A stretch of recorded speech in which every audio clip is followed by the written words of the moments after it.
Every match matters. That's the beauty of how the tournament works. You have to be playing at the highest level, you know, to your standards throughout every match. Every match matters, and that's good competition.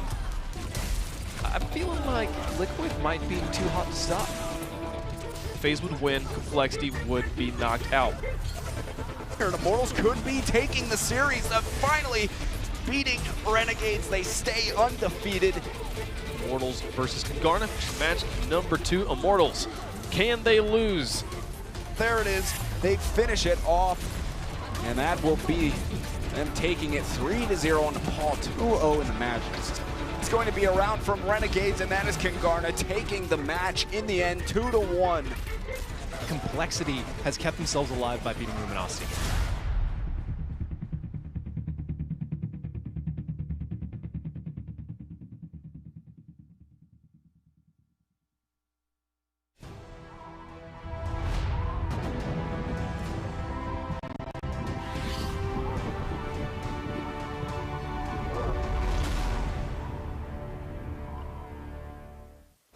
Ladies and gentlemen, welcome back to the Overwatch Winter Premiere presented by NGE here at their studios in Burbank, California. I'm your host, Caleb Simmons, and joining me is David Williams and Anthony Miserandino, and we are excited for this second group phase. It's been so much fun so far in this season. We've had qualifiers, we've had one round robin. Let's have another round robin. David, tell us where we're at right now. Well, you pretty much summarized it. I mean, we started off with an open qualifier where we found our 8 teams. We pushed them through the first phase of a double round robin, trimmed that down to 6 teams that are now in this phase, the second stage of the double round robin. All points from the first one carried over into the second one. We're doing it one more time. 4 teams from this part will advance to the live finals to play for $100,000. And we're getting closer and closer, almost there to the live finals, but we still have to get through this group play phase 2, and we had some good matches last week to get through our first group play phase, and that's left us with 6 remaining teams in the tournament, and we got some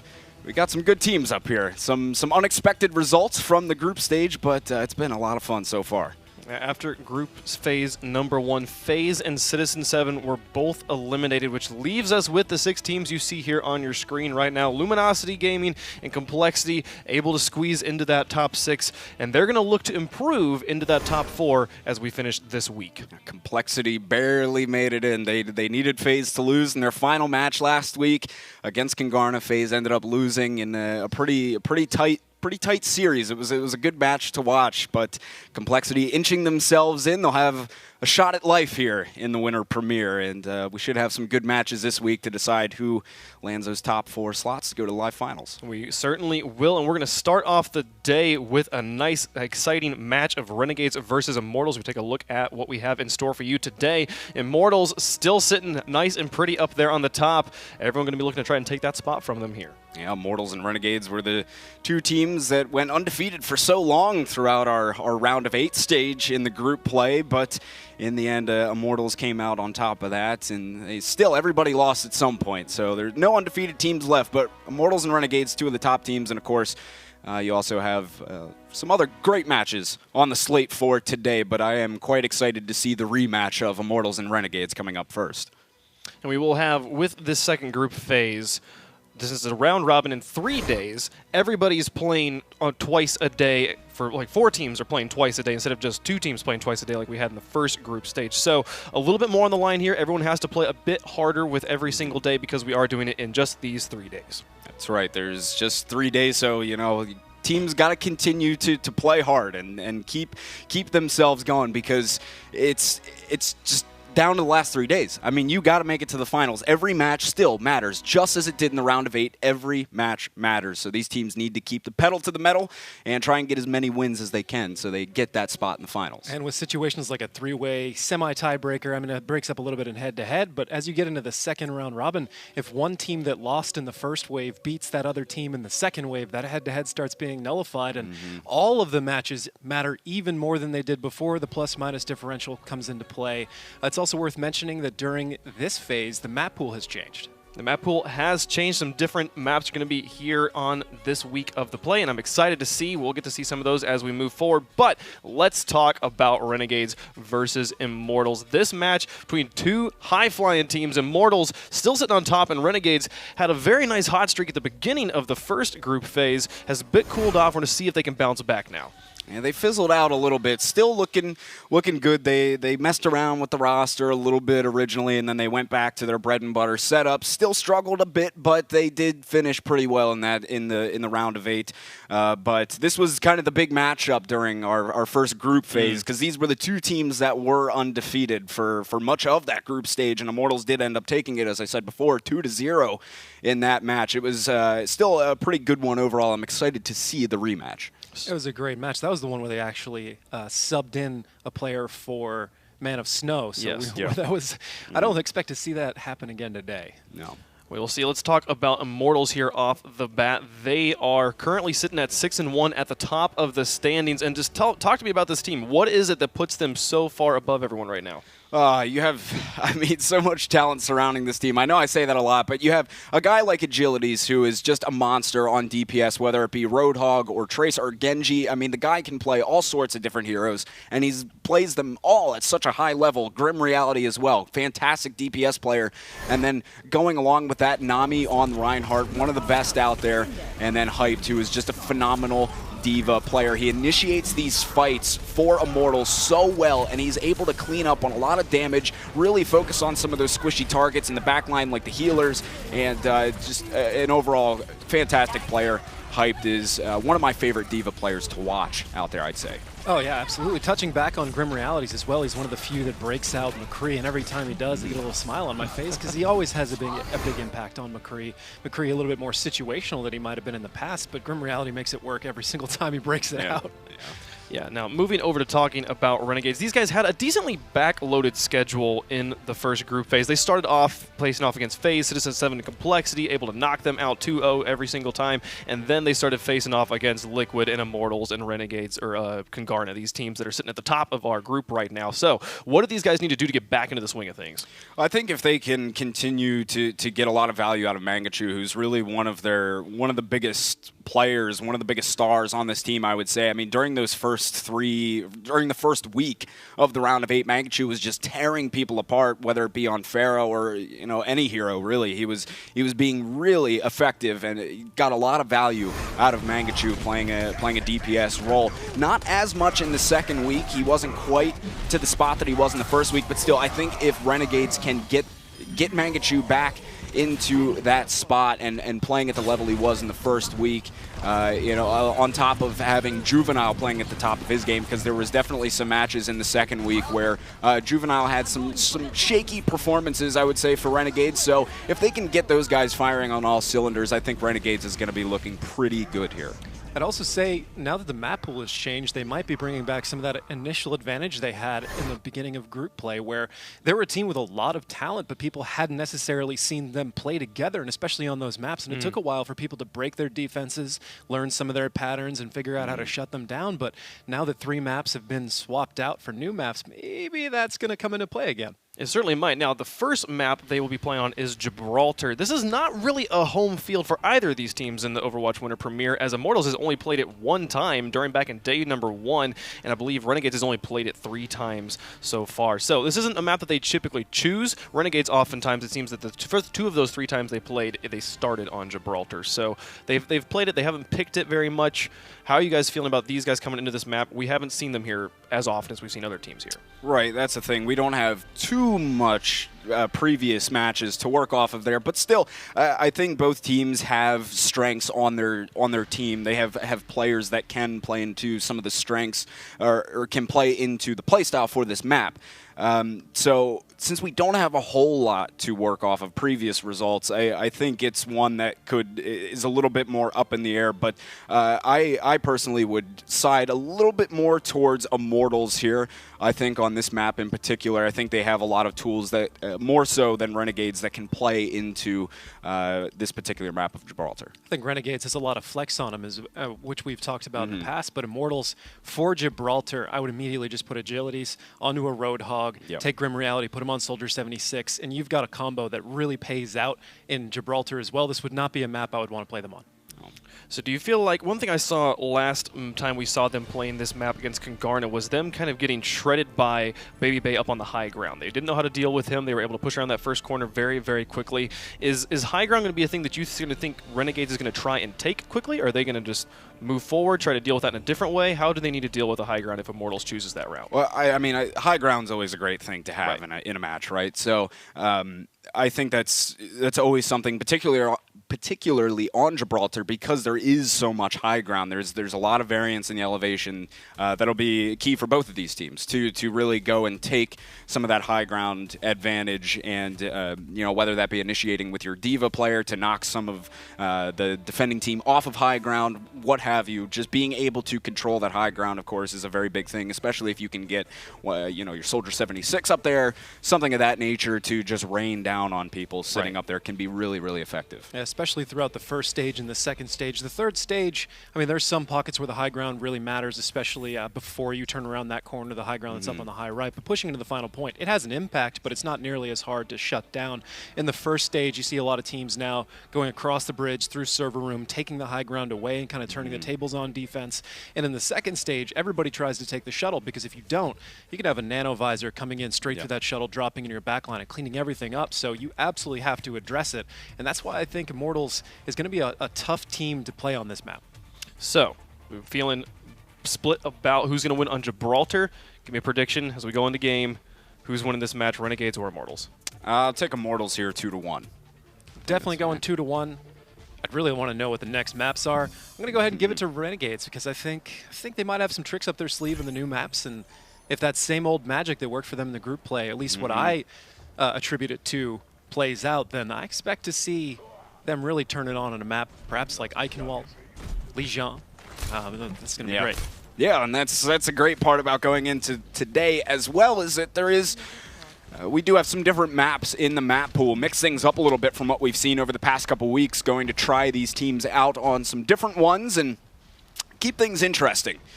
Because we haven't seen too much of these teams on some of the maps that we've brought into the map pool today, like the Eichenwalds or the Lijiang, things of that nature. So we'll be seeing some different ones. And these teams, of course, had some time to prep for it, so they certainly have practiced, I'm sure, on some of these different maps. But Gibraltar has been in the pool, and that is what we are going to be seeing first. Renegades will be on the offense. Immortals will be starting on the defensive side as we kick things off here on Gibraltar. You can see Jesus here for Renegades, just going to get a side. Never mind, that Sonic Arrow's not going to go where we wanted, but switch off and change over to Soldier 76 anyways. Immortals actually playing a little bit forward on the high ground, something we haven't seen so much about. Looks like that's just a little bit of early vision. They're going to back off to server room. Yeah, just a quick little bit of poke. Build up every little percent of ult that you can, but Renegades are pressing forward here. They do have Mangachu on the Roadhog, which he can play quite well. He's the guy you have to look out for. Him going up against Agilities is going to be an interesting one. Now Immortal's starting to engage a little bit as his cart makes its way up. Early hook goes out onto Man of Snow, and Juvenile goes down right out of the gate as Nami is able to find that frag. So Immortals with the one-player advantage. Renegades now dropping 2 players as Mangachu goes down. Nami able to find both of those players. Renegades still just looking to back up here, regroup, get their respawns, and they will be coming in. But Grim Reality is on that 76, a very popular pick here on the defensive side of Gibraltar. He's just going to be looking to get on that high ground and really just sit in the back and rain down bullets on the pressing Renegades. That's such a hard position to deal with, especially when he's getting very close to attack visor along with Athan and a nano visor. Look for that to come out sometime in the next fight or two here. Man of Snow already looks like he's starting to address Soldier 76. He's going to have to fly directly up there to shut him down, but as it stands right now, a nano coming out from the side of Renegades. That's a really big opening pick for them. That's 2 for Renegades off the start. They were able to get Athan and Nami. Agility's returned with 1 onto Sherlocky, but Renegades are certainly getting the better of this fight, and you still have Agilities who's caught in. He'll be a pretty late kill there, a late respawner will come through from Immortals, and the rest of Renegades are just pressing forward, trying to find any kills that they can, really, on these Immortals players that are staggered coming out of that forward spawn. As they trade back and forth a bit, Grim Reality's going to get the nano boost from Athan to just try and slow down Renegades a little bit. He is able to take down Juvenile, and now Immortals have quite a bit of ultimates to work with in the bank right now, 4 in total for them. And they're going to be now getting up on the high ground to set up their defense. Nice hook off the start from Agilities, but he gets knocked down to the low ground. Biotic set on himself, and he'll actually get taken out by Mangachu. Sound barriers are used. Renegades will pop that off. Mangachu going whole hog, and that will secure 3, make that 4 kills for Renegades, as Jesus had popped off that tack visor as well. Renegades, though, in full flow at the moment through this hangar phase. Even with that hook pulling into the shuttle, Man of Snow flies up with D.Va to shut down any sort of fire that was going to be coming onto his teammate. Renegades keeping that entire push alive, but Immortals coming back to challenge. Hyped comes in to stall at least for a little while. They take down Jesus. Grim Reality finds that frag for Immortals, and they might be able to hang on here as they use a self-destruct. Hype does on the point, just zoning them out. Now Juvenile getting that nano boost, and he wants to wreak a little bit of havoc on these players on the cart. Grim Reality still up top, but a bigger shatter comes through from Juvenile. There's a self-destruct there as well. Man of Snow takes out Agilities, and Immortals trying to hang on right here, but it seems as though Renegades might just come out on top of it. Nano boost is going to go into the hand of Grim Reality as he finds 1-2 for Grim Reality. He's hanging on for Immortals by the skin of his teeth, and that will actually push Renegades back. They found the kills. Immortals will be able to hang on this second point. Good job reinitiating, which really was all started by Hyped. An absolutely clutch rally there by Immortals, bringing it back, stopping on the second point. If you don't get that stop on the second point, Renegades rolling into the third, they're going to get a lot of distance out of that with how much they still had going for them. Immortals, they have a tack visor to work with. Nami's working on an Earth Shatter. Verbo, a sound barrier to shut down Jesus, perhaps. And all of Renegades are pretty low on their ultimates, about 70% at highest. Grim Reality is going to use the tack visor from the back, but immediately Man of Snow gets onto him to try and shut that down. He does a good job of really negating most of it. Mangachu had gone down from Renegades, and now they lose Sherlocky, so they are 3 out of it at the moment, as Grim Reality is also able to find Juvenile, and Man of Snow is still in, and if he's not careful, yeah, he's going to be a pretty late stagger. A stagger death on the side of Renegades. Actually, no, he's able to at least get back into his mech, but Hyped goes down. Not sure exactly how that one happened, but Immortals will be down a player, so have to be careful. They return as they killed Jesus there, so it is a 5v5 at the moment. A bit of an awkward fight on both sides, but Earth Shatter comes through from Nami, sound barrier. There will be a self-destruct from Renegades, but that doesn't really do anything for them. And they lose 3 players here. Immortals really solidifying their defense here throughout the hangar phase. It looked like Agilities was on the rocks there for a second, but a nano landing on him, trying to make sure he kept alive. Perhaps well spent. Kind of one of those ones you got to go back and look really closely on. Either way, it worked out for Immortals. They got a second hold here, third hold. And Renegades now with 1 minute and 20 seconds left on the clock to get through the second stage. Got a lot of ultimates to work with, though. 5 in total, certainly leading in this economy. They need to make this next push work. Renegades, 1 minute and 10 seconds left. They really need to win one here and cap this second point as they start to engage right now. Sound barrier will start things off for them. Agility's caught out, will get taken down. Now Jesus using that tack visor. He's looking to clean up 2 for Jesus so far, and he's going to lay out quite a bit of damage on the rest of the Immortals players as he also finds Grim Reality. Renegades getting quite a number of kills right there, and they should be able to get this second point. Indeed they will. So finally getting it right towards the end. It was close, but now just 2 minutes for Renegades to try and get this cart to the final point.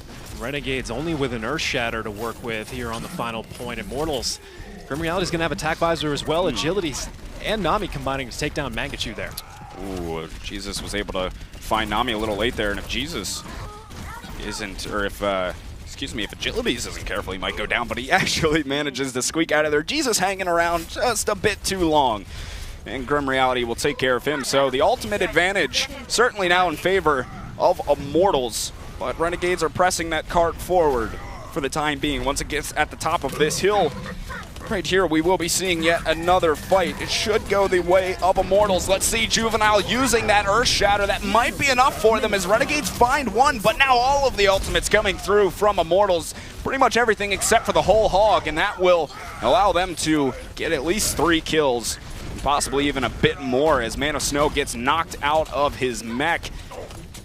And he's going to stagger him there. Finally goes down. What a beautiful fake by Nami, letting down the shield for just a second, getting Juvenile to throw his Shatter down, catching it, and returning one back that was far more effective. It's one of those little details to the shield game that other pros will talk about. Nami being one of those Reinhardts, just absolutely great at it.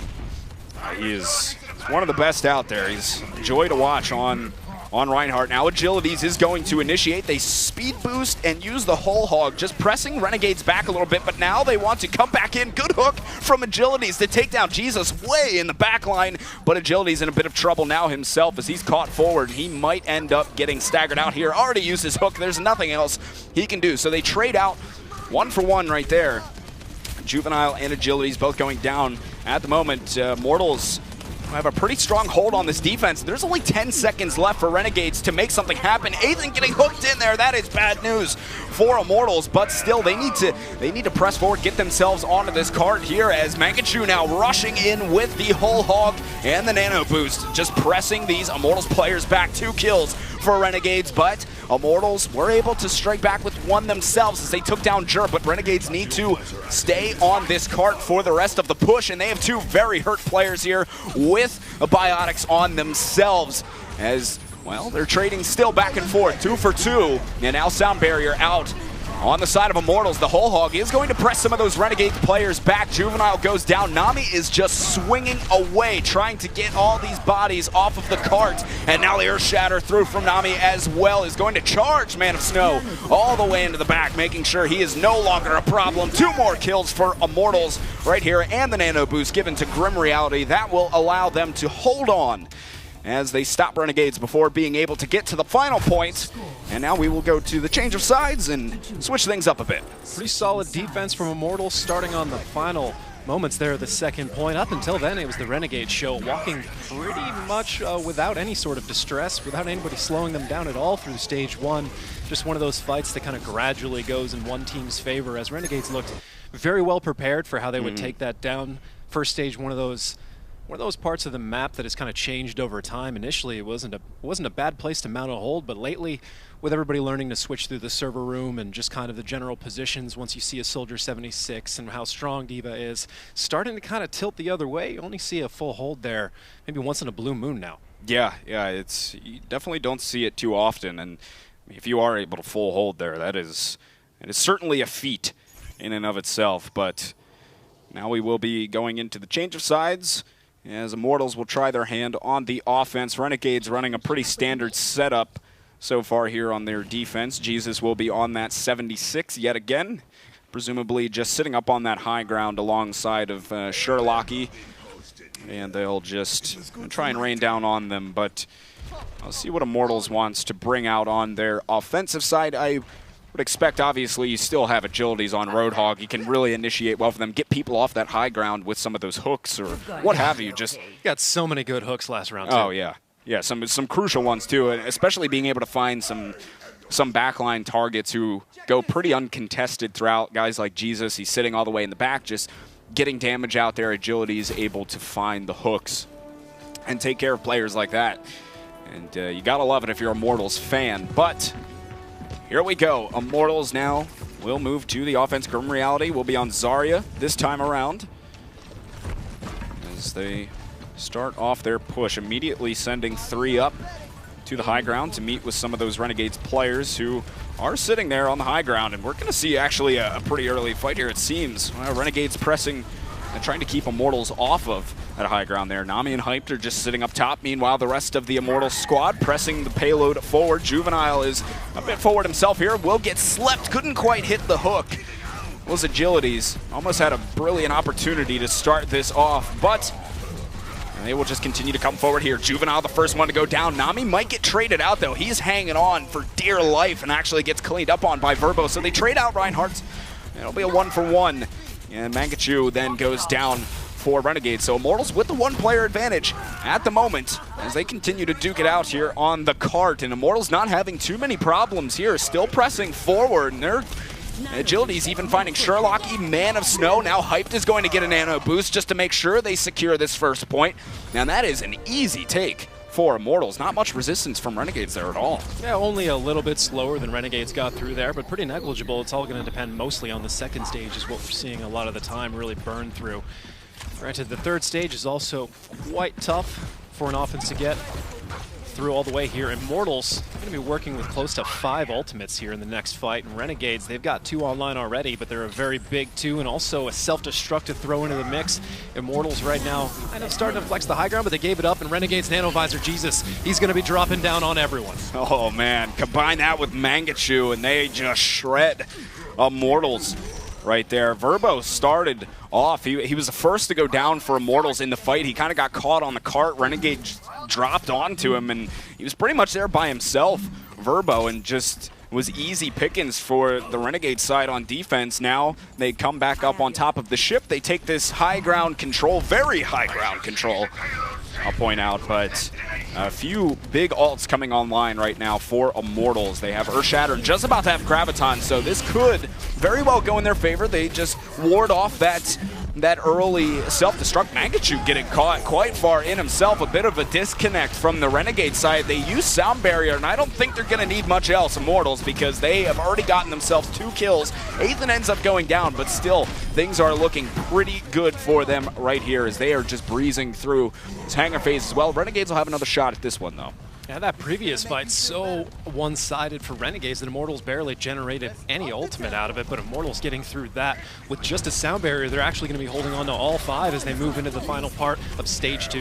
Graviton's going to come out on the top left, and the shield was there from Nami to avoid the Earthshatter that came through from Juvenile, but Renegades are striking back here as they've already found 3 kills to start this fight off, and they should be able to hold on just fine right here as Ethan's trying to get himself out of there, but easily taken care of by Jesus. And it's going to be one in, and it's Hyped as they're going to stagger the crap out of him. Poor guy. He's still sitting there. Finally, Mangachu puts an end to it. But Renegades finally stopping Immortals. 3 minutes on the clock for Immortals to get through Stage 2. They're not in dire straits yet, but they're going to have to get some momentum with pretty much only an Earthshatter here. Otherwise, they're going to want to hold on to that and burn probably too much time trying to build up more ultimates to get through this part. Renegades got a nano boost, a whole hog. We've seen them actually pair that together far more often than most teams have. Ooh, Mangachu went for the whole hog, got hooked back in, but he takes care of agilities, no problem, getting put to sleep. Right there was Juvenile as he had a nano boost on himself. Renegades still finding all the kills right here, no problem so far for them. So gonna hang on, and Immortals have to regroup. Still 2 minutes and 20 seconds to work through this hangar phase, so they have some time, and they also have that Graviton Surge just about to be online, which will be crucial for them alongside of that Earthshatter in the next fight. Yeah, self-destruct Graviton would certainly be what Immortals needs to get through the point if they can grab the right amount of people in it and guarantee the Juvenile doesn't block any bit of it with his shield. They have no Zarya on their side, so you can't look forward to any sort of Zarya bubbles to save, but hold that thought. Renegades, Immortals already in the mix. Oh, that was bad news from Immortals from the start as Ethan got hooked by Mangachu very early on, and that should be a pretty standard hold for Renegades right there, being able to take out Ethan early on, and Verbo himself is getting staggered quite hard here. There's not really much he can do. Mangachu once again will end his misery, but now down to 1:30 for Immortals. They need to make something happen on this next fight. I guess on the bright side, that's the character that can speed boost himself back to the team, but still, that's going to be a lot of time. Already down to 1:15 from 3. Last we spoke about it, Immortals, they're going to be working with 5 ultimates. They've got to make this one work. Renegades have quite a few themselves that should be able to stave off some of this push on the side of Immortals. Sound Barrier comes through from Renegades as well as a whole hog, and Jesus will use that tack visor. 3 ultimates expelled from Renegades, and they lose Jesus and Mangachu towards the end of that engagement. Now Graviton's going to come out with the self-destruct being there. It didn't really do all that much, but Immortals still find the kills regardless as Nami comes through with a couple. Grim Reality cleans up Jur, so things now looking pretty good for Immortals. Use their ultimates quite well, and they will be able to grab this second point with just 35. Renegades nearly could have held on there as they found 2 kills late, but Nami's just going in with the Earth Shatters. Screw it for him. 3 kills for Nami as Immortals are getting their offense going. They get second. We'll have 1:45 for last. A little bit of a nail-biter there as Juvenile was maybe half a second away from dropping an Earth Shatter on that entire cart position and stopping that capture. Immortals rolling in to the final point here. They do have a whole hog, but they're only 70% on Nano, and that's the closest thing they've got. Renegades, they've got 2 locked already. A bomb combo and Earth Shatter. Self-destruct coming into the back. Everybody able to avoid that. Agilities, who's very hurt, is able to hang on. 1:20 for Immortals. They only need to move that card a short distance. Earthshatter came through from Juvenile. Got a lot of players on the ground from Immortals, but no kills came through on the follow-up.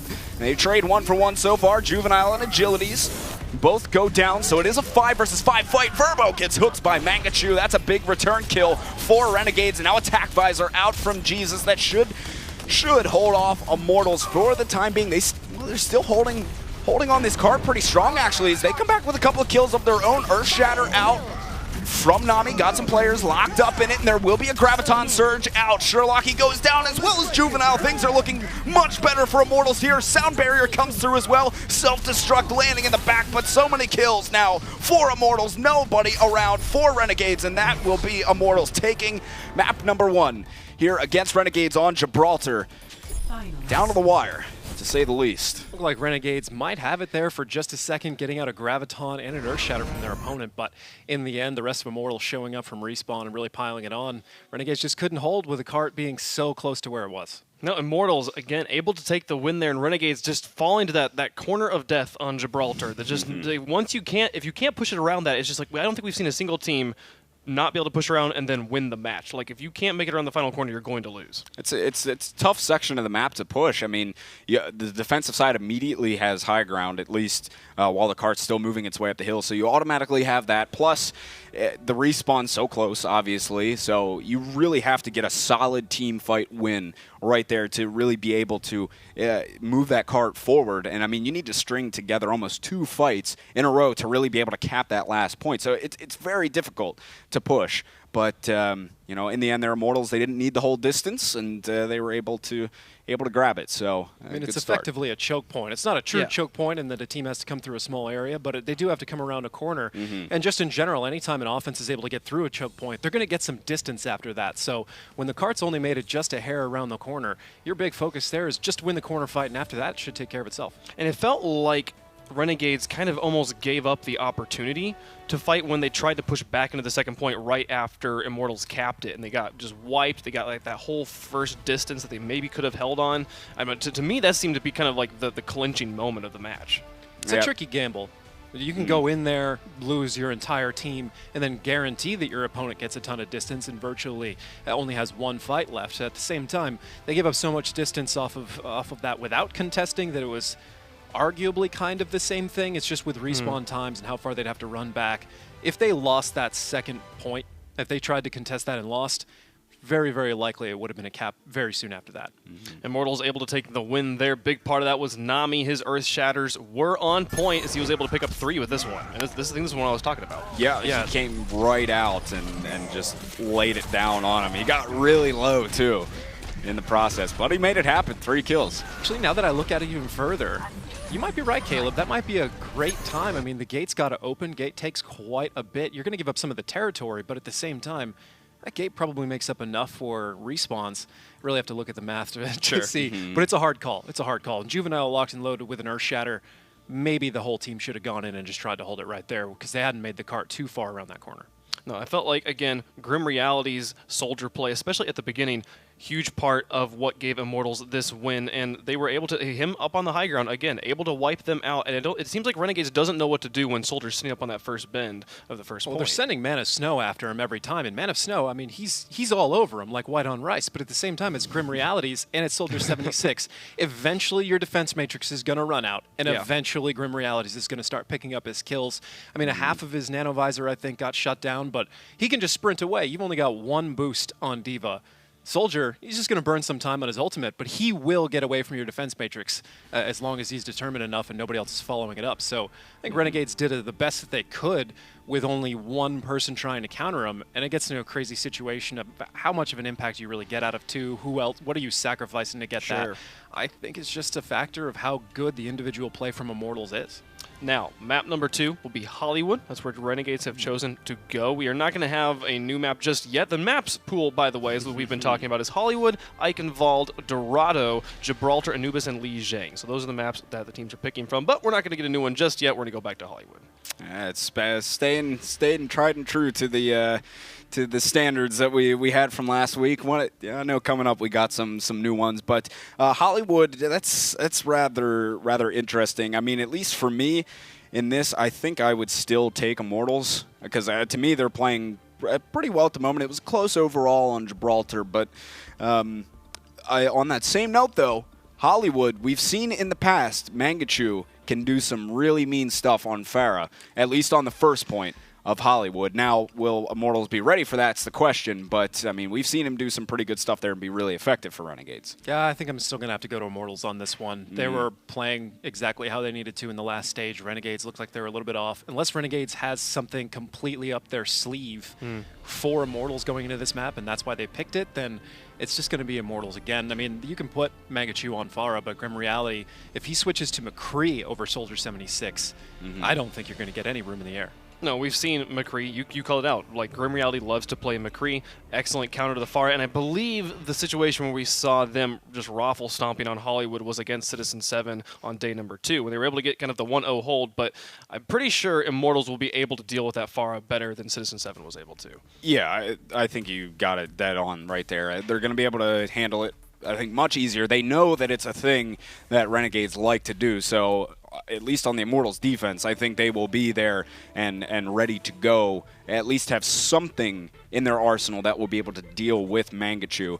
Though we've seen in the past, even when there is something on the field that can deal with Mangachu, whether it be a soldier or McCree, he can still make it very effective, but I think Immortals will be prepared for that scenario. Either way, but, I mean, who knows? Mangachu may not even run far. Hollywood does have. I mean, we were getting into a lot of analysis about whether Mangachu, assuming Mangachu is going to run Pharah. I think that's a relatively fair assumption, unless Renegades has just changed completely. But there's a lot of terrain on Hollywood, especially on the first point, that you can use to keep Pharah alive, even with kind of minimal healing. And that's how Mangachu has always been able to pay out in the past. I think even against Kungarna, he was able to take out Soldier 76 from a high ground. Just has to be at the right time, maybe listening for a clip reload or counting, you know, how much time Soldier's been firing. You know, one of those little weaknesses in somebody's kits, that's where somebody like Pharah can get on them at the right time, and that's a ton of damage done in short order. And once you know you're going to be way ahead in the DPS per HPS race, then Pharah is just a beast. If you are positive, all you have to do is hit your shots.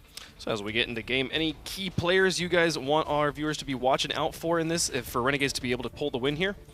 Well, I mean, I think for one of your big ones, we've already talked about him a lot, but Mangachu, I think between him and Jesus, and for Renegades in particular too, I think Juvenile getting a lot of value out of his Earth Shatters too is going to be crucial for Renegades, because we've seen in the past some, I think it was even on Hollywood during our previous group stage, Juvenile had a pretty shaky game on this map, some Earth Shatters that didn't quite connect in some very crucial times. I think it may have been Route 66, but still, for them, I think Juvenile firing on all cylinders, hitting his Earth Shatters will be big for them. And on the side of Immortals, you always got to be looking out for agilities. I think him, Grim Reality, and Hyped, even Nami. there's a lot to look at on I generally Immortals. like to keep my eye on Nami and the kind of the support that goes into the shield war, because I find that it's one of the most basic, and also when you really start looking at it, sometimes, not always, but one of the more interesting and compelling parts of a team battle. And on Hollywood, there are so many different dynamics to that. You get a full third-person shot, and you can see there's often 2 or 3 fights breaking out individually, and every single one affects another one, which if you kind of just follow one person's perspective, it gets to be pretty difficult to see all the details that went on.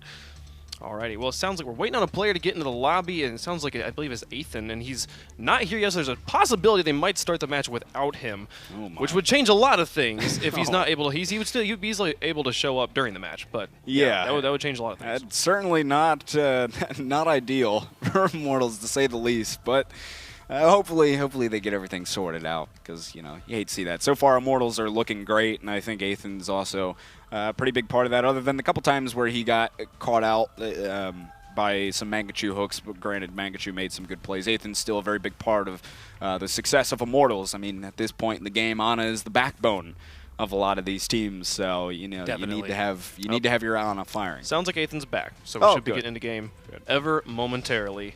And we will have a full team fight here. You did predict a 2-1, I believe. So what would Renegades have to do here to be able to force that third game? Oh, for them, again, I think if they can find a way to get Mangachu going on Pharah, at least first point, I think once you get into the streets phase, they don't really use him on Pharah too much. Generally, teams have a much easier time dealing with him through that section, but I think that'll be big for them, at least on the first point. Renegades will be starting off on the offense, but hey, who knows? Looks like Mangachu so far is showing the Zarya, which I'm just as big of a fan of, because he can play some mean Zarya. Yeah, I was actually thinking maybe not doing anything that they've kind of become known for in the past, breaking out a new look. Pharah, I was actually going to discuss about this in specific. I was very curious what Verbo was going to run, whether it was going to be... Actually, is that Grim Reality playing Lucio in the meantime? So they're still going to get 2 healers out of it. He might just be speed boosting him. He could do it either way. Yeah. But, on a Zen, with Symmetra, Symmetra might be, once she gets a shield generator up, if it's a shield generator, which we haven't seen so much of, that certainly can counter kind of the dynamic that Pharah brings, and that's a whole nother rocket a lot of the time, which makes her so much weaker than just the 2 to 3 shot queen that she can be sometimes. Yeah, Grim Reality changing to Soldier 76 here, so also curious to see what Verbo's going to select between Teleporter and Shield Generator if he gets the chance. We're going to find that out. His starting orb and all of his initial turrets getting mopped up very quickly by Renegades, not giving him much free charge there. 10% for Verbo. Make that 18-20. That's not a bad return for the start for Verbo. And now Renegades looking to press themselves through this choke point, just taking the fight right away, straight on into Nami. They don't want to give them an opportunity to get a Teleporter or a Shield Generator. But already it's 70% for Verbo. Still no one going down yet. And Man of Snow trying to just pressure Grim Reality on top of the cafe there, who was able to deal quite a bit of damage. 2 kills for Renegades coming through. Nami and Ethan both fall. So Renegades off to a brilliant start here. Jesus on the Roadhog cleans up Hyped. And there is a Teleporter up. And at this point, Verbo's just desperately trying to defend his Teleporter and make sure that they can get some respawns. But it doesn't matter. Renegade's getting that first point regardless. And great start for Renegades here. Absolutely. Renegades seeing Symmetra going in very quickly, not giving them much time to snowball whatsoever. It's kind of a Band-Aid situation. Just rip it off. But also, Renegades doing a great job not tunnel visioning on any real target there. You can see even from Man of Snow's perspective, he took Grim Realities down very low, a situation a lot of people chase after him, just lets him go, keeps rotating damage, letting whoever Immortals is going to put forward eventually soak down, and just winning kind of the DPM war over time there. And now Renegades looking for a Graviton. Mangachu coming in with the Graviton. There's a self-destruct there. You gotta be kidding me. Man of Snow just pile driving Immortals into the ground right there alongside of Mangachu's Graviton. That was brilliantly executed on the side of Renegades. Let's take a second look at this one, because this was just about perfect. Mangachu waiting, placing it down at the perfect moment. Man of Snow, precision placement right there. And a full team wipe, and now Renegades looking to continue that forward as There will be a nano boost onto Hyped on the side of Immortals. They traded 1-for-1. Jesus is whole hog on the cart, gets hooked back in by Agility, shut down, and that might hold off Renegades for now, but they are certainly making good time off the start of this one as Mangachu. Well, oops. Oops indeed. Yep. Now, not only off that bomb combo did they pick up, what, 4, 5? But also an Earth Shatter from Nami. Nami stepped forward very, very far, trying to engage Renegades and take the pace of the fight back. And Renegades came in right behind, dropped the Graviton, mopped it up, not only getting the wipe, but an Earth Shatter out of Immortals out of it. Immortals now, they do have their own Graviton. They're going to be looking to repeat that. A fight coming to fruition very quickly here. Graviton goes down, Jur falls to Grim Reality. 2-3 kills for Immortals. That'll be Renegades going back to the respawn and maybe even get a little bit of a stagger onto Man of Snow while they're at it. But another good hold coming out from Immortals right there. That was really important for Immortals. They didn't burn anything other than that Graviton there, and now they're going to have 4 online for their ultimate economy as Renegades starting to respawn here and look for their own chance through the Streets phase. A lot of momentum bled out of them, I guess is what I'm trying to get at. Grim Reality with Attack Visor. For Renegades, they've really only got a Nano and a Self-Destruct. Nothing else to pair it with yet. Juvenile not up on his Earth Shatter. Mangachu, even though that last one was huge, he's only at 63%. He will generate it really quickly, but maybe not quickly enough for this next fight. Grim Reality in a pretty good position to go for Attack Visor here. Diva Mech is down, so there's not really much there to pressure him. Immortals with 3 kills, and the Nano Visor came out. I'm sure that dealt a lot of damage onto those players, allowing the rest of the team to clean up right there. And Immortals looking a little shaky off the start on the defense, but they are really getting it together here throughout this Streets phase, and they're going to get yet another stagger onto Man of Snow. And another tough one for Immortals. For Renegades, as Immortals only spent Nano and Attack Visor there. That's 2 big ones, but they're still holding on to 3 of their own. Verbo now up on a sound barrier. Renegades attacking from an unconventional path, and then the Earth Shatter is going to get wasted again. They did get agilities with it, but Nami was able to stop most of it. He uses an Earth Shatter of his own to knock down some of these Renegades players. 1-for-1 trade to get us started, but Immortals now taking a 5v4 advantage in this fight. And Renegades, well, if Hype's not careful, he might go down. He is very hurt. He's got a biotic on himself, but it looks as though he'll be able to hang on, and Nami is just keeping the pressure onto these Renegades players that are caught a bit forward. But now we're down to a minute, just under a minute and 40 for Renegades, whereas they started off this Streets phase with 4 some minutes. Now down to just a minute and 30 to get this next point. Mangachu getting picked that early is, that's bad news for Renegades, really. Now that's going to kill just even more time. And look at that. Already, again, another Nano Visor for Immortals. Another Graviton. Nami, he's 62% on an Earth Shatter. He spent it in the last fight there. Renegades, they've got a sound barrier, which is pretty much the only thing they can use besides Diva to try and shut down any of that Nano Visor. If they can find better positioning from Man of Snow to try and shut down what Grim Realities is doing, they might get something out of that, but it doesn't look like it. Grim Reality's already holding the high ground. Renegades, Nano coming out on both Reinhardts. Nano speed boost in from Renegades, but as you said, both sides got it. There was a Graviton out from Hype. Didn't really get all that much. Nami is getting eaten alive. Got caught inside of that Earth Shatter from Juvenile. Now 2-3 kills. And a couple more on top of that coming through from Renegades, getting a full team wipe. That's what they needed to get themselves back into this one. Immortals might just be able to get themselves out for one more fight, though. So Renegades are going to have to be quick on the draw here and win this next fight. Jesus skipping a gear on that last hook, but hold on here. Nami already getting an Earth Shatter out, but he's not going to connect with anybody. Self-destruct over top. Another one from Man of Snow secures 2 kills for Renegades, and they will be able to grab this next checkpoint, getting yet another team wipe on the Immortals side. And there was some swaps. Agilities had done a quick switch to Genji to try and get back to the point he was taken care of. And now back onto the Roadhogs. So a minute and 25 is all Renegades have to bring this card home. So many momentum changes back and forth so far. Renegades starting out hot. Immortals taking all the steam out of them for, 3-4 attempts. But Renegades finally coming back, pushing around here the final corner into the 3rd point. Immortals playing very far forward. Nami got hooked in, and then a biotic on himself will be easy pickings for the side of Renegades as they now have a 3-player advantage. This is good from Immortals, though. I like to see the fact that they're at least going in, dying on the cart to stall it out. I mean, even a little bit. Just, you want to go in and just kill some time by dying on the cart. As long as it's not a trickle, absolutely. Yeah. If you can bring everybody in, get them in. There's nothing to lose. You're either burning time. If you're going to die anyway. You're going to die anyway, especially if you're waiting for them to dump those ultimates. Now, there's a few situations where that's not entirely true, but that right there was not one of them. And now 1 kill already for Renegades. They're looking great through this 3rd stage of the map. Mangachu, I thought narrowly getting caught by that self-destruct hype. Actually got Juvenile with it, so they've traded out here, and that respawn from Immortals will be coming back pretty shortly here. Graviton, only Verbo caught in it. Now self-destruct into the back from Renegades. Won't find anything, but gives Renegades a bit of space to press this cart forward. A great hook from Jesus, shutting down Athan, and now there's really nobody around from Immortals. Somebody needs to touch the cart, but nobody could get there quite in time. Nami going for the charge, but just couldn't get there. 0.3 seconds left. And that's big.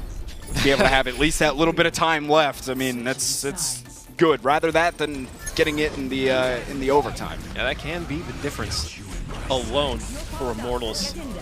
Immortals getting so much momentum back here in the Streets phase, but Renegade's able to recover just over time, eventually bleeding out a lot of those ultimates and coming up with probably through an underdog fight there near the end. Doing a lot of focusing of Nami is what I'm seeing. Anytime they're able to get Nami playing far forward, they're spending a lot of resources to press the kind of his backline as far away from him as possible, and then just immediately turn around and engulf Nami and take him out. And from there, capitalize on the rest of the fight. Yeah, that's huge too. Just because of how big of an impact Nami is for Immortals, usually, that if you can get him out of the fight, that's good news if you're a Renegades player or a Renegades fan. So now we do go into the change of sides, and Immortals will try their hand at offense. And so far, Renegades are showing this Symmetra Torb. And to get us kicked off, we'll see. It looks as though they will be sticking on it for now. We've seen some teams try this, and not always a successful setup, but it looks as though Renegades wants to go for it on their defensive side. So. And Juvenile, I'm sure, will be switching back over to his Reinhardt once he gets his teams to where they need to be. Yes, there we go. Juvenile back on the Reinhardt. So it will be Symmetra Torb for Renegades on their defense. Immortals so far are showing agilities on the offensive Pharah. It's quite interesting for them. We've seen agilities play some Pharah and have some success with it in some previous matches. So maybe this will be enough for them. Take this first point with speed, but... We're going to find out if that notorious Renegades defense is going to be back for the second wave of our round robin. Jur also looking for some early charge, turrets, orbs sent out here in the beginning to see if he can catch a little bit off of Immortals. Immortals now nearing the point. Agilities has gotten a good look into the back line. He knows he's going to have to take down that turret. That's going to be his job, probably front and center, once Immortals engages here. You know, just got to spam that turret out, and Defense Matrix eating up a couple of the rockets, but in the end, Agility's able to take care of that. Verbo comes around from the alley side and just trying to displace some of these Renegades members. Grim Reality, though, will fall as well as Agilities. They come strike back with a couple of their own. It's actually an even 3 versus 3 fight on the point right here, but who has enough firepower to actually win it? Mangachu got Verbo, and he's got some armor coming up online as well. Hype is still in at the moment. Athan finished off by Sherlocky, though, and now it's time to get out of there. If you're hyped, he does make it out just barely. But Man of Snow going down late will give Immortals an opportunity to come right back in here. Yeah, that might have been a mistake. The time was already coming back in Renegade's favor here, but the turret already going down for Mangachu. Juvenile pressing in. Nami's just going to skate right away from him and try and support. Mangachu used that Molten Core mainly to keep himself alive as Agilities was really pressing him, and they've traded 1-for-1. Jesus and Agilities are down, so 5 versus 5 at the moment. Nami on the point, really hurt, has a biotic on himself. He needs to get those heals quickly, but finished off by Juvenile. Now the Earth Shatter out from Juvenile, gets a couple on the ground, finishes off Verbo. Grim Reality desperately trying to get out of there, but is mopped up in the end by the side of Renegades. And now that they have all these shields and pieces of armor from Renegades, you know, they got them going. It's Ooh, it's going to be tough for Immortals to get through here. Yeah, the snowball is definitely in full effect for Renegades. They got a lot of utility to work with. They did not opt for the teleporter. Yeah, they went for the teleporter, which they're getting a mix of both agilities, though, doing a good job of getting himself all the way into the back. Immortals making sure they take care of that, so teleporter is going to go down. And Jur is quickly working on getting another, but pressured heavily by Man of Snow, and he's taken out Immortals, finding a few kills here to avenge his teammate. 3 kills for Immortals, and there is no teleporter, keep in mind, for Renegades, so they can't get back to the point. Man of Snow, though, is going to keep Renegades relevant in this fight with that self-destruct he's been so on point with so far throughout this map. And it's still a bit back and forth, but you do have a lot of Immortals bodies on it. And Jesus coming back on Tracer. Agility's made the switch over to Genji. They use a sound barrier to try and solidify capturing this first point. It should be theirs, as they do have that player advantage. Agilities and Sherlocky end up killing each other. Molten Core actually used by Mangachu as he comes out, but quickly taken care of. Right there is Renegade's doing a good job of at least stalling this out for a while. And Man of Snow is still in there at the moment. Jesus has even made his way back on Tracer. But Immortals just have too many bodies around, and Renegades inevitably will end up getting this point.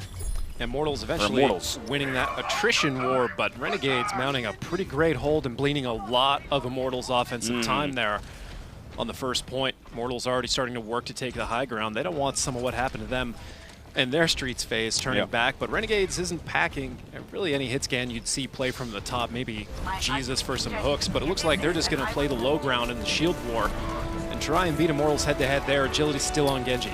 Renegades coming back into the fight. Here comes Self-Destruct into the back. Juvenile wards that off, and Jesus takes down Hyped first here, so Renegades with the 1-player advantage. Man of Snow pressing on to Grim Reality. Here comes a Nano Blade out for Immortals as they try and get something out of it, but shut down, at least for the initial part of that one, was Agilities. And they still come through with a few kills. There's only 2 players up on the card from Renegades, and there will even be a self-destruct going down on it. Sherlocky desperately trying to get out of there, has actually managed to get saved by Mangachu's bubble. Makes it back in time, but Immortals win the fight, and they will continue to press forward. Minute and 45 just about on the clock for them. Always a pleasure to see Agilities play Genji, even if he does spend part of the time sleeping on the ground. Nami playing pretty far forward into Renegades.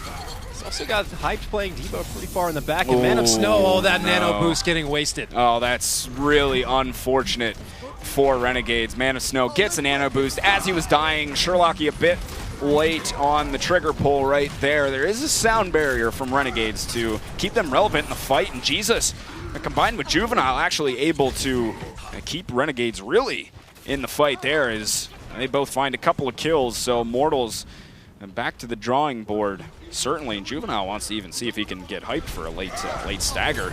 Ooh, nearly paid for it. They do want to re-engage. Immortals, they're just about to be up on another Nano Blade, so keep an eye on that. Here it comes. Agility's going straight into the back. 2 kills already for Immortals. Agility's getting 1 himself. That's a whole lot of pressure to deal with if you're Renegades, and Man of Snow is going to be taken care of here as well. So Immortals pressing forward, 40 seconds for them to get this next point. That should be enough for them to get it very, very close. Renegades looking like they're going to contest, and they're going to have just enough time to mount what looks like a 4-man defense. Lucio, nope, Lucio might be getting there just in time. This might be a full 6. Juvenile coming out from Earth Shatter. Did a lot of damage to Hype, but I think Hype was really the only one that he got inside of it. And there's going to be a self-destruct in the back. Juvenile had no idea what was going on. It just landed right behind him. He had the biotic on himself. It's a tough situation regardless, but Immortals already have 2 kills at the moment, so things are looking good. Renegades are still holding on for the time being. As Agility's in just getting those shurikens out, you still have Renegades players stalling this cart out, but in the end, Immortals do get this next checkpoint, 1:20 to bring it home. Immortals gonna be rolling into that final. Whoa, Agility's barely keeping himself alive through that biotic. Immortals rolling in here into the final point. They are locked and loaded with 5 ultimates online, and Renegades have none. Yeah, this is go time for Immortals right here. They have so much in the bank, ready to rock and roll. And as you said, Renegades don't have really a whole lot. The best they can hope for is to get this sound barrier quickly and maybe get that Graviton and Nano boost a little bit later in the fight. But here comes the Nano Blade out from Agilities to start this one off. He so far hasn't actually found anything. Nami goes down to Jesus. Immortals coming out on the short end of that fight. And Renegades doing a good job holding that off. Ethan getting killed late now. 35 seconds for Immortals. Immortals perhaps burning those a little bit early. They're going to get defended on this push. 30 seconds left. They're going to have to reform and get back in there. And now Renegades, they weren't quite there on that last offense, but they're going to have 4 online for this final defense of Hollywood. Immortals, they've only got 2 to work with. Verbo getting close to his sound barrier. Renegades looks like they're going to take this. This Earth Shatter's got to be big from Nami. He's got to find value out of this. Graviton comes down. Sound barrier from Renegades. 2 kills for them. They might just hang on here on Hollywood. Send it to a third and final map, as that's 3 kills for the Renegades side, shutting down Immortals. It's only Verbo left on the cart, easily dispatched of right there by Jesus, and they should be able to hang on. Grim Reality is back, just stalling as long as he possibly can, but I don't think he'll be able to do it long enough. Nami taking care of Grim Reality, gets 1 as he's still in on that cart. Now coming through with yet another Dragon Blade is Agilities. I mean, he's got to pull off a miracle to make this happen for Immortals. And now Hyped is going to go in with a self-destruct. Immortals players are getting themselves back onto it. Just barely, but Verbo taken down. Eventually, that's got to end. There it is. Renegades are going to send it to a third and final map. Yet another nail-biter here for the match on Hollywood. Situation getting so close. Sherlocky chased down Agilities on Genji just to make sure it ended. Just to make sure they got the kill. And you said it, they will send us to the third map. It's not going to be just a 2-0 sweep here. We're going to go see at third map. I am excited. And man, I think this is the first time we've seen many people play Torbjorn on that first point defense. I feel like this is the first time we've seen it actually work. Yeah, it hasn't been incredibly successful for a lot of these teams, but I mean, they held for quite a while there, and it's good to see it have that kind of success. The Symmetra Torbjorn can be so strong if you are able to get. At that time they opted for Teleporter, which is another interesting note that so many teams now are going for Teleporter rather than Shield Generator. In that situation, made total sense. Yeah, keep going. Yeah, but I mean, either way, you win that first fight. You get the armor up from Torbjorn. You get whether it be a Shield Generator or Teleporter, they're both good.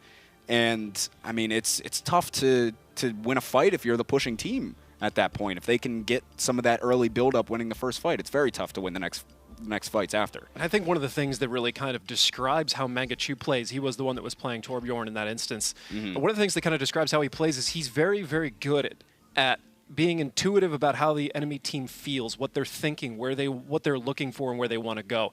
And if you have a player like that on Torbjorn, that turret's always going to be in a place it shouldn't be. He's always going to be crouching behind something and popping off a shotgun exactly when you don't want him to be there, like coming in from the high ground when you're playing Roadhog and your hook's out. And he just puts like 3 in your face, and then there's a turret up there in the high ground.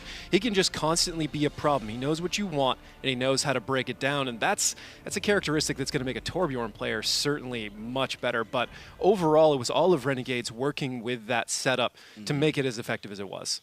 It was, and they were able to hold on defense, send us into the third game. A big part of their offense, though, Man of Snow. We saw 2 fantastic ults from him, one of them blind here.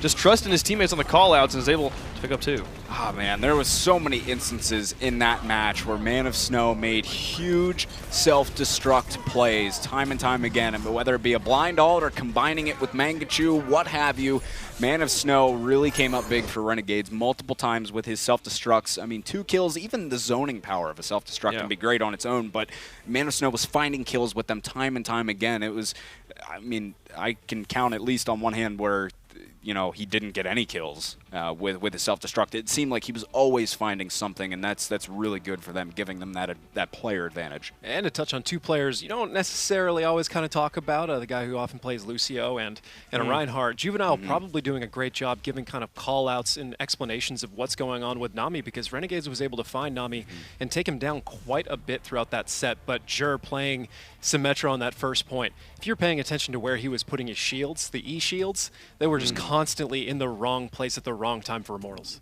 Able to get in the way, and we will go to map number 3. Eichenwald is where Immortals wants to go, and that's where we will have our third and final deciding map. Finally get a new map here. I am excited. Going to Germany. Let's go. Yeah, man, I love it. I'm excited to see it. Obviously, we haven't seen too much of Eichenwald recently, so we'll get a bit of a change up here. We don't have too much history to go off of with these teams on this particular map, so it's something a bit fresh, and you know, it's a hell of a map for a third and final one. That's for sure. This map's always interesting to me, so I'm excited about this, especially with these two teams. Absolutely. Here we go. All right, let's get into it, folks. Third and final map between Immortals and Renegades, two of the top teams here in the Overwatch Winter Premiere. They've had a slugfest here so far and quite a long round of fisticuffs, but this will come down to Eichenwald to decide the victor on this one, as it will be Immortals on the offensive side to get us kicked off. Renegades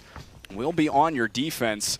And Man Snow's just gonna, well, he's just gonna jump right down into the river, go for a swim to get us kicked off. But we'll see what they want to do on defense. Of course, May can be very strong here. You have so many options on Eichenwald, really. There's a lot of different things you can do on this. I don't know. Thanks, why Renegades. Not? Yeah, why not? That's all I have to say about it. Why not? A little bit of fun with it. Oh, well. I wouldn't be surprised to see Symmetra stay here on the defensive side for Renegades. We've seen that a few times. I mean, we've even seen Bastion throughout the... If we want to keep reaching back into the past, we've seen Bastion on Eichenwald, and I've seen it win. Oh, yeah. Big time. Yeah, there's a lot of wacky strats you can pull out on this map on offense and defense. So I'm very, very excited to see, in the end, what they go with. Looks like Renegades are going to be going, that's a big biotic. 19% for Sherlocky right out the gate. That's a big biotic there, my friend. And here it is, Immortals on the offense. They have agilities on Genji, Grim Reality on the Tracer. It is a dive comp out for Immortals. They don't want to give Renegades any shot at stopping them inside of that choke. They're just walking right in, but Renegades have a quick response. They got 2 kills, but Immortals coming back with a couple of their own, and that walk back is so quick. If they can manage to find a few more here, yes, Immortals have gotten 3. There's only a few bodies left on this point. Agility is getting melted. That's not a 1v1 you want. Oh, no. Symmetra will destroy Genji any day of the week for the most part. Immortals, though, getting quite a bit of time down on this first point right here, and that's a pretty easy take for them. I mean, you have Juvenile and Mangachu both coming back in on some heavy artillery, but I can't imagine they'll be able to hang on for too long here with the amount of Immortals players that are sitting on this point. Quick first point take for Immortals. All the goals for the composition of Renegades, when you've got May and Symmetra, they all went out the window very quickly there as Immortals just piled through, didn't give him any chance to put the ice wall up or cause any real problems, focusing down Mangachu. Now they're going to be rolling into the second stage, and right now Immortals are already working on taking the high ground away from this second stage, and the high ground on this stage of Eichenwald is just such a huge factor. Yeah, there's a tremendous high ground to be had here. Sherlocky using the nano boost will be given off, and so far Renegades are pressing quite deep into them onto this cart, and there will be, I mean, it will be at least a sound barrier from Immortals to defend, and they are really hanging on right here. 4 kills for them at the moment. Renegades really just trying to stall. Jesus is running around on the cart. It's good. I mean, at least he goes to die on the cart, but Renegades playing very, very aggressive right there. Immortals, it was kind of a dive comp. Winston changing off. I guess it was a full dive comp now that I look at it a little bit more closely. Changing in the middle of that fight there, and right now, Agility's going to be having a Dragon Blade on his side. Ethan, he's got his Transcendence. Renegades, they're holding on to the top of the castle here, and that's going to be hard for Immortals to get through. Immortals breaking out that Dragon Blade. Agility's out with it, does find Sherlocky, and the Transcendence was used by Ethan to keep his Genji alive. Originally had a Biotic on himself, but it wore off right in the middle of that Dragon Blade, and Immortals are finding a whole lot of kills right here. It's only Mana Snow left on the cart, and he is taken care of quickly by Nami. So Immortals in full flow at the moment on their offense of Eichenwald here. They did burn a lot of ultimates to get through that stage, but Grim Reality is going to have a pulse bomb pushing here into the final part, crossing the bridge to capture the second point. Renegades, they're going to put up their own defense. They're going to have an Earth Shatter and a self-destruct rolling out. There's a pulse bomb ready for Grim Reality, just looking for his target. Is going to stick it on a Mangachu, and it actually collateral damage. It killed Sherlocky. Mangachu got the bubble on himself, and there is going to be still a lot of Immortals players on this card. They've managed to find quite a few of the Renegades, and Immortals are just cruising. Grim Reality goes down, but they try to come back out and contest this card. They managed to get it just in the nick of time. Renegades are there, and there's going to be a Graviton. They might just be able to hold on right here. They did get a couple of kills to start it off. Nami falls, and it is going to be Renegades holding on. I mean, that is about as close as you can get to that next checkpoint being capped. Just in time, Mangachu throwing out the Graviton in order to round out all of Immortals and wipe them off. Juvenile being disciplined enough to even hold on to his Earth Shatter, so they stand a chance of doing it again. Earth Shatter on the bridge phase is just even more deadly than it is already. There's basically 2 real avenues to come in from, and Shatter can shut them both down. Yeah, that is a huge ultimate. Specifically for this one, Juvenile going forward with his Earth Shatter. They take it aggressively into Immortals. 2 players go down, and they are looking to continue to pile this on. Nami with 4 in the middle of that one. My goodness, that is a full team wipe for Immortals. Disastrous for Renegades. They played it aggressive. Juvenile got a decent Earth Shatter in, but Immortals are the ones with the last laugh right there as they continue to just press aggressively to the Renegade spawn on this last point. They are very far in at the moment, just getting all the free cart time that they can. Oh my. Now Nami is going to be looking for a final Earth Shatter. Self-destruct for Hype. Grim Reality.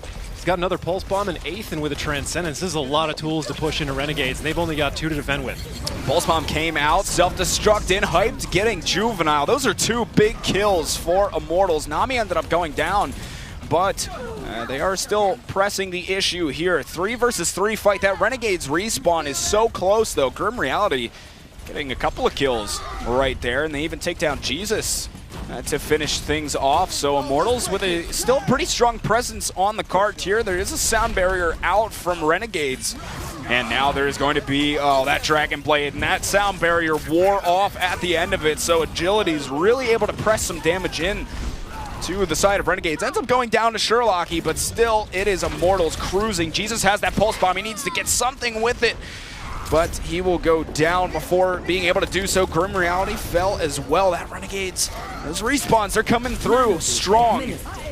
And now, I think Lucio got Jar gets the boost, and he'll just be sitting in the back with that one. A bit of a misfire out from Sherlocky, and now coming forward with the Graviton was completely eaten by Hype though, and they will get nothing with that. It's sad, very sad for Mangachu, as he is wishing he could have that one back, certainly, and Agilities cleans up on those hurt Renegades players, and now pretty good opening for Immortals, but I mean, as soon as they get some kills, that respawn is just so close for Renegades. They need to get a team wipe in quickly on that, as they just try and buy time right now for the respawners, but that is a big Earth Shatter coming through from the side of Immortals. Nami got quite a few bodies down on it. The only follow-up was onto Mangachu, though, as they just continue to have a very scrappy fight here on this card. Agility's getting it done, though, for them in the end. 2 kills, actually 3 for him as Immortals cap it off.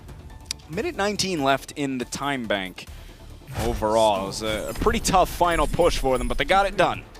Interesting tactic there by Renegades. They were staggered on the final point for quite a while, and a lot of teams kind of focus on the card and try and stall out when it gets very, very close to cap. But right there, Renegades, as soon as they started getting staggered, knowing that if they kept trickling in, trying to focus on winning and killing people, that cart would actually automatically just start walking in. So instead, they didn't worry so much about killing Immortals as they did about just keeping the cart static and not letting it move forward and waiting for that moment where they had 5 or 6 on the field to really re-engage, and they dragged a lot of time there, and as soon as they had as many people as they could, they piled it back on and pressed Immortals all the way back out, bled at least a minute or 2 off of Immortals. Yeah, that was, I mean, great for great for Renegades in that scenario. They were able to kill a lot of time. You usually don't see that until it's right about to get capped. Yeah. And they did it at a very interesting spot. Noticing that they were staggered is what I saw.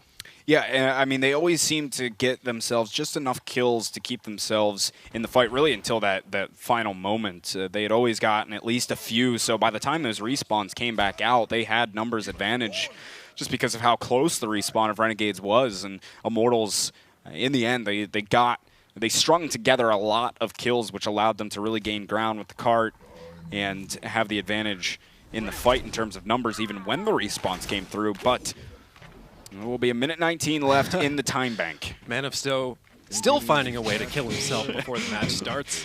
Admire the dedication. Yeah, you gotta admire it. Thank you, Renegades. Thank you for your service. Well, here we go. Immortals now on the defensive side, and it will be Renegades on the offense. Running the offensive, McCree. Pretty relatively standard setup for Renegades on offense. And it's pretty much the exact same thing on the side of Immortals for the defense, minus the Zarya and Roadhog change up. It's the only difference in composition here, but Jesus on this backside, they make their way in through the choke pretty quickly, and Agilities might actually be caught out here. Oh, a lot of damage is put onto him. Really needs to get some heals from his Ana, and Jesus just looking to wrap around this backside here. Gets the fan, couldn't quite secure the kill onto Grim Reality. That's, oh, he wishes he could have that one back, I'm sure. And Renegades losing 3 players. They'll just have to go back to the drawing board and regroup for another fight. Now, sometimes fan doesn't work out if you don't lead with just a little bit of a headshot. Yeah. Immortals pretty much wiping all of that as soon as they were able to shut down Jesus. Both sides running McCree here. It's been a while since we've seen a classic showdown. I know. It's good to see it.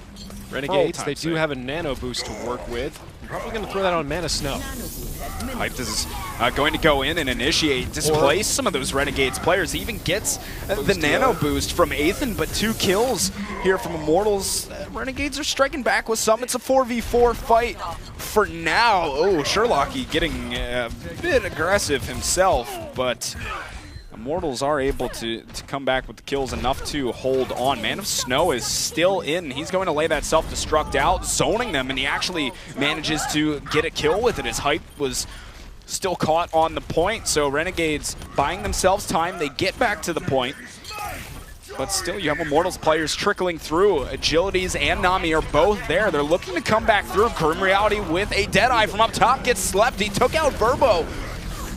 Jesus took out Verbo, I should say. Now a self-destruct from Hype will find 2, and that is going to be enough to allow all of the Immortals players to get back and hold on. Renegade's getting 1 tick, but in the end, Immortals really able to pull through.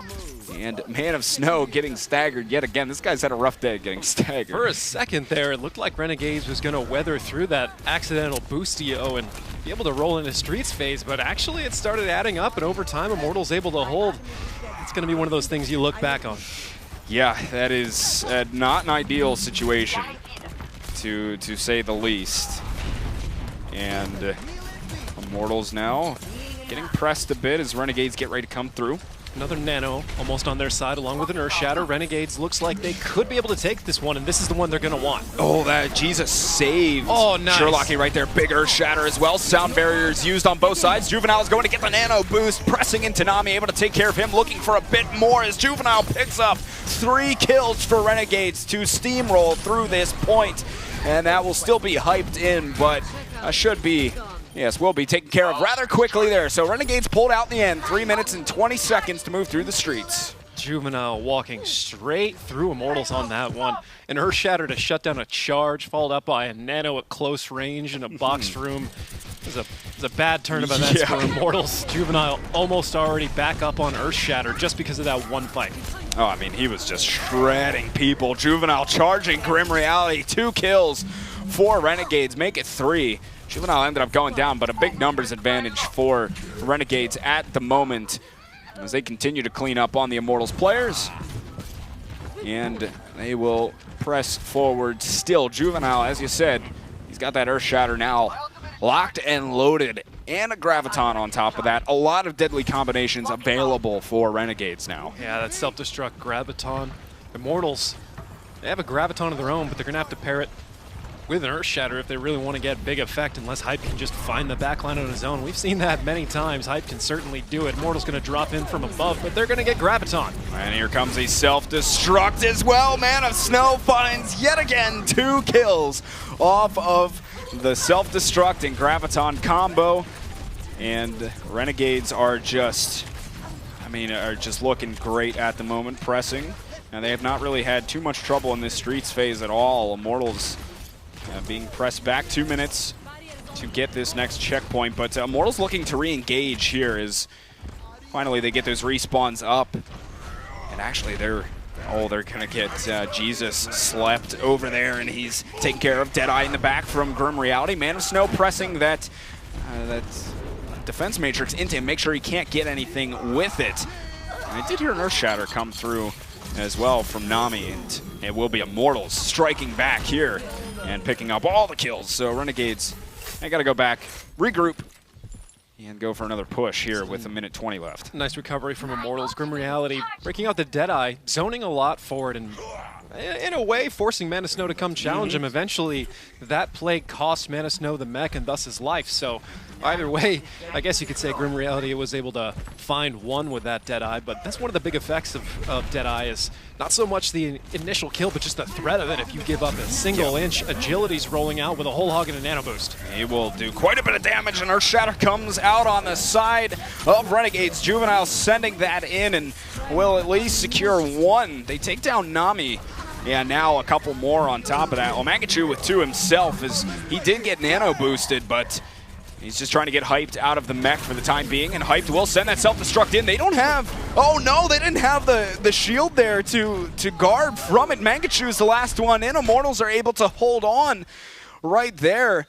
Yeah, that's a good self-destruct out from Hyped. And now down to the final seconds for Renegades. 20 seconds left for Renegades. They do have 3 ultimates to push in. They do have a bomb combo, so that might be everything they need, but they've got to touch the card in the next 15. Immortals, they've only got Deadeye on their side. Oh man, if there was ever a time for Deadeye, coming huge. For Immortals, Sound Barrier is going to start it off for Renegades as they need to win this fight to win the map. Nami goes down first. That alone might be enough for Renegades, but they need to find the rest of these kills. All right, here, Mangachu still has that Graviton. Grim Reality with the Deadeye takes out Jesus. Here comes the Graviton in from Renegades, as there is a lot of follow-up to come through. Off of that, Agilities and Verbo go down. You still have Nami and Hyped left on the cart for the time being, but there's just so many Renegades players there that they're not going to be able to stave that off, and they do get that next checkpoint, but only 1:30 for last. Renegades had to use quite a bit to make sure that they secured the fight, but at least they win it nonetheless. It did generate quite a bit as well. Renegades able to keep their dream alive on Eichenwald, and for this series here against Immortals, it's 1-1. Renegades, they hold their own life in their hand. They've got to push it all the way to completion. They're already behind Immortals' time, but that's an afterthought right now. Man of Snow getting pulled all the way into Immortals. Yeah, Renegades, they don't care at this point as long as they finish the map. Renegades, they'll be happy. But Shatter, yeah, that could cost them. Yeah, Shatter connected with nothing for Renegades, and that's one of those times where you really needed the Earth Shatter to come through. Nami gets an Earth Shatter off of his own. Got quite a few Renegades players on the ground so far. Juvenile, the only one to go down. Grim Reality got nano boosted himself, took out Man of Snow, and he's dealing quite a bit of damage to Jesus, who has a nano boost, but he is continuing to press forward. Agility's taken out by Jesus. Renegades trying to send this into the history book. 30 seconds left for them, still waiting for some respawns. Hyped is in the back. There will be a sound barrier used from Renegades as well, but they need to make something happen off the back of that. Hyped is going to be caught in behind them. Mangachu using the Graviton Surge, getting quite a few Immortals players inside of it. He's got a lot of charge to go along with it. Look out, because he is hunting down those supports. In the back, one connects with Athan, and this might just be it for Immortals. Renegades coming in here, final seconds. Oh, it does go into overtime, so they won't get that extra attempt, but still, as long as they can cap it out, they'll give themselves life. There is a self-destruct on the cart. Mangachu holds on for Renegades, and now those respawns from Immortals come out. Grim Reality switching himself over to May to just try and stall this one as long as he possibly can.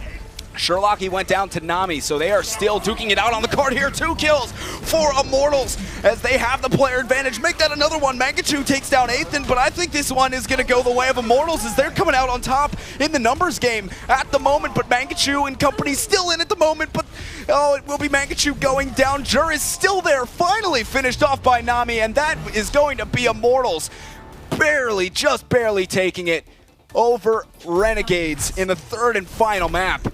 It doesn't get too much closer than that. The respawn advantage just a bit too strong. A bit too strong, and Immortals is able to hold on. First time in Overwatch Winter Premiere history that we've had this map score of 3-2 every single map for 3 maps. So, just a fun fact there. Hey. Like you said, close game every single game. Oh, I mean, that was one of the better matches I've seen in a while. I mean, like you said, every single game was close. It kept us on the edge of our seats for sure. Hopefully it did for everybody at home, but that was some good Overwatch right there. Good way to start the day, nonetheless. And Renegade's able to barely keep it alive as they push through each point, almost wiping, or almost losing a few times there, ultimately not able to push it in on the final point. Immortals, conversely, they plowed all the way through to the final point where they lost most of their time. A final point on Icon Wall being such a problem with spawns so close. Yeah. If you don't get a full team wipe or teams really stagger, it's going to happen. It's going to keep going on forever, pretty much. Yeah. Now, they were able to stall quite a bit there. Grim Reality really helping out on the final point as he was able to switch to Mei, make some big plays that was ultimately gave Immortals the win. Yeah, that's when in doubt, you're really just trying to stall things. If you go Mei, it is so tough to break through that for the team that is attempting to push, because you can, I mean, not only keep yourself alive to get your respawns, but separate some of the pushing team with walls, help get kills. I mean, it's so tough to deal with, and it's a great pick when you're in these situations, defending, really just trying to stall and win one of these final fights, because it is so effective. Everything's clustered on the cart, and that freeze can be very, very powerful. So a good switch from Grim Reality in the end, and certainly help them come on top. Now, we also saw not only Grim Reality helping out with the stall, but Hyped time and time again through that match, especially on the second point, able to really buy a lot of time. Something we see out of Divas constantly, and Hyped is no exception. We've seen him multiple times completely stall a team long enough for his team to respawn and get back to a point. I mean, fly in, you know, waste a little bit of time, fly way up into the air, just the corkscrew maneuver in the air. Yeah, make yourself hard to hit. And I mean, as long as you have, especially if you have self-destruct, you lay that sucker right down on top of the payload, and you're going to have everybody running for the hills, and even buy more time for some of your team to get back. So doing a good job of that time and time again was Hyped. They were for sure. Absolutely did well. We take another look at Grim Reality on McCree, something we enjoy watching him do. You can see his quick reaction time here, able to try and get the kills here. Oh man, that was so that was real sad for Jesus. The fan just not quite connecting. That's why sometimes just going for the quick headshots can pay off as well. But in the end, they ended up getting that point. But it looked good. There was some heal support coming out, so it flips around. But yeah, a headshot tough. followed by a fan might have been enough burst in the moment. But either way, it's hard to fault somebody for taking a fan in a one-on-one with McCree like that. You miss for 1 second, you get booped by Lucio, and the next thing you know, you're getting flashback, and you definitely lose. Yep. So we'll take a look at the standings, and with that win there, Immortals going to improve to 7-1. Well done by them, as we see Renegades dropping to 4-4 at the moment. Yeah, they're still playing so good, Immortals. I mean, they were really neck and neck with Renegades. That was, again, one of those matches that just very, very small things in the end were the difference maker, because every map was so close on time and in score. It's just little differences that, you know, put Immortals on top in the final stages of that. But Immortals, as you said, sitting 7-1, looking very strong at the moment. It's very strange to see Renegades low on a standing sheet. I know. I mean, it's still early in the second round, so lots is going to move around with that, but it's still a little bit unsettling. For sure. It's not normal. Well, and it's weird to see them low, but if you take a look there, you know, there are 4 teams here that are within 1 game of each other at 4 wins. And as we take a look at the schedule, you can see Complexity's up next. If they were to win here, there'd be 4 teams tied all up right there. So Complexity really wants to make that happen here. Yeah, I mean, especially because they didn't have, I think, the performance that a lot of people expected out of them throughout some of that group stage. I'm sure they want to prove themselves coming into this, coming into the round of 6 now, the second phase of the group stage. They, you know, got a bit of life since FaZe lost. They had the opportunity to come here and compete in this second phase of the group stage, so I'm sure they want to prove to the world that they did come to play, and they want to make it to land for sure. I would argue that the moment that they got a little bit of life wasn't so much when FaZe lost, but when they beat Luminosity. If that didn't happen, they were completely done. And now it's another situation they don't want to get into. They had lost to FaZe, and if they had tied them, they would have been out. So going into this next match against Liquid, I mean, you obviously want to win all of them, but they lost against Liquid last time. You want to definitely come back against every team you lost to primarily to make sure you don't lose in a head-to-head, which before we completely move on to that next match, I am going to point out that's twice now the Renegades has lost to Immortals, so if there's any head-to-head there whatsoever, Immortals comes out on top. That is very true. We'll see if that plays into the way that the standings pan out at the end. But let's talk about Liquid versus Complexity. It's a new week. It's a new opportunity. Complexity has to show up here right now. They're just trying to crawl into that top 4. Yeah, and they have the opportunity to get in there with some strong play this week. A tough test out of the gate, though, from Liquid. Playing against Liquid, I should say, because they have been playing quite well as of late. I mean, especially AZK has been really firing, and you also have guys, some other players that are really strong on Liquid. And Complexity, they have been shaky, but they had a little bit of a break since our round of 8. And now, they had some extra days, go ahead and scrim, especially trying to incorporate Winghaven in, feel a bit more comfortable with him. So they've had time. Hopefully we'll see, a good Complexity come out today. Yeah, the reference to Winghaven is definitely going to be a big factor in that one. I expect to see a different Complexity in this set. I can't necessarily give you a bunch of data with some supporting statistics. It's the gut feeling. I feel like they're going to show up. They've had a bit of time to prepare, and they've been preparing for Liquid off the bat. We'll talk about their roster. First here, AZK. You pointed them out. Key player for these guys. Who else can we be looking out for on Liquid's roster? You have a few of them here. I mean, any of these guys, they've all had their moments throughout the tournament. But you have Mezer, probably one of the most fun Reinhardts to watch, really, in all of North America. He's just come up huge for Liquid time and time again, whether it be MLG here. I mean, he's a lot of fun to watch. Yeah, referencing what we had talked about in the past, Mezer was another Reinhardt mentioned as, by other Reinhardts, as somebody that's tough to play against. Rafa, he's been showing up quite a lot over the past week, but definitely AZK, I think, is the story of the last week in Liquid's rise. Really turned it on, found a whole lot more follow-up DPS than perhaps he did in the first week. And that just changed everything for Liquid. When he's been breaking out Tracer, he's been a dominant force. Dehang, he's always been fantastic. Sure. I mean, we've seen him hit pivotal sleep darts a number of times that changed a defense around or an offense around entirely. He's been somebody that's very reliable, possibly one of the better Anas in the game. And so as we move over to talking about Complexity, you guys brought up Winghaven. This is a player who's new to the roster, or newer to the roster at this point. He's been playing with them for most of the Overwatch Winter Premiere at this point, but I really want to see him solidify himself. He has to do it here, or else they're not going to be able to move forward. Yeah, I mean, he was great Reinhardt for Reunited. That's where he came from, was Reunited. Complexity putting JKW off to in the inactive roster zone. They have Winghaven now playing for Complexity, and that was kind of the story of the initial phase when they brought Winghaven in. Was it just seemed like they had a bit of difficulty gelling together. And I mean, as you would expect, it can be tough bringing in a new player like that, especially on a role as pivotal as Reinhardt is.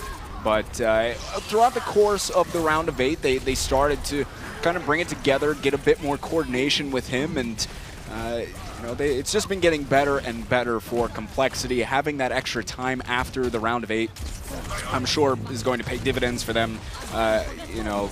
Just being able to synergize things even better as they come into today's match. But you have a lot of talent across the board on Complexity. Coming into the group stage, a lot of people were looking at Complexity to be maybe the top team in all of it.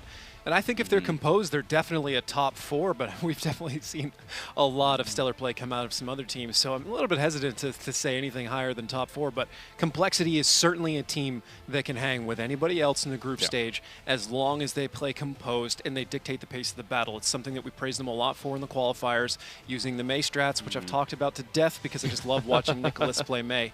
But they were always managing the tempo. And anytime they do that, they come up so much better than they do when they let the opponent do that to them. And that's what I've seen so far through them, from them through group play, is just not being assertive enough, not pressing forward. Even when they're on their back foot, they used to play forward and try and turn the tables, and they were fantastic at it. I think if they bring that back here over the next 3 days, they're going to take a ticket all the way to LAN. So can Liquid keep their hot streak going? Can Winghaven gel with his team finally and bring out the wins that they need so desperately? We're going to find out here in this match. Dorado is where we are going first. New map for us here at the Overwatch Winter Premiere, and it's going to be exciting. I love guitars. They've got so many guitars on that map. I just love they love are scattered. Yeah, they're certainly scattered throughout there. That's to say the least. And pinatas. Yeah. It's a whole party. I mean, everybody knows about the pinatas and the cactus. With the self-destruct, when it goes off near the pinatas and they all explode at once. Yeah, it's a party. Just cut straight to the point. And like I'm focusing on completely different things from you. I don't even know what's going on anymore. But Dorado, yes, a new map indeed to have here for us, at least since we came into the group stage of the tournament. So it's good to see yet again some change up here, and Complexity Liquid should be yet a good one. Like we said, other than maybe some of the initial stages throughout like the qualifiers, but since then we don't have too much to work off of in terms of Dorado with these guys, at least as of late. So it'll be a fun one to watch. Will Complexity run Sombra on this map? Is that, will we see that from them? That's one of the big ones. Sombra, Symmetra. We've seen a lot of mix-up in the compositions on Dorado since the most recent meta, especially since the Symmetra patch, but we haven't been playing it here in the Winter Premiere, so haven't necessarily seen the meta evolve here in this tournament, but I'm looking forward to seeing that start taking place now. Liquid, Dahang's already on Symmetra. That wouldn't surprise me one bit. Yeah, we've seen throughout some of the other tournaments that the teams really do like to run Symmetra on the defensive side. First point of this map, that's something you do see quite a bit, so certainly not surprised to see Dahang on that one. But will he stick is the question, because he's still sitting in spawn at the moment. But no, he is actually going to change over to Zenyatta. Also not surprising. Yeah, I mean, you have options. They can certainly do both. A lot of hard chokes.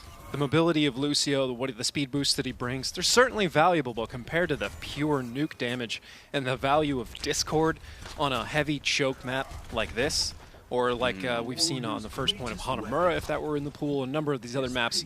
We certainly saw it some on Hollywood up until the Symmetra release. Yeah. And a little bit on King's Row. So all those same things coming into play here. Dahang, Minstrel, that's a lot of healing power. And Tranquility.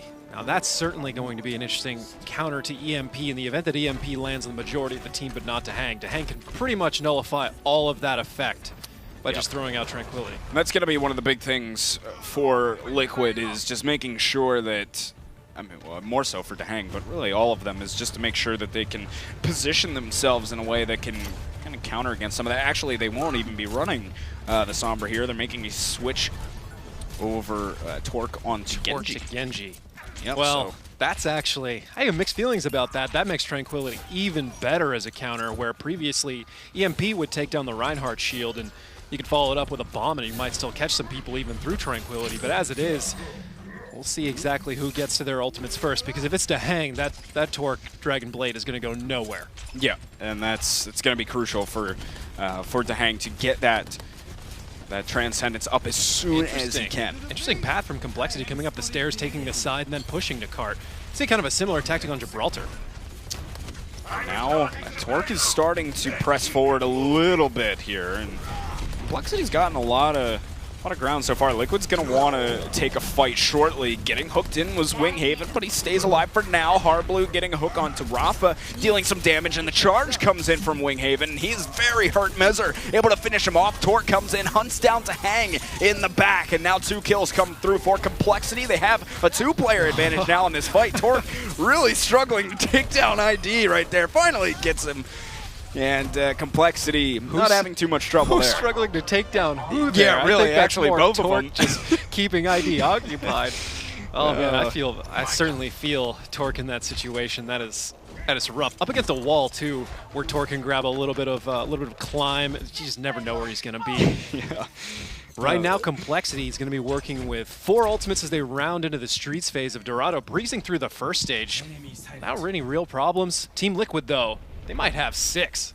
They certainly have a lot to work with here. Shake still sitting back at 25% on the Nano, so I don't know if we'll be seeing a Nano Blade come out from Complexity, but now AZK is going to get the Nano Boost himself. Torque is just going to send in the Dragon Blade, forcing that Transcendence out from Dahang, and there will be self-destruct in the back. Dahang actually getting caught out by, or he gets caught out by Hardblue as the hook connects, but Rafa able to kill Torque. So they trade 1 for 1, and now an Earth Shatter in from Winghaven is going to put Rafa and AZK both on the ground. AZK with the Biotic on himself, finished off easily by Winghaven as he picks up 2 for himself, Winghaven.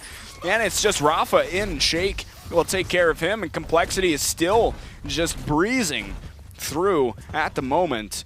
Yeah. Torque burning Dragon Blade. It got countered by Dahang playing Zenyatta at the time, but either way, it just pulled an ultimate, defensive ultimate out of Liquid, and Complexity followed it up. They didn't put too many eggs in that basket. It's not like they threw Nano on top of it, so pretty equal trade for Complexity. Ended up coming out on top in the end. Nicholas getting the Nano Boost as he initiates onto the Liquid players, and Winghaven did use an Earth Shatter there, but not a whole lot off it. Doesn't matter. Complexity still have 3 kills for themselves here, and Torque is just being a menace to some of these squishies in the back, the supports of Liquid, and now Complexity with 4 minutes and 30 seconds to work through to the final point. They are certainly feeling good on their offense so far. Rafa making a switch over to Mate. Complexity going into the final point here with 4 minutes and 15 seconds. 3 ultimates. They don't have a Nano Blade. They do have a self-destructed Dragon Blade, a Whole Hog. Shake and Joe both working on their respective ultimates. And Winghaven, his Earth Shatter. Liquid, however, got a Nano looming. Earth Shatter of their own, but they're pretty far away from Rafa's Blizzard. Good initiation from Nicholas, knocking Mezeron to the ground, and he does have, well, he's going to have the Nano Boost on himself. Woke AZK up, self-destruct comes in. Oh, that's a big shatter. Hardblue actually goes down, and that is a big shatter as Liquid are able to just steamroll through Complexity right there. And that will reset things a bit. Liquid finally stalling Complexity for a while. So Rafa on that May is certainly going to help. The Nano for Liquid not really paying off. A lot of that getting caught up behind Nicholas's self-destruct and general positional things. Complexity now going to be working with 5 ultimates as they come to this final point, but Liquid, they're going to have a Graviton, and if they can get that Blizzard up, that could be all they need to shut it down. Here comes a Nano Blade in from Torque, hunts down Dahang immediately, takes out ID shortly afterwards. 2, 3 for Torque with the Nano Blade, making his presence felt on the side of Complexity, and they will continue to press forward right now as Liquid will have one more shot really at trying to defend this one as that cart nears the final point. Well, that was a bludgeoning for Complexity, taking down Liquid, but Liquid rolling in. They will contest, and they do have a Blizzard. Will it turn the tables?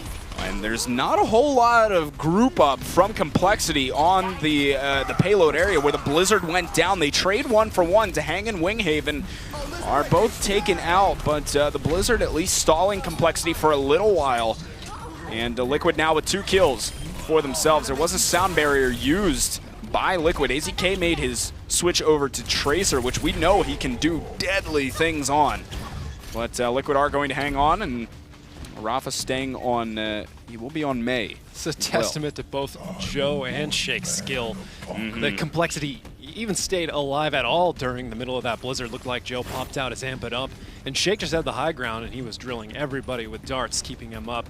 You'd expect people to fall a lot faster than that in a Blizzard, but as we come back here, 1 minute and 50 seconds left on the clock for Complexity. They have a Nano Boost, an Earth Shatter.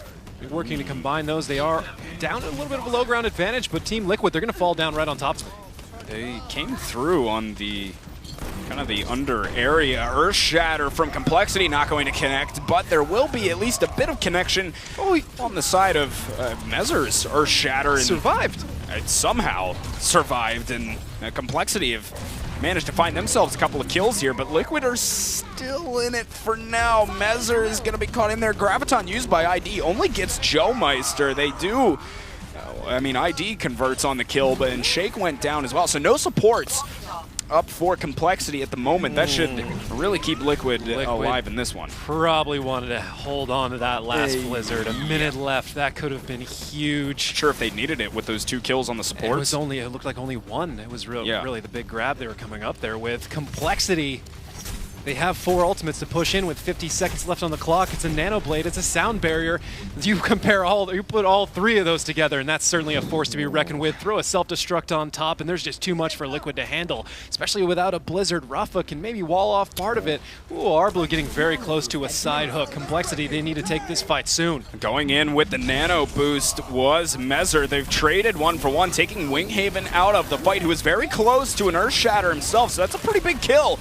And the wall coming up to keep that self-destruct off of the rest of the team. Good job by Rafa, but it is a bit of a trade back and forth. The hang goes down. Complexity are finding the kills. At the moment, 3 for Complexity. These respawns from Liquid need to get out in a hurry, as there's only 6 seconds left on the clock. I don't know if they'll be able to cap it without going into overtime, as ID makes his way onto it. He will stall out, so we do have overtime. But the rest of Liquid need to make their way here. ID quickly taking care of Earthshatter in from Winghaven is going to, it looks as though it could secure it, but the sound barrier out from Liquid. Complexity are finding kills regardless. AZK is up on Tracer. He's just dipping and diving around on the cart, but Complexity will be able to cap off in the end. It is in overtime, but at least they get all 3 points. And, just barely. I think Liquid could have held there at some point, maybe if they had that Blizzard in one of those engagements, but looked like that sound barrier was going to have a bigger effect than it was, but actually it was just most of Complexity deciding to ignore the targets that were already on the ground, and since there was a sound barrier up, focus those that were standing. So a momentary pause in the cascade of damage as Complexity readjusted and absolutely wiped the floor with Liquid going to the final point there. But Liquid, they did manage to hold for the entire clock, so Complexity has capped, but they don't have any time left. If Liquid is able to do the same with some change, they're going to be sitting pretty to take map 1, but there's a long way to go before that's on the table. Liquid getting ready for their chance at the offense, and Complexity, well, it's hard to read any of these lineups at the moment. They're not even stepping onto the battlefield yet. Well, see, Joemeister is showing the Symmetra pick so far. And I would not be surprised, again, to see this. They will be running Joemeister in on Symmetra, so it is a pretty popular pick on the defensive side of this map. We've seen Complexity run it before, so they will have Joemeister on that. Harblu presumably will be switching back over to either Zarya or Roadhog here once he gets, boosts the rest of his team into, up top here. Make sure that Joemeister can place all those turrets where he wants them, get a good setup, and Harblu will go back to spawn and change. It will be Zarya for him, and the Liquid showing ID on Mei on the offense here as well, at least so far. We'll see if they stick with it, but interesting pick, and I'm still an advocate that Mei can be, incredibly effective on offense or defense through a lot of maps these days. And I think there's going to be some interesting conversation around there when Hook 2 point whatever, whichever version ends up landing. Well, we'll have to talk about that at another time. That's a longer conversation. It requires a lot more compressed thought. Absolutely does. Complexity just going to be holding directly after the bridge. No high ground shenanigans for them whatsoever. Team Liquid, they're just getting some little distance unimpeded here. Complexity doing a good job generating a lot of percentage on their ultimates before making real contact. And Joemeister already at 40% on, well, either the teleporter or the shield generator, whichever Complexity decides to go with, but Liquid wrapping around from the courtyard side, looking as if they want to engage from the stairs rather than straight up through the choke. Well, the longer they wait here, Joemeister's already at 50%. Yeah, that's right. He's building it up, slow but sure. Is 60%. If he just lands a couple of big right clicks, really, he'll have it at the ready. And now starting to engage is the rest of Liquid. And they are pretty pressed, but they're not moving the card at the moment. They're looking to take a fight, and Rafa goes down. Joemeister is, well, he's got his ultimate available.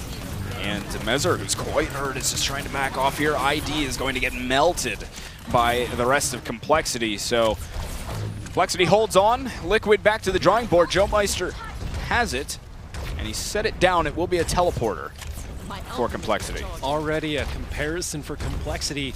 Would have already been through this stage. Yeah. Of Dorado, Team Liquid. They did attempt the same kind of attack pattern, but Complexity was able to shut it down pretty easily, and Joe Meister, he's already dropped his ultimate. Shake, he's got a nano. Harblue's gonna have a Graviton. Torque with attack visor. Winghaven with an Earth Shatter. Nicholas with a self-destruct. This is gonna be really hard for Team Liquid. Graviton is going to come out from Complexity. 2 kills already. Self-destruct back there. Nicholas is able to secure 2 kills. That is going to be a wipe of Liquid. And they still have, I mean, they didn't invest really hardly anything besides the Graviton and the self-destruct Complexity. I mean, they still have a lot of ults to defend with here, and is ID going to stay on Junkrat? That's interesting pick. He is going to go for the Junkrat. I guess for the shield war, there was no shield generator for Joe Meister. It does appear to be a teleporter, so that's even a little bit even more questionable for me, but Junkrat certainly can soak a shield, and if they feel like they're losing in the shield war, it's not a completely insane pick. We've seen it work for Immortals at least.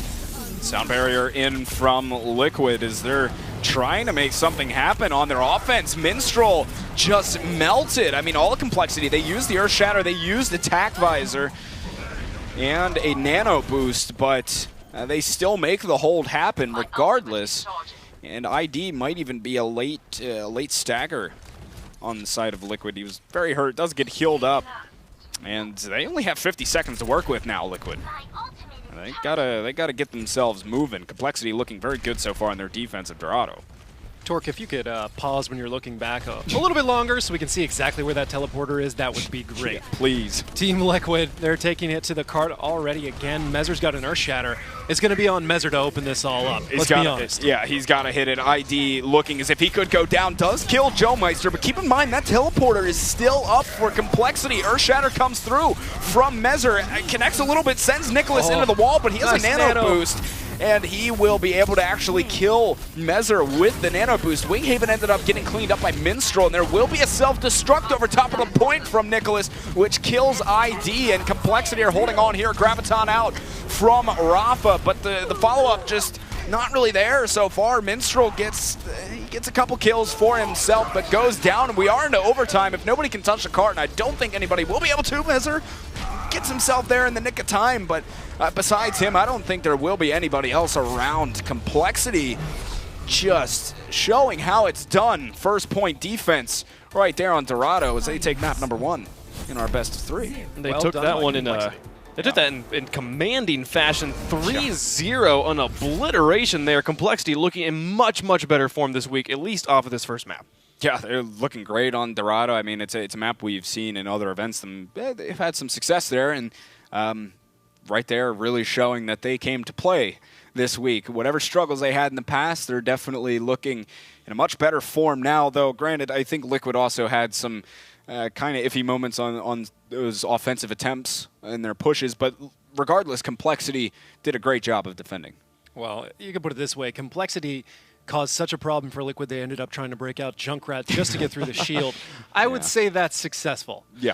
Which that's got to feel really, really good on the side of Winghaven. We talked about him. How was he going to gel here? And when you're forcing the other team to make picks, to make changes just to deal with you, and it doesn't even work, like Winghaven, I felt like, for me, you guys give me your opinions. How did you feel about Winghaven in this match? It's looking as if he's playing much better with the rest of Complexity. I mean, they seem to be gelling more. That's something we talked about before. He seems to have kind of found the rhythm with the rest of the team, and you know, the rest of the team has found rhythm with him as well. They're all kind of syncing together. Complexity's looking kind of back to some of their old form that we're used to seeing them in, at least through map number 1. It's still early. We still have more to play, but they are definitely looking better than they did last week for sure, and it's good to see. Yeah, it's certainly a little give and take as to whether Winghaven's gelling with the team or the team gelling with Winghaven. I think we've all played with an ultra-aggressive Reinhardt. Sometimes the team can actually do it, and sometimes that Reinhardt just charges and dies constantly. It doesn't necessarily mean that he's a terrible Reinhardt. It's just maybe he's not the right Reinhardt for the team, and Complexity clearly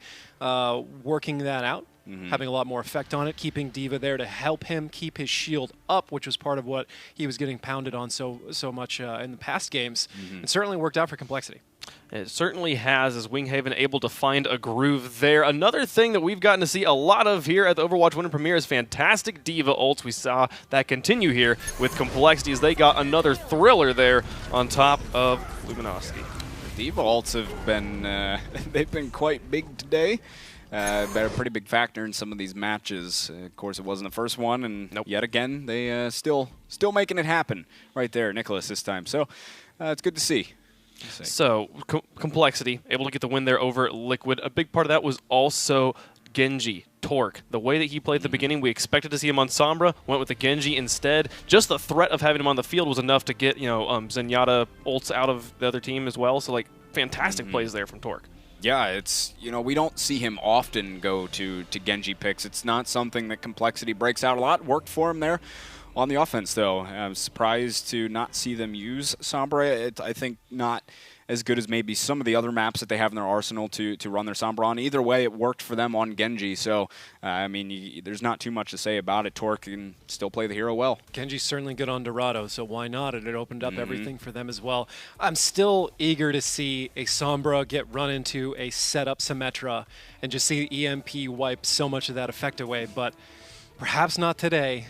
Maybe perhaps tomorrow. One of these days. One of these days. It'll happen. I feel But today we get some more Lijiang Tower. Here's another new one for us here at the Overwatch Winter Premiere. All right. That's what we like to see, folks. We head on over to Lijiang Tower. And it is map number 2 in our best of 3 here in the Winter Premiere round of 6 or group phase, stage 2. It's Complexity versus Liquid, and Complexity, pretty commanding performance on Dorado, looking to take that now to Lijiang Tower. This is Liquid's map choice, keep in mind.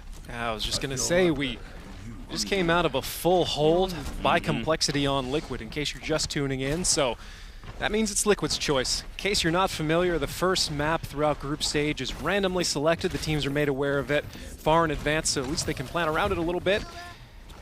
And after that, whoever loses the map that came before will choose the map to play next. That's going to be Liquid in this instance. Complexity beginning to take away the point first. Complexity decides not to go through the computer room side. They just walk straight to the point, and Liquid have joined them. Down there, AZK is playing Tracers. We've seen him play Tracer on these control point maps quite a bit recently. Winghaven goes down to Rafa to get us kicked off. Liquid with a 3-player advantage already, just mopping up Complexity all over that point in the blink of an eye. Early for them, and they're looking to even get a stagger. Yeah, a little bit of a stagger on a Nicholas there, but Liquid will strike first here. Already a Pulse Bomb is about to be up for AZK. Big lead in the economy already coming out for Liquid. Earthshatter from Mezer's very close, and that is a dangerous man to equip with a tool like that. Mezer charging into the doorway and actually pressing back Complexity. They've got him pressed firm into a choke. It can be really tough to reinitiate for the team trying to attack and get back onto the point. 2 kills for Liquid. Nano Boost came through. It was given to ID, but AZK had used that Pulse Bomb, so you don't have that combo at the ready for Liquid, but you do have a self-destruct and the Graviton, which is now up, plus an Earthshatter. AZK will have another Pulse Bomb in about 10-12 seconds. Don't worry about it. Well, the self-destruct is going to come through, and the Graviton itself didn't really necessarily get any kills, but they were able to do it just through sheer damage right there, Liquid. And they're going to keep Complexity at bay. 60% coming online for Liquid on their point, and Complexity need to get these ults going and make something happen here pretty soon. Not a whole lot of flank potential for Complexity, so starting to break through a choke is pretty much just your vanilla shield war back and forth. And so far, Liquid keeps coming out on top, and a Nano coming out from Complexity. Ooh, Nicholas getting slept, but a good charge to start things off from Winghaven, and 2 kills for Complexity here. This is definitely their opportunity to retake the point as they're just melting everybody within sight. Roth is still in, but he'll get taken out of the mech. AZK is in there. Horriblue having no troubles dealing with him, so Complexity finally get themselves onto the scoreboard here on our first stage of Lijiang Tower. Liquid got themselves up to 91% though. Very good first push for them. Hard Blue aggressively going in with a Graviton as well. Not too much follow-up for Complexity. They use a sound barrier, and they got one kill anyway. But Liquid's going to have a big arsenal to repush with here. Yeah, Liquid one possession away from capping out the first stage of Lijiang here. Like you said, a big arsenal, 4 ultimates, almost 5.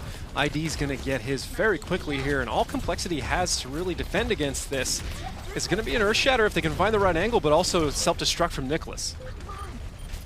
They're coming in here. If Liquid can flip-flop the point, it will be the first stage going to them, take a 1-0 lead. Self-destruct from Complexity will land into the back. Nicholas getting himself into his mech yet again, and they are just about to have that bomb combo. ID and AZK are going to look to connect right here, as ID's just needing to get the last few percent. They do have it now. ID goes in. Oh no, he's actually put down as he just got the sound barrier in time. That was beautiful from Minstrel, getting that sound barrier off. It saved ID in that fight.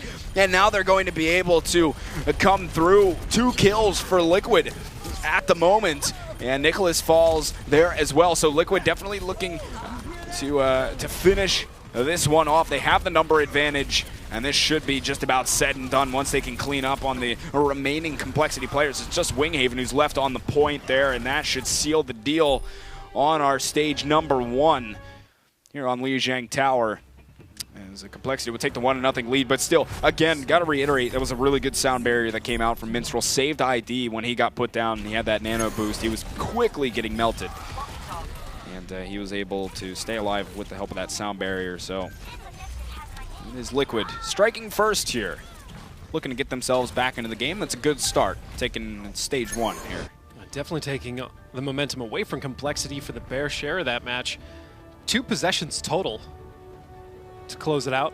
Complexity, they're down 1 on Lijiang so far, but they're up 1 in the series. Liquid's looking to tie this up and push it into map 3, but they still have at least 2 stages to go in a best case scenario for them. We're going to be rolling out onto Gardens here for Lijiang. I've been waiting so long to see these teams play these maps. It's a beautiful sight, my friends. Here we go. As they just engage right out in the open. And Nicholas will be on Pharah this time for Complexity. And Torque will be playing the Diva. As Nicholas just trying to get that spam out there, get some people low, but Liquid get a couple of kills for themselves. And Nicholas, that's a rough situation. So hurt, gets finished off. That's not the spot you want to be in if you're Nicholas for sure. And Liquid striking first yet again. Off to a good start on phase number 2. So far, Liquid in full possession. Complexity, they're going to have to cross basically one of 2 different angles. Team Liquid's got vision on them the whole time. They already are aware they're going to try and slip around the backside. Liquid's going to have an Earth Shatter to shut all that down along with a Nano. Complexity right now working with nothing. They're trying to push in through the White Room side, and there will be a nano boost given to Mezzer, using that Earth Shatter, getting so many bodies down. 4 kills, 5 kills for Mezzer off of a massive Earth Shatter. Will send Complexity back to the respawn queue. A full team wipe comes out from Liquid, and that is exactly why Mezzer is so feared amongst these teams in North America. Oh my goodness. That is just mayhem. It's a play that stands alone, audio or not. Oh, that's just a thing of beauty. Mezzer with the nano boost had no trouble. But back into the fight as Mezzer and Harblue are going to exchange Pulse Bomb combination out for Liquid this time. Going with the Graviton, they get the Pulse Bomb too for AZK. ID cleans up on Torque outside of the mech. And it is just all Liquid at the moment. But now Complexity are getting those ultimates up and ready to go. So this is the push that they need to win here. It's a clear advantage in the ult economy. Yeah, this could be their last attempt if they don't make this one work. So like you said, Complexity absolutely on the ropes here. They've got to take out Liquid and repossess this point. And Graviton self-destruct will be there. 1-for-1 trade. Mezzer and Joe Meister both falling. Complexity now getting the kills. Winghaven with the 2 for himself, 3 for Winghaven. And the rest of Complexity will be there to help out the cause. So it is 99% for Liquid, but they are able to take the point. Complexity will start to tick away, but this is going to be a tough hold for Complexity, to say the least. It's going to be about 3 ultimates for Complexity and 4 for Team Liquid, but one of those is going to be Mezzer with an Earth Shatter, and that is a dangerous proposition for Complexity. Yeah. Liquid 1 possession away from capturing stage 2 as well.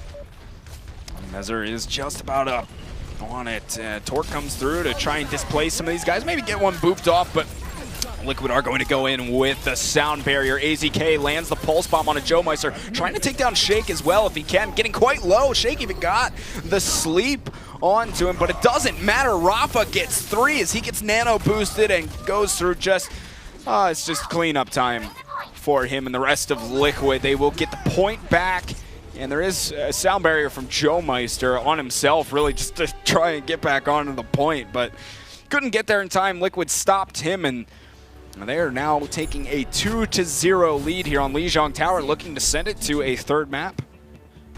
So far, Liquid looking very, very comfortable on Lijiang. Comfortable, understatement for them. I mean, it's just been cruise control throughout much of this. Complexity can't really crack the code to winning these, I mean, not only these initial fights, but just getting back in and keeping themselves ahead in the ult economy to be able to defend from Liquid re-pushing once they do take the point. And now we head on to potentially our 3rd and final stage of Lijiang Tower, as Liquid is up 2-0, looking very good at the moment. Complexity making some change-ups, going for quad tank now. Harblue on Hog. Harblue on Hog, you gotta watch out for that.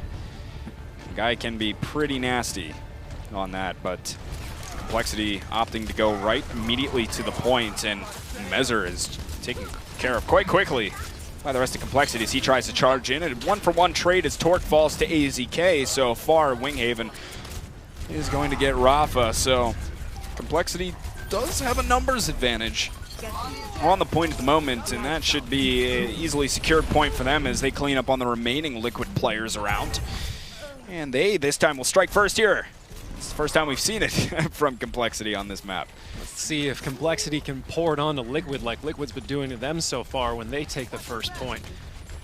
Often a tough proposition to come back. Lijiang is especially brutal. Yeah. Seen Nepal go back and forth pretty reliably, but once you get a point here on Lijiang, there's a lot of hard choke points to get through. Not quite as bad as Ilios, but yeah, it's still very tough to deal with. But here comes Liquid trying to re-engage. AZK starts it off to take down Joe Meister. Rafa's mech is just getting melted as we speak. He's still alive for the time being. Finally finished off. There was some ultimates that came through from Complexity, and they will have no issue holding on against the Liquid aggression right there. 40% and counting for Complexity, and the team wipe on top of that. But Liquid soon to have a lot of combinations that they can work with to retake the point. Now Liquid with an Earth Shatter. Again, it's Mezzer that's in charge of it, and that's always going to be a threat, whether there's any follow-up or not. Complexity is going to have a self-destruct. Hold on, a Graviton coming out from Liquid. And Rafa's just about to have self-destruct. Complexity are going to kill AZK out of the gate. A 1-for-1 trade. Self-destruct just sitting on the point for now. And Nicholas getting demech. There will be a Graviton used. Only Rafa, while Rafa and Mezzer both getting caught inside of it. And a couple others towards the tail end of it. But there was really nothing there to kill the players inside of the Graviton. Torque is in the middle of the point at the moment. Mezzer looking to... He's just keeping his team shielded for now as Harblue trying to hunt down a hook, and Torque at full charge. You gotta watch out there. 2 kills for Complexity, 3 now as Torque presses forward, melting ID and getting the right click to take out AZK. So Complexity are looking so strong here, holding on at the moment, and it's just Liquid desperately trying to get themselves to the point right now. They do get some players there, and a sound barrier comes out. But they need to win this fight, or Complexity will put a round on the board themselves. Self-destruct coming in onto the point, won't get any kills. Harblue starts off the fight for Complexity as he takes down ID. Winghaven and Nicholas chime in as well to pick up kills onto these Liquid players. It's only AZK who's up at the moment. There's no way he's going to stall long enough for the rest of Liquid to get themselves back. So Complexity getting themselves on the board here. We'll make it 2-1. Liquid still in the lead here on Lijiang Tower. With a full shutout, no less. Yeah. Not giving up a single inch. It's a good response. There focusing so well, it made it look like Rafa was in a how many mechs can I get in a minute challenge. Xin one out, back in again, gets sent home very, very quickly. Testament to Complexity's focus. Well, that's step one of Complexity getting back in this game, but or at least getting back in this map, I should say, because technically they still have the lead overall, as they took map 1, but Liquid looking to even up the playing field. If they can take this stage again, which they looked very, very dominant on first time around, see if they can do it yet again, as Complexity will be sticking to that quad tank, keeping Harblu on the Hog as well, the Roadhog, the Harb Hog coming out. It's the Hog Blue. I thought we The decided Hog it was Blue. Hog Blue. Too Each late. their own. Winghaven, though, goes down. Mezzer charging him immediately, and Harblu getting the kill on a Minstrel. It's a 1-for-1 trade, 5 versus 5 fight as Complexity. They're kind of caught inside of the corner, going to try and re-engage here. Nicholas comes through to help save Harblu. And Liquid with a strong presence on the point. Nicholas looking to displace some guys a little bit, and his mech is getting taken out quite quickly, but good support from Shake in the back, really dishing out a lot of heals. Liquid also needs a note. Dahang is going to be on Zenyatta here as well, rather than an Ana. Point that out, but Complexity have gotten 1 kill, took out Rafa, and now the Transcendence going to come through. Mezzer from the back is going to use an Earth Shatter and get a couple of kills right there. That's a big Earth Shatter through from Mezzer, and even knocking up a bit more of charge onto his ultimate for fights later on, but that Earth Shatter is going to help Liquid secure the point first here. I'm really looking forward to seeing what AZK can do with a Discord out there. A discorded tank with a pulse bomb on it falls very, very quickly, just a few beeps away from death. Team Liquid have 2 ultimates to work with right now, a bomb combo. Really all going to come together here as the Graviton already coming out. Ooh, Graviton came out, but the Earth Shatter from Winghaven shut down the players trying to engage from Liquid. There is 4 kills for Complexity, and they are not letting Liquid snowball it this time. They will come straight back and get the point. Well, and that's a disaster for Liquid. Complexity keeping them to only 35 points, and now they're holding from a defensive posture with 3 ultimates already, and Liquid holding on to none. Torque has the Graviton at the ready. He's going to place it right down through the doorway. Winghaven charging, and there's Nicholas's self-destruct to get a couple of kills on top of that. Just going to make Liquid wait even longer here, really only expelling 2 ultimates. That looked like it was going to get eaten for a second. Yeah, I was getting worried for him. Should have more faith in Torque. Yeah, he knows what he's doing. This guy's here for a reason. He's pretty good, I guess. Yeah, I guess. He's pretty good. And here we go, Liquid looking to come right in here, and that Pulse Bomb is going to connect onto Shake. That's what you need to start it off for Liquid. Rafa takes out Winghaven as well. Transcendence was used by Dahang to keep all of those Liquid players alive long enough to find the kills that they need to retake this point. They are able to do so. AZK just chasing the Discord and coming up with 3 so fast in that last engagement.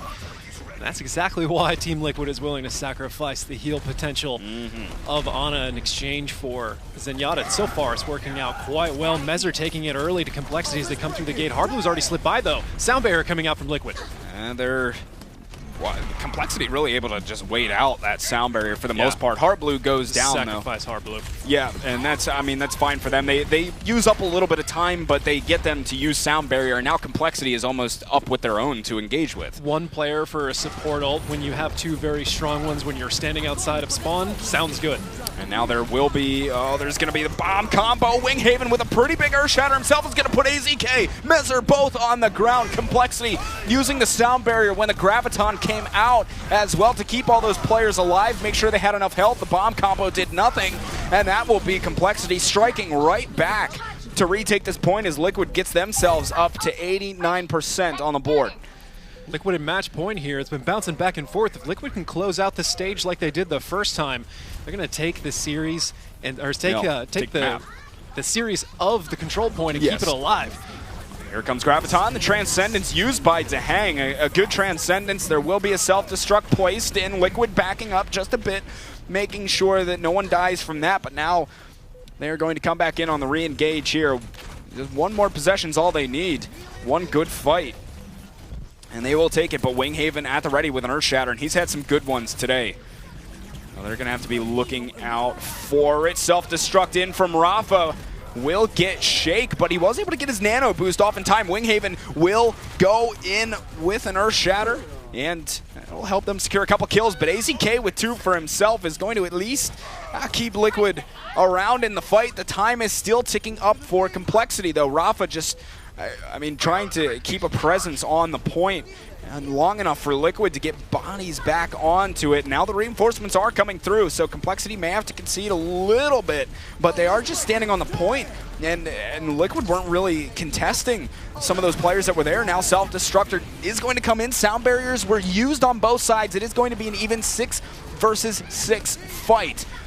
And this fight here is pretty much going to determine who comes out on top of this particular stage. AZK gets Nicholas as he was taken out of the mech. So Liquid with a good start here, and Transcendence is going to be used. Charging one all the way into the back. Hardblue went down as he made a switch to Tracer. There's 2 kills from ID, 2 straight back for Complexity as Winghaven finds him. And that is going to be Dahang and Minstrel both down. Supports out of it from Liquid, but ID is still in there finding 2 kills. Man, he really kept Liquid in that fight, just doing work on Soldier. He's about to have Attack Visor as well. Complexity needs to get themselves back onto the point, and quickly, 98, 99%. And if Liquid take this stage, we will see a 3rd and final map. Attack Visor used from ID, him and AZK going to town right here. That should send us to a 3rd map as they shut down Complexity trying to retake. And yes, indeed, it will be a 3rd map to decide this one between Complexity and Liquid. Map number 3, inbound. We'll see what it was. What an interesting way to open up on our series of Lijiang maps, as I'm sure we're going to have today. It seemed very, very one-sided up until that final point, just back and forth. Whoever took the point first seemed to be winning. Yeah, I mean, that's a huge thing on control point maps, especially when they changed how the ult economy worked in the game, where they made ults take a little bit longer to build, 25% or whatever it was. But still, that changed the way control point worked a lot. It was always the case where taking point first was huge because you build up your ults a little bit quicker and you're able to snowball it for a few more fights. But now that it takes even longer for those ults to build, winning the point first on control point is crucial, because you can really just snowball it up until about like 90%, even 99%. It's really tough for the team to re-engage. So winning that first point is crucial in any control point scenario. It certainly took Complexity a little while to warm up on control point, but once they did, it was pretty even back and forth. I thought they'd actually take that last stage, but in the end, I think a mismanaged, maybe arguably final fight. They kind of laid off. Both teams had a D.Va, but Complexity also had a Lucio. I think they were waiting for the rest of their team to show up to drop the sound barrier and re-engage, but a little bit keeping, maybe not keeping a good handle on the ultimate economy, as Liquid came back with a lot more than just one ultimate, was able to clear it out and eventually cap and take the series there. Keep calling it a series. No, we get it. It is a Makes series. sense. It is technically a series. It's not a wrong. mini-series. We'll call it a series map. in the map. There's 3 maps inside the map. Series within a series. I don't know what's real anymore. Seriesception. Big part of that win for Liquid was AZK on the Tracer. Got a bit of help from Dahang with some of his Discord orbs as well. So they're able to tie up the series. And it takes such good communication to make that work, too. Dahang's constantly got to be calling out Discord targets. AZK knows what to do with that as well. He's been scary good on Tracer as of late on these control point maps. A lot of fun to watch. Huge impact player for Liquid. You'll be looking to him throughout a lot of these control point maps for Liquid.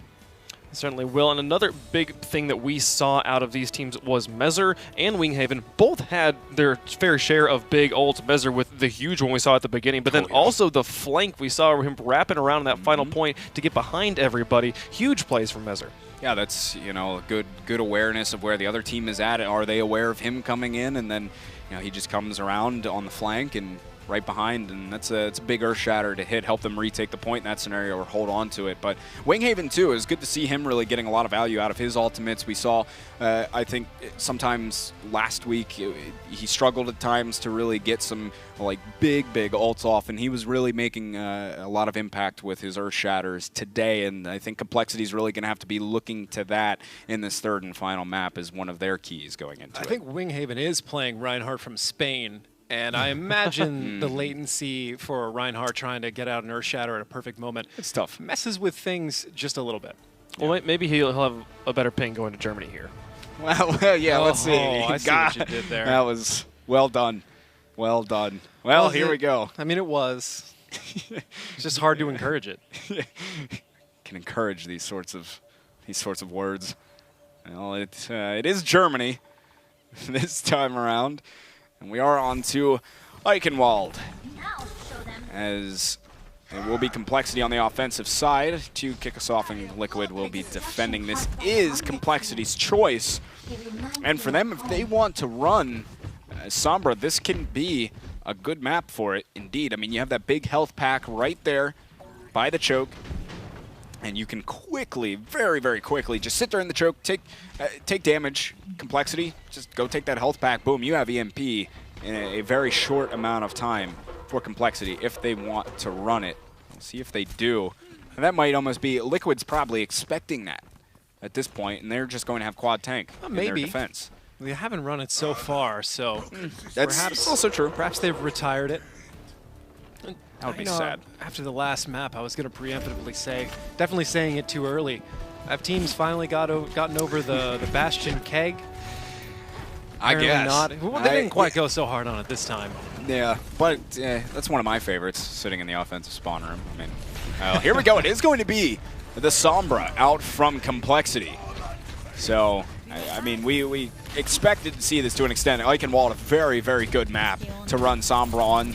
Oh, that's going to be a lot of percentage. Oh, but he's going to get sent back to spawn by Rafa real fast. Stuck around a little bit too long right there, but he will have 50% built towards that EMP already. And Liquid, you can see, well, at least initially on that fight, they were playing pretty passively. They backed up all the way to point. They're playing very far backward right now. They do not want to have Torque drop in on them and EMP when they're pressed so close for Liquid to simply just hook from right around the corner there. You're going to back up and play more of it on spawn, and I guess hope they can draw the EMP out in a different place, but he's already got it, and if they're going to focus like that, playing right into what Complexity wants, and there it goes. Oh, going right in there. We're going to want to focus Mezer. Yes, taken down very quickly. I mean, that EMP is almost guaranteed kill onto the Reinhardt. Now they get AZK as well. Two-player advantage for Complexity. EMP paying dividends. Hardblue is going to get the hook onto Dahang, who was on the back side of the point. And that is just kill after kill coming through for Complexity. An easy take there. Torque getting two of them himself. And I don't know. I don't think Liquid will really even be able to get back here. EMP so good on Eichenwald. Complexity showcasing it there beautifully. That certainly worked out for Complexity. Winghaven's already got an Earth Shatter. Shake. You know, last round I was going to say, if I had to choose between Dahang and Shake, who's going to play the Zenyatta in that round, I really expected it to be Shake. Love it when he plays it. He plays it quite well. Dahang, though, he definitely carried his weight last round. But we're here. Oh, hold on. AZK pulling in Hardblue. Hardblue not going down to that. Hardblue going to rejoin the rest of Complexity. No real picks happening on either side so far, but Team Liquid playing very far forward, and Shake dropping the Tranquility. Rafa got the nano boost. As you said, the Transcendence came out from Shake. Winghaven ends up going down towards the end of that fight. Hardblue is going to use the whole hog, but two players are down from Complexity. Hardblue just backing himself all the way up, and Winghaven's going to have that Earth Shatter ready, and another EMP will be up for Complexity. 4 ultimates already for Liquid, closing on 5. Complexity has 3, and the EMP is certainly going to be worth its weight if it lands in the right place. Torque looking for it. Torque sends it out. Caught a lot of people in it. The Earth Shatter to follow up, and a Sound Barrier. 3 ultimates used from Complexity in this fight, and so far been able to get 1, now 2 kills as they get AZK. They lost Joemeister, but that should be enough, really, for Complexity to press on forward here. And Minstrel's just going to go down and die on the card. He knew he was probably dead meat anyway. They stalled off for a couple extra seconds, but the EMP paying off yet again for Complexity alongside that Earth Shatter and the Sound Barrier. Yeah, that way Minstrel can rejoin his team and speed boost him back into the fight a little bit faster. ID changing over to Pharah in the meantime. And Team Liquid is already starting to come back and re-engage. They do have 3 ultimates on the table for them. Complexity with 1 already, but Torque getting very close to another EMP. Complexity doesn't have too much to deal with this Pharah that ID has switched over to, and for guys like Shake that don't really have a whole lot of mobility, they could be pretty easy targets for ID to hunt down. On this stage as well, this portion, the streets phase of Eichenwald. Oh, that concussion. I thought it was going to connect and send Winghaven down to the bottom, but Transcendence used. ID still floating around. Liquid used their sound barrier. 3 kills for Complexity. ID just getting mulched there as well. Fire Strike finished him off, but a good focus fire, and that is still Complexity cruising through right there, using a few ultimates, but making it work. Yeah, there we go. ID changing again. The skies for Farah disappearing. As they move into the final point. Actually, Mezzer getting a little bit of contest here right now. It's definitely Team Liquid on their back foot. They're going to fall shortly, but buying a little bit of time. Rafa, you'd have to go completely hero mode to stop this, but every second matters. Yeah, it was worth a shot for him. Burning about, I don't know, 20 seconds, something like that. Yeah, I mean, you know. It's enough if you're already there. Yeah, I mean, you might as well give it a shot. It's going to take the gate a minute to go down, so no real respawn problem. And this is you're going to be wanting to hold around this corner, so nothing to really criticize. Liquid, they do have an Earth Shatter with Mezzer, AZK. It's a whole hog. ID changing one more time to May, already up to 27% on that Blizzard, and EMP coming out from Torque. And this will kick it off. Complexity, Mezzer very low himself, trying to get out. He did make it, but AZK did not make it in that scenario. And now 3 kills as Harblue is just cleaning house at the moment. My goodness, that is it's now 2 minutes and 50 seconds for Complexity to send this one on home. If they can get one more solid fight, that should seal the deal. Torque is just going to be looking to build up another EMP. Winghaven soon to have an Earth Shatter. Now self-destruct flying into the back. There will be a whole hog nano boost onto AZK, but the Transcendence used by Shake is going to negate much of the damage that came out. Now a sound barrier in from Complexity. They're looking to finish it right here, right now, as Winghaven uses Earth Shatter. 2-3 kills for Complexity. Nicholas Winghaven amongst the players able to pick those kills up. Dehang only gets 1.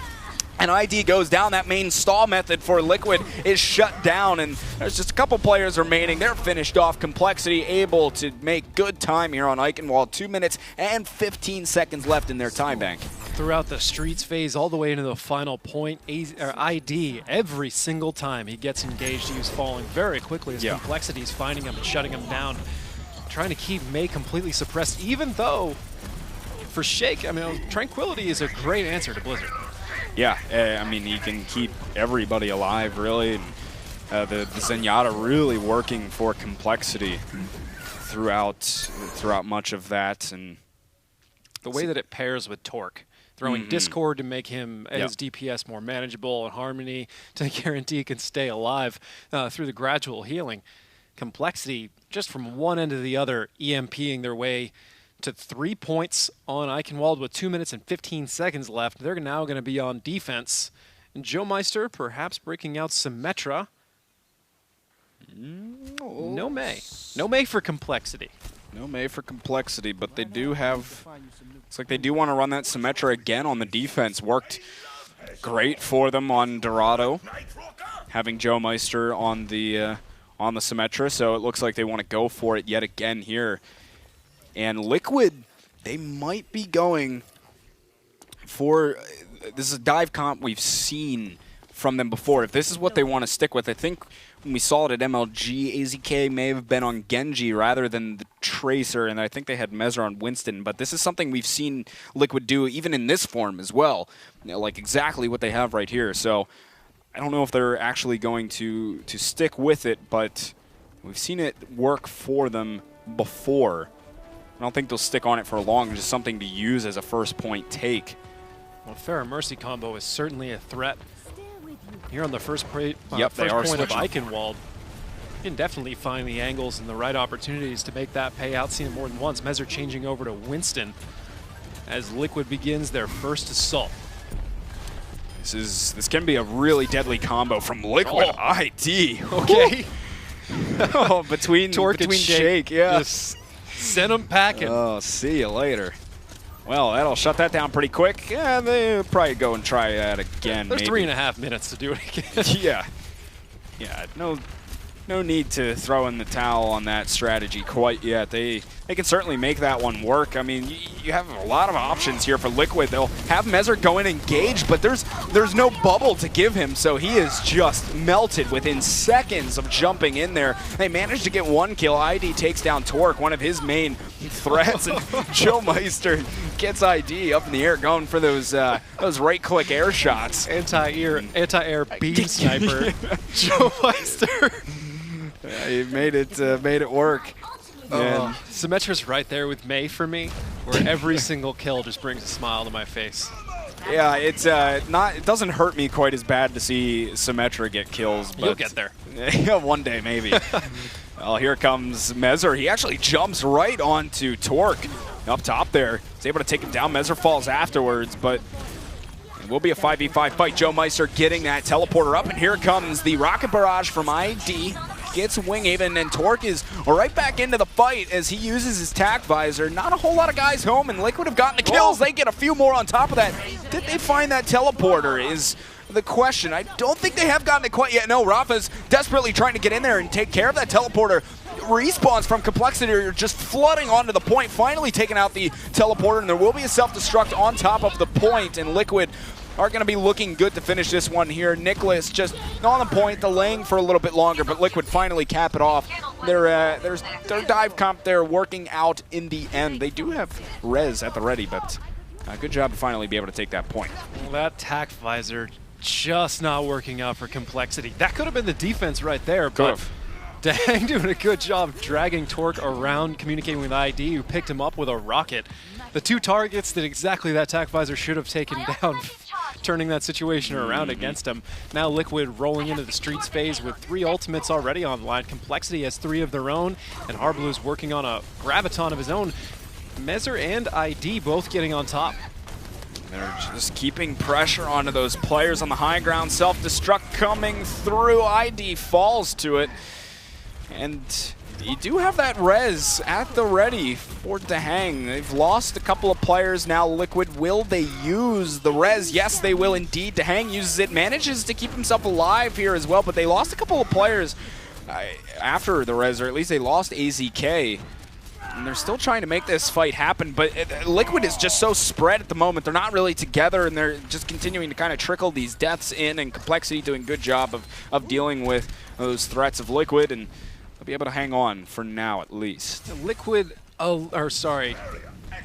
yeah, a little bit with not necessarily the synergy that they need to make that kind of offense work, coming in with ID to hang Mezzer all at the same time, bouncing people off with concussive and maintaining some sort of advantage over them. But that's also a testament to Complexity, who's done a great job interrupting any sort of play that they're trying to make at the time. Here comes Tack Visor from Torque. He's up top, a Nano Visor, in fact, and Liquid's going to use that sound barrier, and they're able to just kind of run away. Oh, the Helix rocket from Torque is going to be a heat-seeking missile right onto Dahang. And that will get at least 1 kill for Complexity, and there's really not much Liquid can do. So with that 1-player advantage, Winghaven's just going to jump or charge right on in there. And they use a sound barrier, Complexity. But Liquid just going to back up for that, kind of kite the push. And now just 2 minutes for Liquid to make something happen. Sometimes the street phase can take a while, so they're going to want to start working on winning one of these fights here. Complexity holding on to an Earth Shatter. Winghaven looking for it. He's going to get 2. He connects with 2, is going to charge in. Him and Mezzer both connect on each other. ID goes down for Liquid again. Complexity has the 1-player advantage early in the fight. And there's not much Liquid can do after that. Complexity is just keeping up the pressure, making Liquid fight for it. And it's just over and over. Although Liquid, they do strike back with a couple of their own. Rafa, AZK, both able to pick up some kills here. So once these respawns of Liquid come through, I mean, Complexity having to back up regardless, because that respawn is closer for Liquid. Now they're starting to finally get some time down on the cart and press it forward. But Complexity have a lot of ultimates to work with online for the next fight. They've got 2 natural pairs with a Nano Visor and a bomb combo. They're going to have to string them together 1 by 1 if they want to hold throughout this entire Streets phase. Bomb combo coming in, not necessarily connecting, but the grouping of it still paying off. And they trade 1 for 1. There is going to be, Rafa, as Baby Diva got nano boosted, and Torque with the nano visor is going to press forward. Earthshatter came through to try and shut down Torque and keep his team alive, and that, I mean, I don't know about that one from Mezzer. Could have just hung on. They still would have had time for another push regardless on the fight. And now they won't have an Earthshatter going into what will be probably the last fight for Liquid here to try and grab this next point. All they're going to have is Graviton. And Complexity is going to have an Earthshatter of their own. Liquid, though, a sound barrier. Well placed, can defend against that. AZK can certainly press away a lot of threats with a whole hog. Liquid's got the high ground right now, and they're looking for the Graviton right now, looking for ID to set this up and get him through to the next phase here on Eichenwald. Can he find it?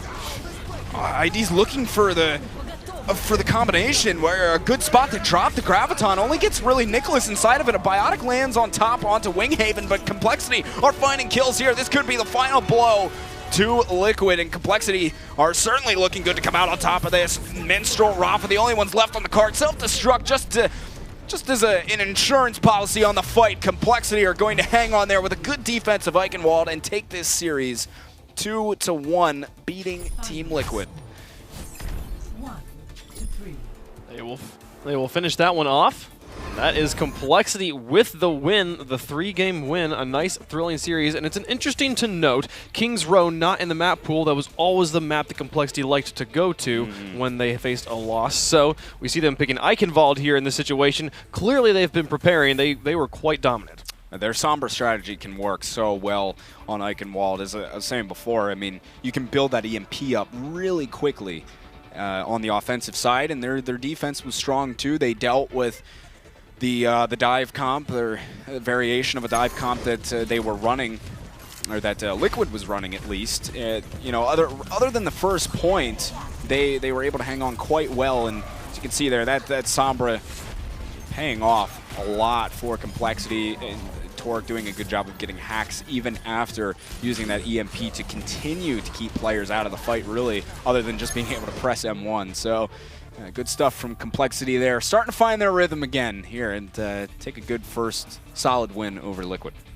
They certainly do. Very, very impressive stuff there from Complexity, which they needed that to improve. They are now at 4 wins. We do have 4 teams at 4 wins. So everything so close right now here in the Overwatch Winter Premiere. Every day is going to be exciting. Going to have massive swings in the standings as we move forward. Yeah, that's the beauty of it here as we get down to the wire, too. I mean, we have, after today, it's 2 more days of play, and that's going to be it to decide who moves on to the finals. So this is really a grind week for a lot of these teams. 3 of them tied up, at least in record-wise, 4-4. And as you said, you also have Luminosity sitting at 4-3. Immortals really the only ones to solidify their dominance over the rest of the pack here, sitting at 7-1. 7-1 at the top, but that could definitely change over the course of these next 2 days as well. It's going to be a close top 4 when we push into the finals. Yes. Yeah, one game dropped Liquid from 3rd to 5th in this situation. So it went from being in that safe number 4 to being just outside it. It'll change as the day moves forward. Take a look at the schedule, what we have in store for you as we move forward. Kingarna Luminosity will be coming up next. We also have Immortals Complexity. We'll get to see if Complexity can keep this win streak going at this point against the top dogs. Yep, and then you also, Liquid's going to have, this is a double day for them. We'll have 2 of those matches going through, so you know, we'll see if they can kind of get themselves back into it. Like we said, it's so close in the middle of this pack here. It's really go anywhere at this point. We still have a lot of matches to play, so we'll see as time goes. But Complexity certainly looking much better today than they were last week. They're really looking good throughout all their maps, to be honest. They certainly have. We'll get to see them one more time before we're done. We've had 2 matches already, got 3 more to go. When we come back from the break, it'll be Kingarna Luminosity. I'm excited to see who wins that one. I'm sure you are as well. Don't go anywhere. We'll be right back.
Welcome back to the Overwatch Winter Premiere. Ladies and gentlemen, we've had 2 exciting matches so far, and it's just going to get better as we move forward. I am Caleb Simmons, and joining me is David Williams and Anthony Miserandino. We are excited for the Overwatch Winter Premiere. We'll take a look at the standings right now after the first 2 matches of Group Phase number 2. Now, you can see right now it's Liquid and Complexity who are outside that top 4, and they are going to be looking to get back into it, but they're going to have to wait a little bit as the rest of our matches today, they won't be able to play till the end. Yeah, that's right. They'll have to wait a little while, but they both do play twice today, so they'll have opportunities to put themselves above some of these other teams. It is very tight in the middle of this pack at the moment. Complexity coming out with a big win just a minute ago over Liquid, and that was huge for them. They really needed that to get themselves back into the standings here and really have a shot to contest with these teams throughout the rest of this week to try and get into that top 4. You can see there with Renegades, they're a little bit ahead in the differential in that tiebreaker, so if they're able to at least even out the teams that they lost to last time, obviously Immortals now off the table, then the differential will carry them through. But, I mean, following Dehang and what he said before, just forget about the overall circumstances. Just try and win every game and let the rest take care of itself. So, teams number 2 and 3 will be facing off in our next match. It's Congarna versus Luminosity. And at this point, Luminosity wanting to pull away from that group of 4. Congarna also wanting to kind of cement themselves in that top 3. If they could get like 1 or 2 games away, that would really help them a lot. So, both teams with good opportunities to improve their record and keep their place in that top 4 right here. Yeah, again, this is another big one for both teams, but Luminosity took this matchup last time we saw them play in the in our round of 8 group stage, Phase 2. Luminosity took that 2-1 that was on Hollywood and Kings Row. Of course, we don't have Kings Row in our map pool today, but you know, And still, Gibraltar. Yeah, that's right. So I mean, they don't have those 2 in today, but not Kings Row at least. I'm losing my 2 train of them are gone. but Still have Gibraltar, yeah. But either way, it was a close match regardless. So, again, we'll see what kind of Luminosity and Congarna show up today for this one. And they will be starting off with Dorado. Now, Dorado basically taking the place of Route 66. Eichenwald basically taking the place of Kings Row. Kings Row. Yeah, we're both losing it. It's a lot of maps, man. I had it. And then Lijiang taking the place of Nepal. So 3 maps being subbed out by things that are the same map type, just different maps. Absolutely. So let's talk about Congarna. We haven't seen them since last week. We haven't seen any of these teams since last week because they had a break. But Congarna, what are they bringing to this team right now, to this match right now? We've had some change-ups from them in some of the roles throughout their kind of whole play here in the Winter Premiere. But you have Connor J, who is still just rocking and rolling on Roadhog. He's one of the most talented players on this team. But you also have Michael, who can make his switches to things like Tracer from time to time. He can play some of those DPS roles, but he also plays a brilliant diva. And you have Baby Bay, who combines with Michael so well with a Graviton and Bomb combo. We saw it from them so much last week. They placed these Gravitons and Bomb combos beautifully, and credit to Michael to really put those in the right spot. And Baby Bay using the Graviton at such opportune times for Congarna. And they really have some great set plays there. But Congarna, a team that really, the Winter Premiere is a big breakout event for them, and they've been showing the NA scene what's up so far, having some good performances. And I know these guys, I've talked to a couple of them, they really want to make it to the LAN and show people that they can play there as well. So I mean, it's still it's a good opportunity for them. It's going to start here in this round of in the round of 6 stage by taking on Luminosity. Yeah, one of the only teams they lost to being Luminosity. If they can reverse that, then when it all works out in the standings, they're going to be sitting pretty, looking to actually take that path into the top 4. Yep. That would be handy for them here. We'll see if they can do it. Luminosity is who they are facing off against, and we've seen these guys time and time again, Icefeld being one of their key players that makes this roster tick the way it does. And of course, they also brought in Ube somewhat recently, originally throughout the qualifiers and some of the other events they'd been using crew, but touching on that again, they did bring in Ube, who's fit into the roster pretty well overall.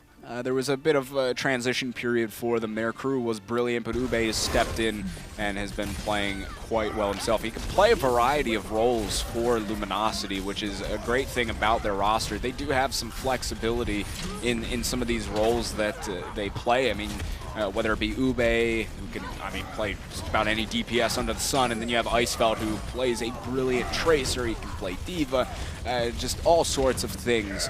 So that is a great part of the Luminosity roster, and you also have Super Pluke, who serious earth shatters have come through time and time again from him. He's been playing a pretty good Reinhardt as of late. And I wouldn't leave out Hedon, consistently impressed with his Ana play.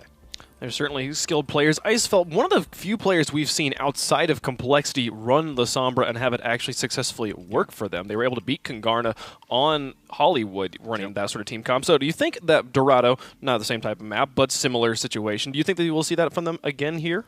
I don't know if we'll see it on Dorado per se, but you know, if we happen to come across an Eichenwald or something along the way, that's also a possibility. But I mean, there's no saying Luminosity can't run the Sombra on Dorado. As you said, they're one of the only teams really besides Complexity that are trying it. So I would like them to give it a shot. I mean, it worked against Kungarna last time they tried it, so I think it's worth a shot. I don't know if it is on Dorado necessarily, but at least they have that in their arsenal going on forward throughout this match. Now, I didn't ask you for predictions last match, but you did get the prediction right the very first time. You predicted Immortals 2-1. Got to ask you for it one more time as we get into game. Who's going to win this one? How many maps is it going to take them? Seems like it's been a 2-1 kind of day. It's going to be 2-1. Yeah, I'm thinking 2-1. On this, honestly, I'd have to say I'm going to take... Oh, it's tough. I'm going to take Luminosity 2-1 over Kungarna. I'm going to have to go with Luminosity as well. It's the same thing as Complexity. I don't necessarily have empirical data to back this up right now. I'm just going to say I'm feeling it. You're feeling it?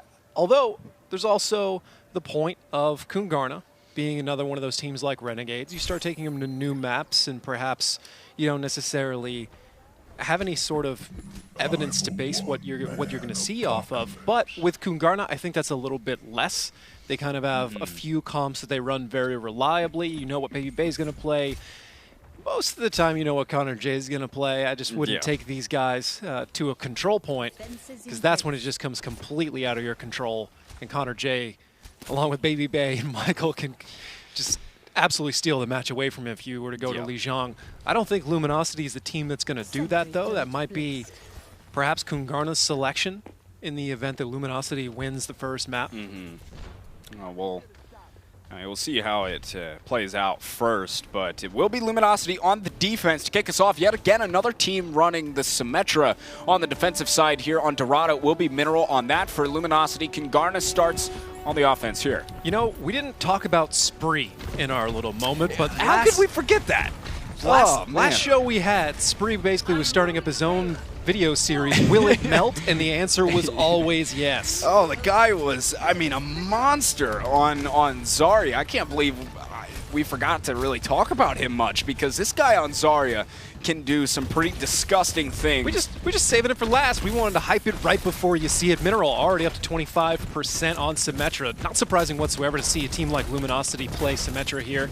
And all teams now taking that path around through the stairs and not necessarily going underneath the bridge. A nasty kill zone, very similar to Gibraltar. Good bubble from Baby Bay to keep Connor J up and healthy, but charging in his remix, winning that Rhine v Rhine battle against Super Pluke. Spree and Hedan both fall here. On top of that, Kungarna with 4 kills, steamrolling through on this first point, coming out with authority here on Dorado. They do get a teleporter down, I believe Mineral did, so the respawns will be coming through, but it's just on the other side of the door. Kungarna gets the cap anyway, so it doesn't matter. Coming out very strong here to start us off.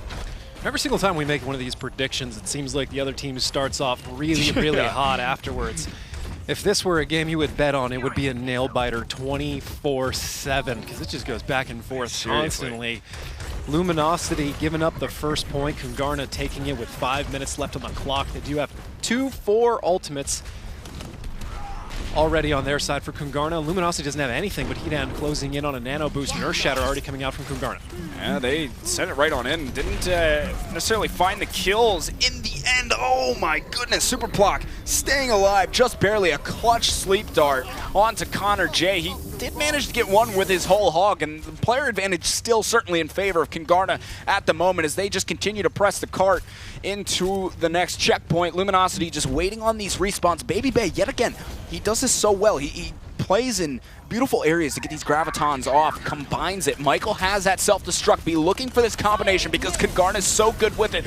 We'll get at least one player caught in it. It's Ube. They do find the kill, so it'll at least, well, it was a one-player advantage, but they trade back. Baby Bay goes down to Icefeld, who gets a couple for himself. Spree, who made a switch over to the Diva, will find two for himself on top of that one. So Luminosity able to hold on right there. Didn't get as much off that Graviton combo maybe as Kungarna wanted. That was big for Luminosity, turning around, taking away some of the ultimate economy from Kungarna. Now Luminosity on top. They've got Attack Visor for Icefeld, Spree with the self-destruct, Ube, Whole Hog.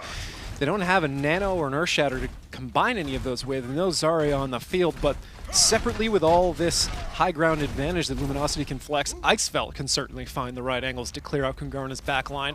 Kungarna, however, when they're running 4 tanks, that really only leaves 2 immediately vulnerable, and Michael, he's definitely a Diva that's going to fly right in Icefeld's face as soon as that Attack Visor rolls out. Yeah, Michael's certainly keen on doing that, and here he comes, just bouncing, boofing Super Block right off that high ground. Self-destruct flying into the back.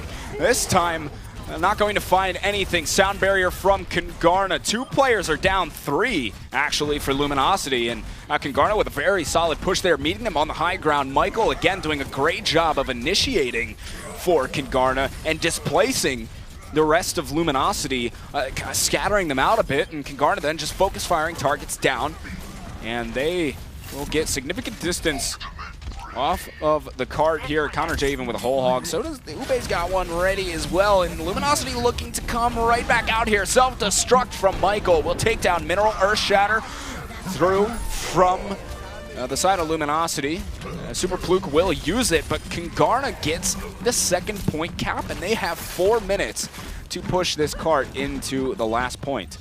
Kungarna should cap this out. It's just going to be a matter of how much time Luminosity can bleed off of them before that happens. Kungarna with an Earth Shatter, a Graviton, a Nano Boost.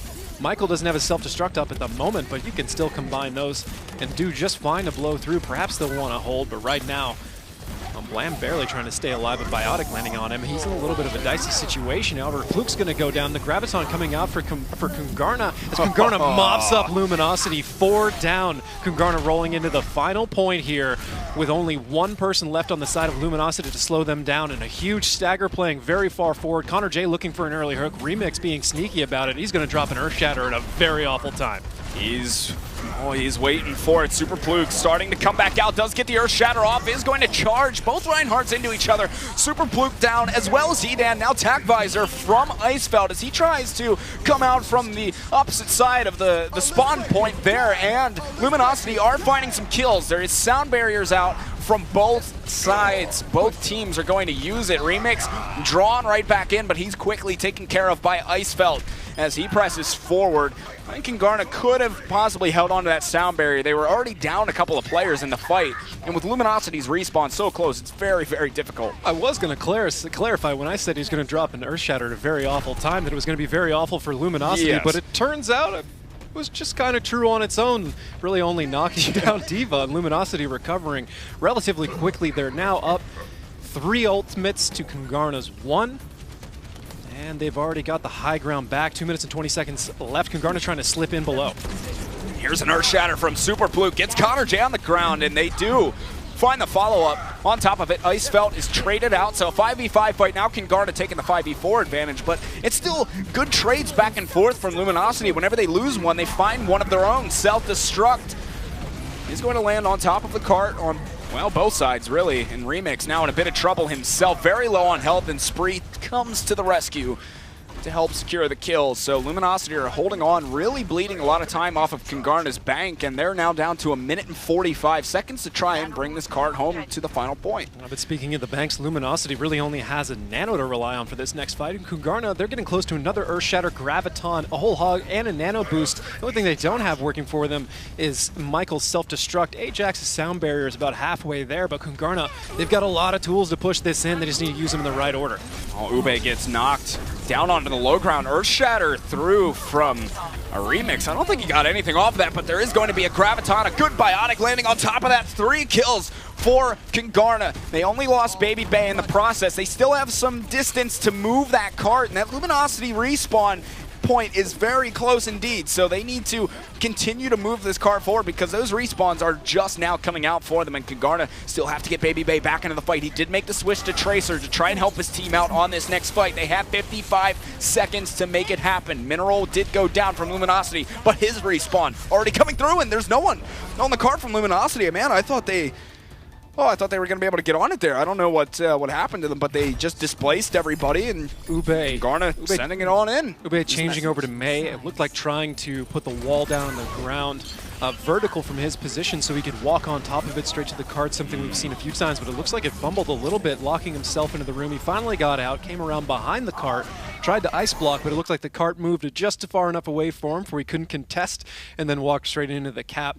Just a little bit of fumbling there from Luminosity at the end, allowing Kungarna to cap with 50 seconds left, but a nice recovery based on how far Kungarna had taken it and how quickly they had gotten it there.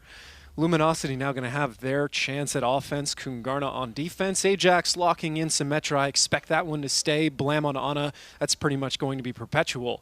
Blam putting himself out there in a recent interview, I believe, stating that he believes he is a top 5 Ana. I think that's a pretty fair assessment, although it gets very, very tricky to start measuring Anas. I know we say a lot of the time, you know, one of the top Anas in the game, and it seems like we've listed 8 different Anas as that, and it's hard to choose. It's hard to choose. There's so many of them playing so well, but Hidan consistently stands out, and I think Shake is definitely another one. But Blam, he's certainly a big part of Kungarna. A lot of solo healing situations he's carried his weight in. So Ajax, we've seen him play Symmetra in the past, and it is certainly a threat, getting some early turrets out right now just to get a little bit of ult percentage as quickly as possible. But he's another one of those Symmetras that does a great job putting shields into the fight and causing problems for the offense. And to the Ana point as well, when it comes to supports, a lot of times it's really hard to evaluate supports to the fullest extent, at least when we don't get to see a lot of them, a lot of the POV of that as well. So, but to what you were saying, Blam is up there with the best of them, for sure. But anyway, we have a change in sides, and it will be Luminosity now on the offense. Yet again, team running Symmetra on the defense of Dorado. Very popular pick on this map. But nothing too extraordinary out of Luminosity in terms of team composition. Pretty standard 4-tank setup for them on the offense, and there will be a hook through. Bubble lands onto a player was hooked, didn't quite catch who. They trade 1-for-1 actually. Both Reinhardts did go down, Super Pluke and Remix. So they traded out, and now Luminosity looking to get a bit more aggressive, but it's tough when you have those giant Symmetra balls flying through the choke point. Connor J actually getting hooked in, and Icefelt securing the kill, helping getting the final blow there. And that teleporter / shield generator is not up yet for Ajax, so he's quickly going to want to get that one down. He's at 90%, soon to be up, but Nano Boost coming out for Kungarna, trying to buy a little bit of time to get that. Now Graviton out from Baby Bay. A lot of people caught up inside of it, but there's just not a whole lot there to deal the damage and secure kills. And Earthshatter through from Remix is going to allow a lot of Kungarna cleanup and just get a whole lot of kills for them there.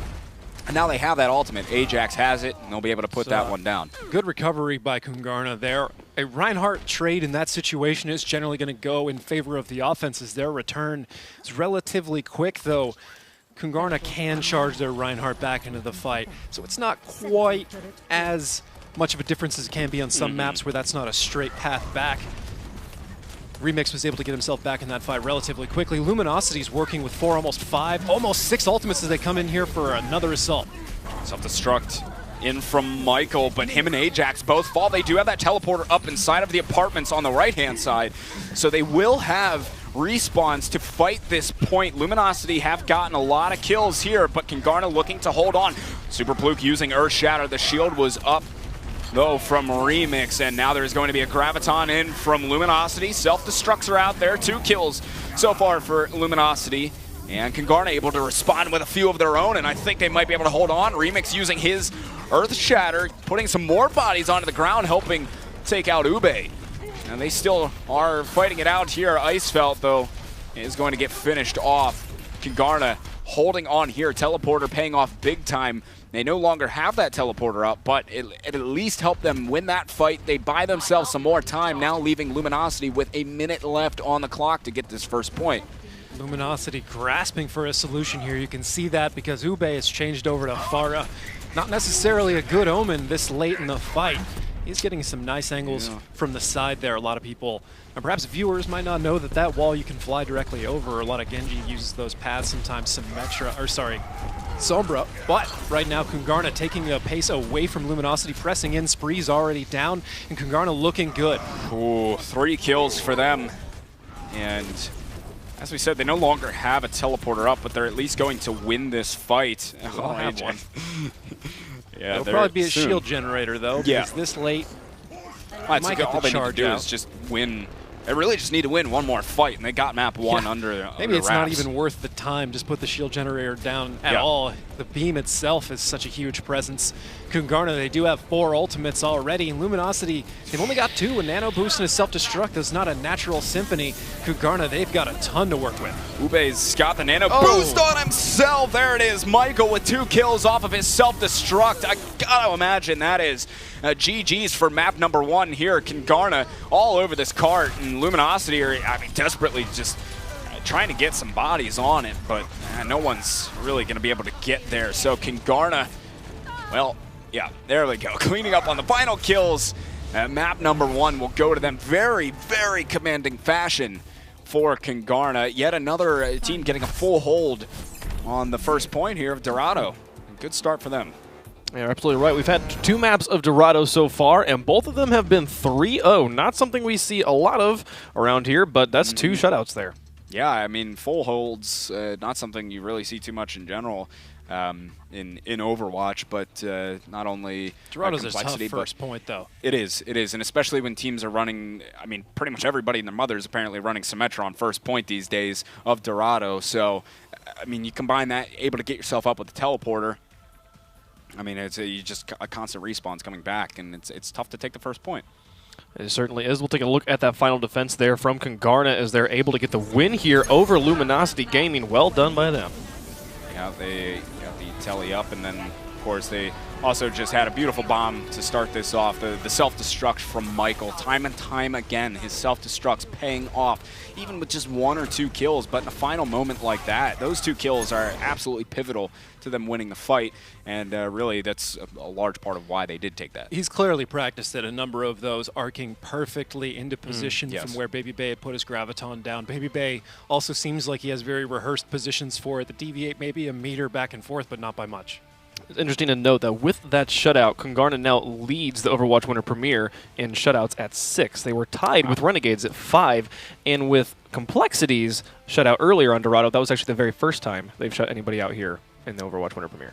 Got some good defenses coming through from Kungarna. Apparently, these guys can really shut it down, but I'm sure Luminosity not too happy with their performance on the first map. I think they know they can do better. We've seen them do better, so you know, we'll have to see exactly what they want to take for a second map. Of course, map pool a little bit different now as we head into this phase of the tournament, but I mean, we've seen them do well on places like Nepal, things like that, so maybe Luminosity will want to take themselves onto Lijiang, possibly, for map number 2.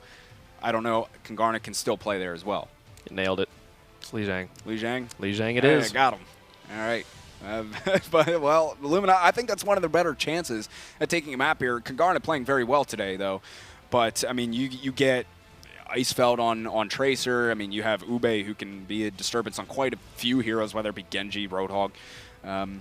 It's a chance for him. I think it's Luminosity's probably best shot at this, and I guess they do as well, as they take Lijiang. So it's map number 2. We'll see. Well, you guys called a 2-1. Kungarna takes map number 1, so Luminosity's going to have to take Lijiang if you guys are going to be correct here.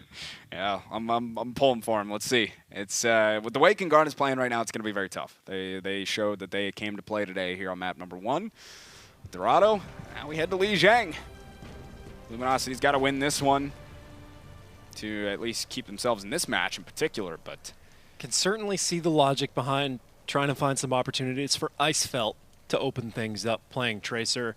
See Nube play, you know, Genji as well. So maybe at the same time, We've also seen Michael play a vicious Tracer. And Yeah. Connor J playing Absolutely. anything, let alone his Roadhog on a control point. Granted, I can take that argument to pretty much every map in the map pool and be like, I don't know, man, Connor J on Roadhog there, no thanks. Yeah, Connor J on Roadhog is a scary sight, to be honest. I would hate to play against that. Ajax just chilling on top of the basketball hoop, I think. But anyway, here we go. Lijiang Tower. Quad tank. What do you know? Both sides.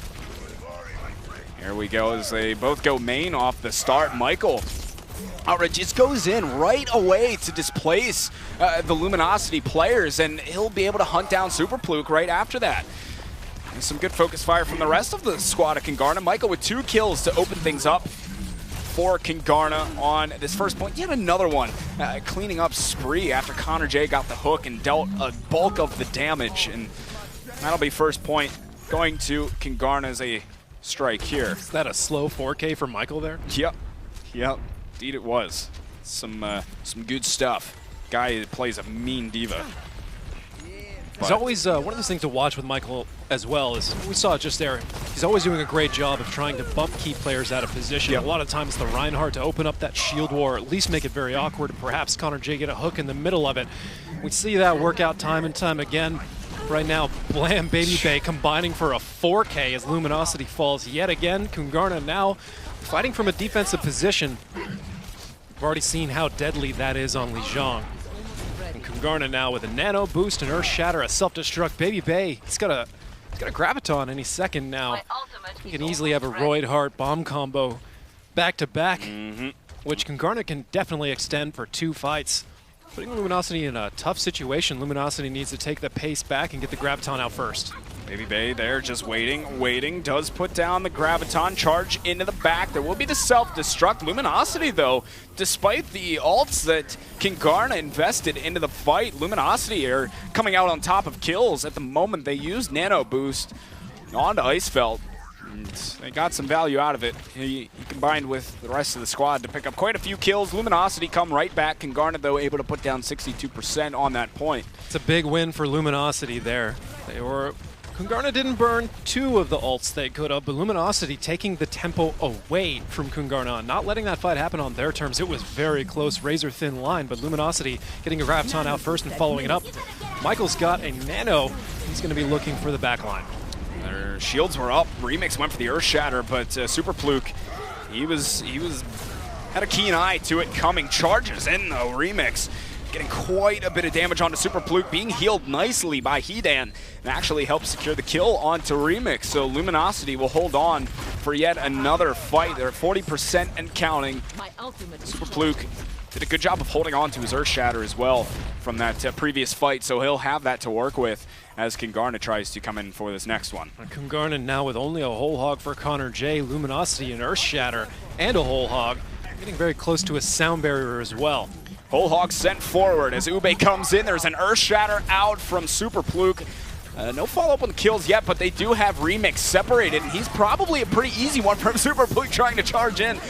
But there will be the whole hog from Connor J knocking him out of the way. Ube took out Remix. It's a 1-for-1 trade as Kingarna trying to re-push onto this point. And I heard a Graviton come out. I think it got eaten up by Icefeld, though. And here comes, well, no, there's one from Baby Bay. This time he'll be laying it out. I think Spree's Graviton was the one to get taken out, but here's Kingarna. Holy smokes, just blowing through Luminosity. Full team wipe as they were sitting at 88%. Kingarna, coming back.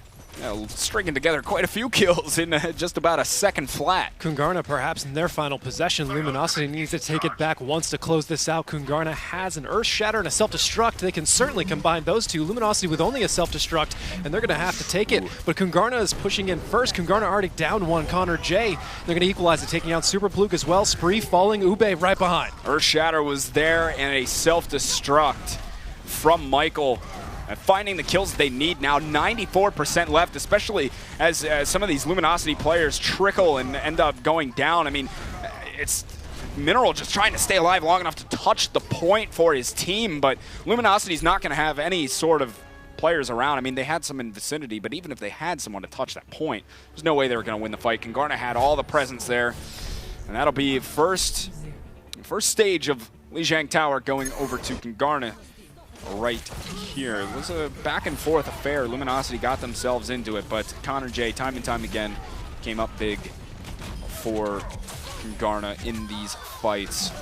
And that was when Kungarna retook the point and just got 6 kills in about a second and a half.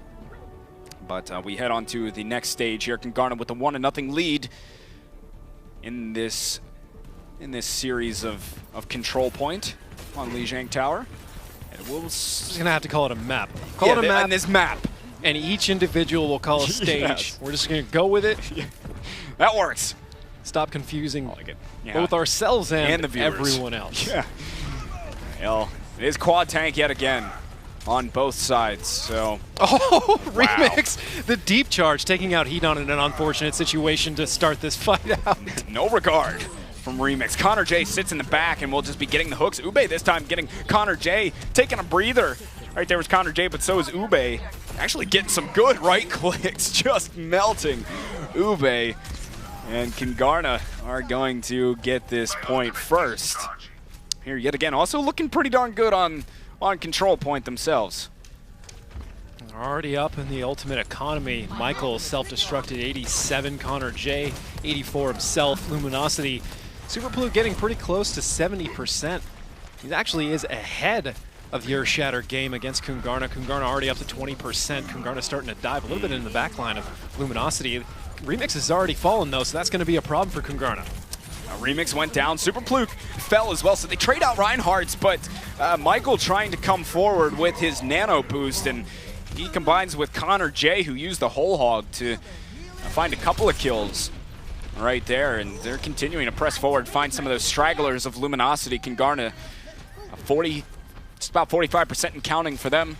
That's going to be a problem for Luminosity. They did lose that first fight so quickly, there wasn't a whole lot of ultimate generation for Kungarna, but now Kungarna has a bomb combo online. They're working on an Earthshatter. It's going to be a little bit of an uphill battle, but Luminosity does have 4 of their own. If they can take the tempo away, they might just take the point back. Graviton self-destruct on both sides, but Michael's the one that gets 3 off of his self-destruct. He even cleans up on Spree right after that. 4 kills for Michael. And the rest of Kungarna are there to support him, and it's 70% now for Kungarna. Luminosity need to make something happen off of this next fight. Both teams used quite a bit of ultimates on the last exchange. But actually, well, for Kungarna, it was only 2, really. This is the fight Luminosity needs to take, or they will give up this stage as well. This is a very pivotal fight for them. Super Pluke using his Earthshatter, puts Connor J there. He's going to charge him into the back, takes him down. A bit of a stutter on the wall for a second, but they've traded 2 for 2. At the moment, Luminosity loses another one. Hedon right at the end of that as Michael is able to find that kill. So things not looking very good for Luminosity at the moment, but Ube comes back on Tracer to get himself into the fight and just stall things out a bit if he can. Sound barrier used from Luminosity as they have respawns coming back into the point. Michael's still there to stall as long as possible as well, so Kungarna can get those respawns back to the point. Baby Base so close to it. Graviton really needs to get it and lay it down. Does get the Graviton off just in time, and that should help Kungarna secure this point. Yes, indeed it will. Baby Base staying alive. Very, very well done from them, and that is a 2-0 lead for Kungarna on this Nepal, or this Lijiang map here. Just a breezing for them. Very well done, but this combination was huge. Yet again, Graviton charging in, getting the shield down, self-destruct. Easy peasy. A wombo combo for Kungarna. Pretty one-sided fight on that stage for Kungarna. Luminosity getting a few little moments where it looked like they might be able to capitalize on it, but most of the time Kungarna had already taken down too many people or answered back so quickly, Luminosity just couldn't get any momentum. That's going to have to change, where this will be the final stage of Lijiang for Luminosity and thus the final map of this series. It's do or die for Luminosity now, and Ube making a switch to Pharah for this stage of the map, seeing if he could even get a concussion, get some players off the map early on, give the advantage but a few Luminosity players already have taken quite a bit of damage, and they press back, and it left Super Fluke up ahead of the rest of the team without heals, without any support, and he will go down alongside of Icefeld, who's now playing Roadhog. And not a good start for Luminosity, to say the least. They lose a couple of more players, and okay, that hook from Connor J. Poor Hedon. 2 stages back to back. I don't even know how Honestly, that hit him. That's just the life of a support, though. You take the hooks, you take the icicles, you take so many things that were not meant for you whatsoever. Yeah. And you're just very sad afterwards. Life of a support player can be a rough one sometimes, but Luminosity looking to re-engage at the moment. Remix charges, doesn't quite find anything. And the health of Luminosity in general, well, even Kangarna as well, not looking the best, but they lose Ube. Luminosity does, all thanks to Connor J. 2 kills for him on the start of this fight. Spree is in, but he will just drop off the map and reset alongside of really the rest of the Luminosity players. And Kangarna is just looking so dominant at the moment. They still have ultimates to defend with. And that was a good call. That would certainly take a lot longer for the same result had Luminosity not reset there. Kangarna now with a bomb combo already, a sound barrier. They got a lot of other ultimates on the way, but Luminosity has just an Earth Shatter and a Nano Boost to work with. However, Spree getting very close to his Graviton. He will have it online for this next fight. Here we go, Baby Bay has the Graviton. Oh, he woke up D.Va, but he's really just trying to get him out of the mech first. He will drop it. Mineral and Hedan both caught inside of it. Connor J with 3 kills for Kangarna. Baby Bay and Blam there to clean up on a couple others. Ube, the last one in. It's a team wipe. You sure Baby Kangarna Bay looking good. Didn't just wake him up to charge his gun up for a second there? Hey, maybe. That's very possible. Make sure he has more. It's clearly an accident, but if he was pulling that, that would be... Yeah. Hey, he just wants more melting power. That's all he wanted. Well, here comes the Earth Shatter self-destruct. Another 2 kills for Kangarna. Oh my, this could be all said and done for Luminosity in this series. It is just no one left around. Baby Bay melting people alongside just great focus fire from Kangarna. They had used a sound barrier, Luminosity, but it's just Super Fluke left in at the moment. They need to just stall for time. Ube hanging on by the skin of his teeth on the backside of the point, was trying to come back onto it, but Kangarna steamrolling Lijiang Tower as well, taking Luminosity down 2 maps to 0. Man, I will tell you, Kangarna looking very, very good at the moment. Looking so good. A double back-to-back shutouts there from Kangarna. Luminosity did not score a single point, and that is the last team that beat Kangarna was Luminosity. So they've completely changed things up here. Completely turned around. Yeah, big reversal indeed, man. It's not even necessarily, I think Luminosity was, I don't think they were playing like awful by any means. It was just Kangarna was just dictating the pace of a lot of the game, I feel like. I mean, there was just no opening for Luminosity to deal with. I mean, of course, they weren't playing up to I'm sure, their standards, but Kangarna was just on a different level, I think, for a lot of the match. Really looking good. I think they could have gotten more out of Dorado. I think that was their map to take, especially with Luminosity's playstyle. They tend to be a little bit better at payload-based maps, but the control point selection going to Lijiang, that, I think, is the biggest mistake Luminosity made there. Either way, 2-0 for Kangarna, and they're going to close that out, and now it's a 1-1 if they get into a tiebreaker situation, so that's really, really rough. Certainly is. One of the big parts of that win for Kangarna was Baby Bay's Graviton surges. We'll take another look at the end of that match as he's able to help them with some help from his buddy Connor J. I mean, Baby Bay really comes up with some crucial Gravitons, and I mean, him and Connor J right there just going to town. But it's also definitely a situation. It's hard to see exactly what's going on in the front. There might be just too much engagement for Luminosity, but certainly when you have a Zarya step in between your front line and your back line, you've got 2 supports right there. Probably should be a lot more of Luminosity collapsing back, but I would assume, and to show him a little credit here, would assume that Kangarna had him completely tied up and there was just no good answers. Yeah.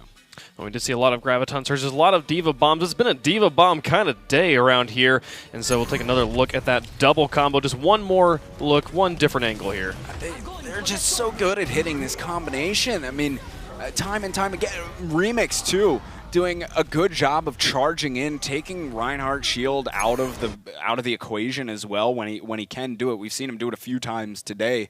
Charges in during that graviton, and then the self-destruct is able to get a full effect there because the shield isn't up to stop it. So that's something clearly Kungarna rehearses quite a bit, and they're probably one of the best teams out of anybody in North America to be able to hit that combination consistently. It's very clear that Kungarna has practiced set plays, little tactics to win the overall grand strategy, and it works out for them very, very frequently.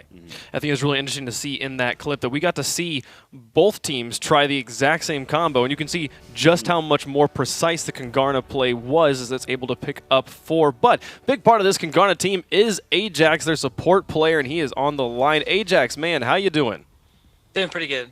How about yourself? I'm doing pretty good. Thanks for asking. You guys right now, you came into this tournament as a team that not many people really knew about, and right now you're on a 5-game win streak, having beaten most of the big names in the tournament. Is there anybody you guys are concerned about right now? No, not really. I mean, we already bought our LAN jerseys. We're ready. We want to go. We want to win. Love it. So. I love it. That's fantastic. I mean, I'd love to see you guys there. That'd be fantastic. Take us through that match a bit. Like, how did you guys feel? Did you think it was going to be quite the stomping it was? LG is definitely like a really strong team, and I think they're, out of all the teams, I think they're the only team that consistently in scrims I feel like really puts a lot of pressure on us. But today, I don't know, I just really wasn't feeling it. I don't know like what was going on, but like everyone I guess from on our side was just really on point, and we just did really well, I guess so. You sure did. Didn't even let them score a single point. You guys looking great. I'm excited to see how you play the rest of the day. Any final words before I let you go, man? Just shout out to everyone that supports us, you know, everyone that comes and like watches our players stream and supports us and, you know, chat and just gives us words of encouragement. So yeah. Awesome, man. Fantastic. Well, have a great day and good luck against Liquid later on. Thank you. Appreciate that. Absolutely. Thanks so much. That was Ajax. Great to hear from him. Just give a shout out to Blam and himself. I think so. That's how it works. I mean, they're support players. Right? They got to stick together, man, you know?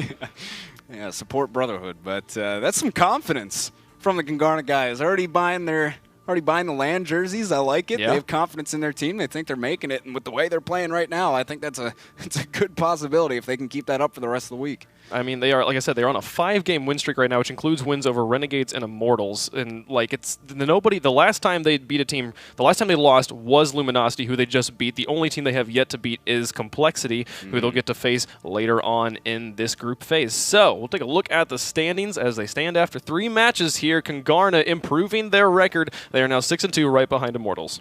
Slowly, them and Immortals just putting themselves further and further up the chain.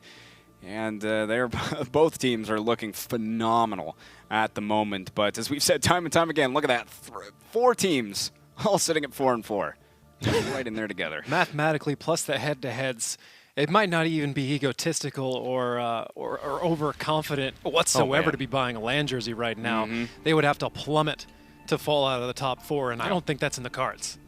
Absolutely not. That's fantastic stuff there from Kungarna. The way that they just continue to move forward, and we'll get to see them again as they will face off against Liquid later on today. But right now, Kungarna versus Luminosity concluded. We move on to Immortals versus Complexity. These two teams we saw play earlier today. They both went to Game 3, so they're both going to be very warmed up moving into this match. And they've had a lot of time to play. Also, some time to sit back and kind of evaluate their play from earlier today and get themselves back into this match. As we were saying before, Complexity looking a lot more together here, a lot more solidified, just really working together well, especially with Winghaven. So that'll be a tough one for Immortals, but I'm still feeling good about them going into this.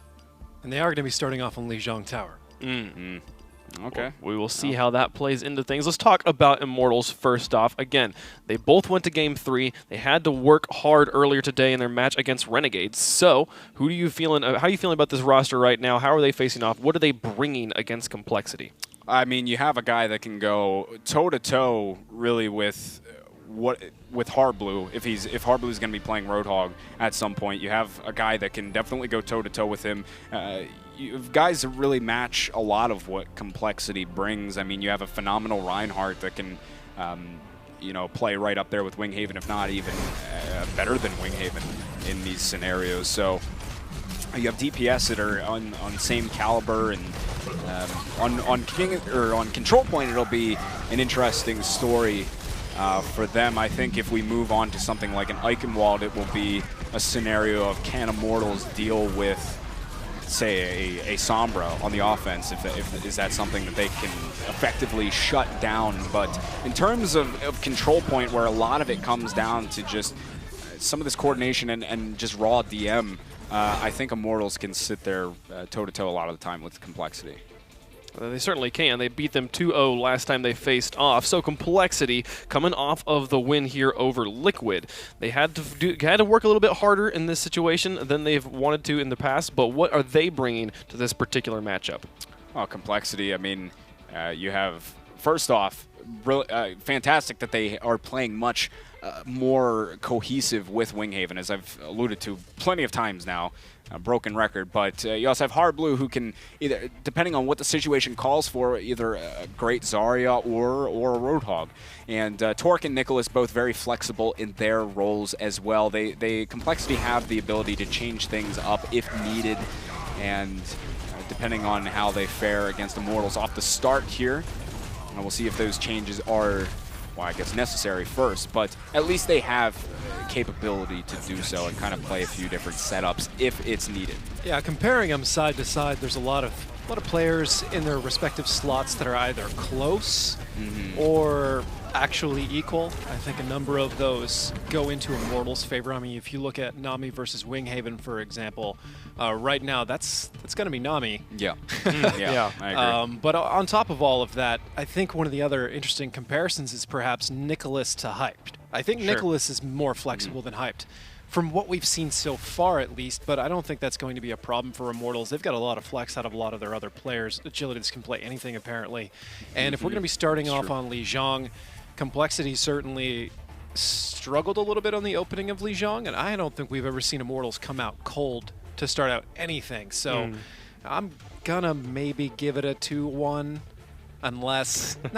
No, let's back off and say 2-0 Immortals. 2-0 Immortals. All right, you gonna resonate with that, or counter? I was going to say 2-0 Immortals, but he said it, and well, I think. I mean, last time you guys agreed. I would say 2-1 Immortals. I still think Immortals are going to come out on top. I could see Complexity getting one map. They're playing better today. Yes. I'd say 2-1 Immortals, but Immortals definitely. I think they're a favorite coming in, but with the way Complexity. I mean, Complexity has certainly stepped up their game. They have stepped up their game quite a bit as of late coming into today. So it will be Lijiang to kick us off yet again.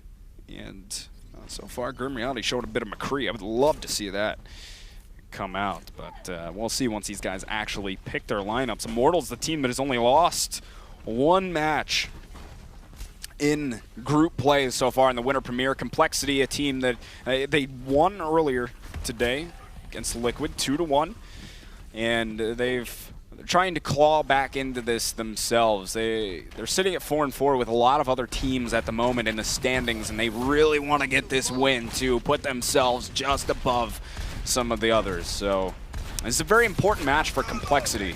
Complexity starting off with Nicholas on Pharah, Immortals with Grim Reality on McCree. That's certainly a counter already. Yeah. And Winghaven charging Hyped into the back, both teams scrambling a little bit. Nami very far in, and Nami's going to fall. Grim Reality right behind him. That's 2 kills for Complexity. Off to a good start. You should be able to have a pretty free take on this point to start things off. Immortals will have to just regroup and come back in with all of their players up. Grim Reality still staying on that, and McCree.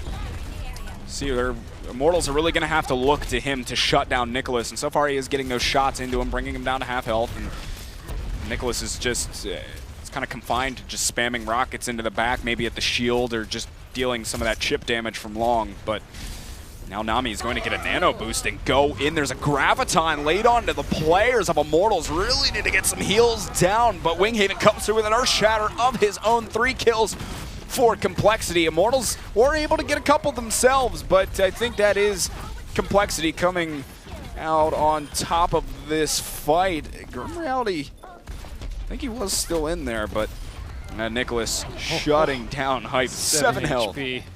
It was a very close exchange. Nami almost capping it back, getting it about 2/3 of the way before Torque shows up. Torque's going to have a nano boost, and he's going to go straight into Immortals. Immortals going to be hard pressed to come back from that. Earth Shatter landing from the side of Immortals. Nami picking up, landing it on two, but not following up for the rest of Immortals to convert those into kills. Self-destruct from Complexity. Verbo, he's going to find Hardblue, probably pushing him off there on the outside. Nami going to get Joe Meister. Gets him off a charge, and Nami looking to clean up on a Torque right there. As Immortals, they come back onto the point. Complexity, I mean, it was probably... It was quite a while ago when Immortals went up two kills. They had a two-player advantage to start things off, but Complexity did a really good job of just delaying as long as they could, really. But now Immortals running a double DPS comp and 2-2-2 set up for them as Agilities has switched over to the Genji. And Complexity now have already brought Torque right back up, though, on the Winston for the counter. It's an interesting exchange indeed. Immortals with 3 ultimates. Complexity with just Barrage. Nicholas hasn't popped that from the start, if I remember correctly. 75% for Complexity already. There's the Barrage from Nicholas, going to find Grim Reality. Hardblue combining to find 2 more after that, and that's going to be pretty much clear-cutting Immortals for Complexity. Complexity's going to retake the point and perhaps their last possession on the first stage here. Oh, Hype tried to come back in and stall the point a little bit longer, but he will be cleaned up pretty quick. He did, well, actually did stall it a bit. I thought Complexity were going to get the cap, but they do in the end. They're at 80%. Immortals really need to win this next fight. Soon Agilities will have the Dragon Blade, and it will be a Nano Blade opportunity between that. They're going to be relying on that and the Earth Shatter coming up from Nami to get themselves back into this fight, though. Winghaven is going to have it. There goes a Graviton down onto the Immortals players. 2 down. Ethan won't even be able to give Agilities that Nano boost. He has the Dragon Blade at the ready now, but Complexity, a pretty hefty advantage in terms of players. Agilities now trying to turn the tides in the favor of Immortals. Torque completely shuts it down, though. It doesn't matter if you got that Dragon Blade, because Torque is there to just hold that M1 on you. And that is going to be Complexity looking as if they will hang on. Yes, Grim Reality goes down. He made the switch over to Tracer just to get back to that point, but Complexity, a very strong start. Good job on making hero switches when they needed to. Torque, as soon as he saw that Agility's Genji up, right on Winston, shut it down. Well, Immortals certainly trying to punch from their back foot that entire first stage, really. Complexity just took it to him. I'd said I'd never seen Immortals start cold. I don't even know if that's necessarily them starting cold so much as a Complexity just ready to go. That's kind of a little bit of the old Complexity. We saw some of it against Liquid, but certainly not on the control stage. Yeah. No, they're looking to be back at least a bit further towards their older form, what we're used to seeing out of Complexity. And I think for Immortals here, they stuck on that McCree for quite a while on Grim Reality, and they are going to be switching him up to Tracer now. I think that's that might end up working out a bit better for Immortals, but they're still running a 2-2-2 comp.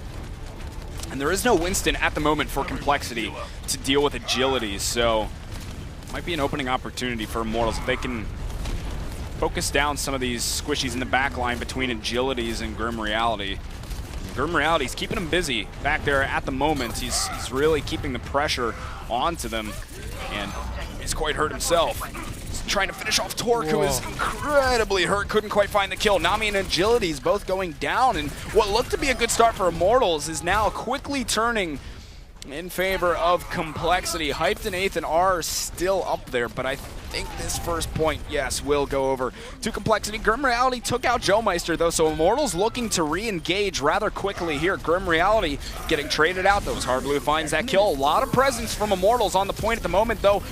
Nano Boost comes out onto Hardblue. He's got a full charge. That is a very scary sight if you are Immortals. He gets put inside of the Graviton, though, and now the Immortals players looking to clean up, and Agilities on top of that is just going to use that Dragon Blade to make sure that Immortals retake the point here. So they flip-flop quickly, but Immortals had to use a bit to make that one happen, and Complexity will certainly have some tools to retake.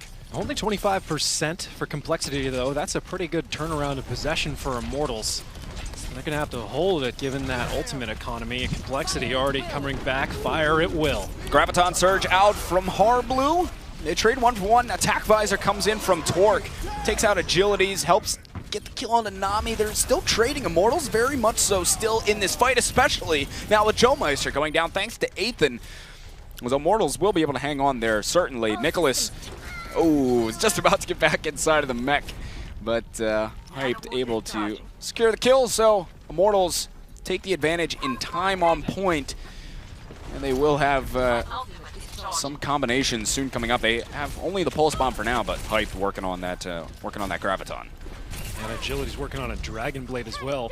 Already up to 45%. Ethan is going to have a nano boost in time to let that loose. Grim Reality kind of winning the fight against Torque with Agility's backing him up.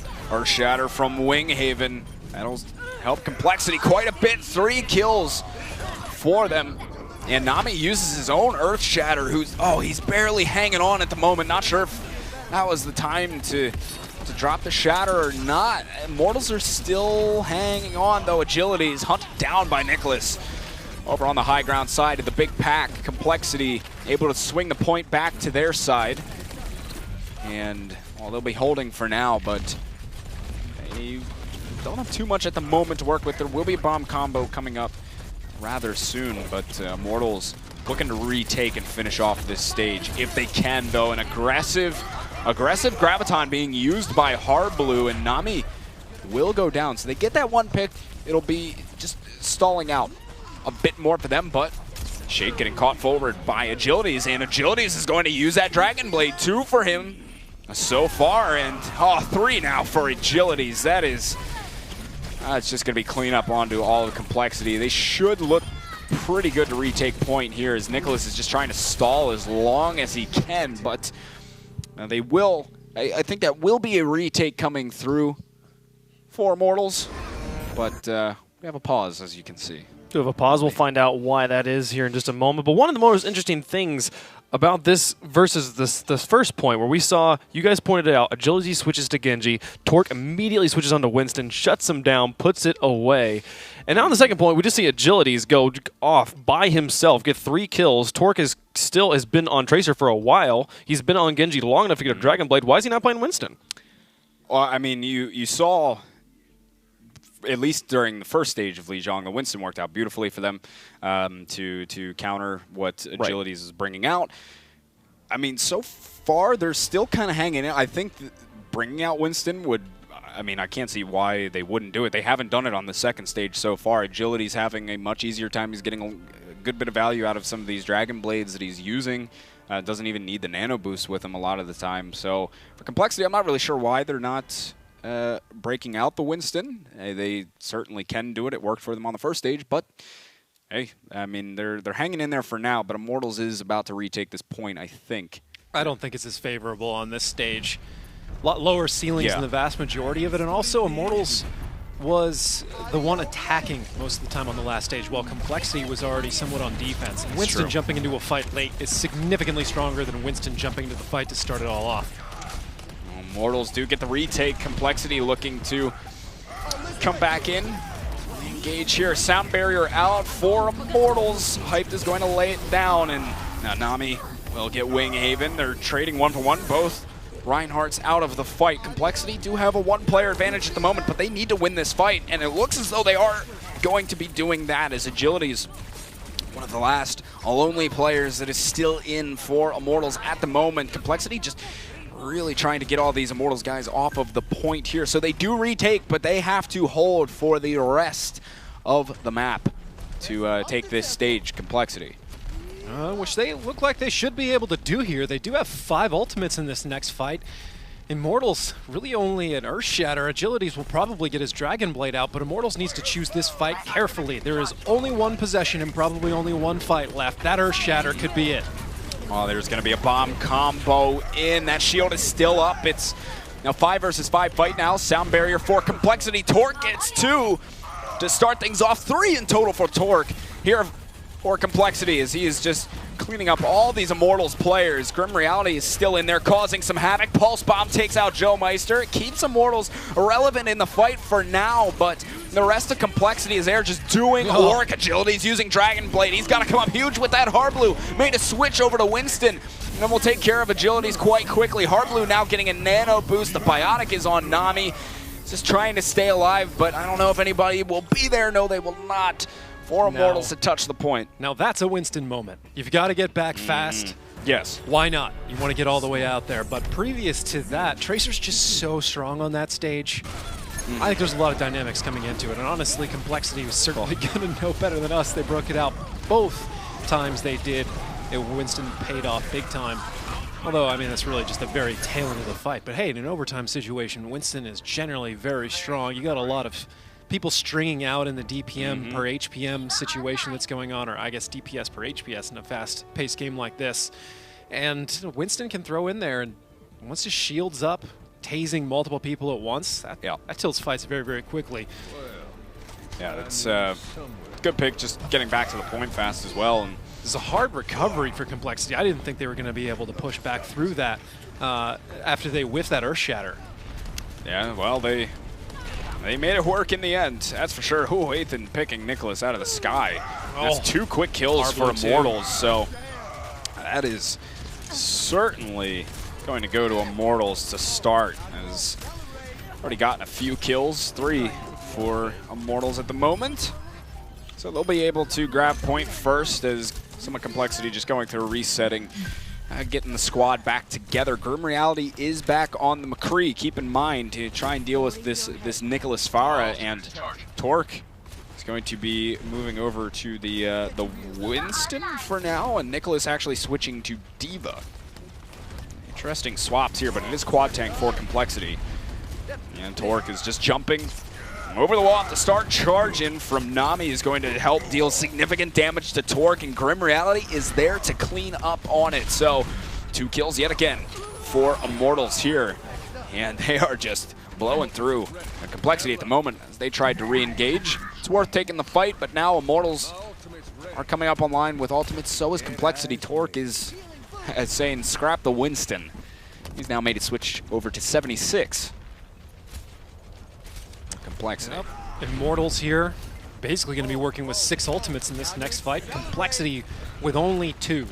Perhaps Joe Meister will get out a sound barrier, and they will need it if they want to retake. Otherwise, they're just going to be trying to bleed ultimates out of Immortals. Immortals going to go ahead and press into Complexity and not give them a choice when this fight is going to happen. Backing off just a little bit here and drawing Complexity onto the point.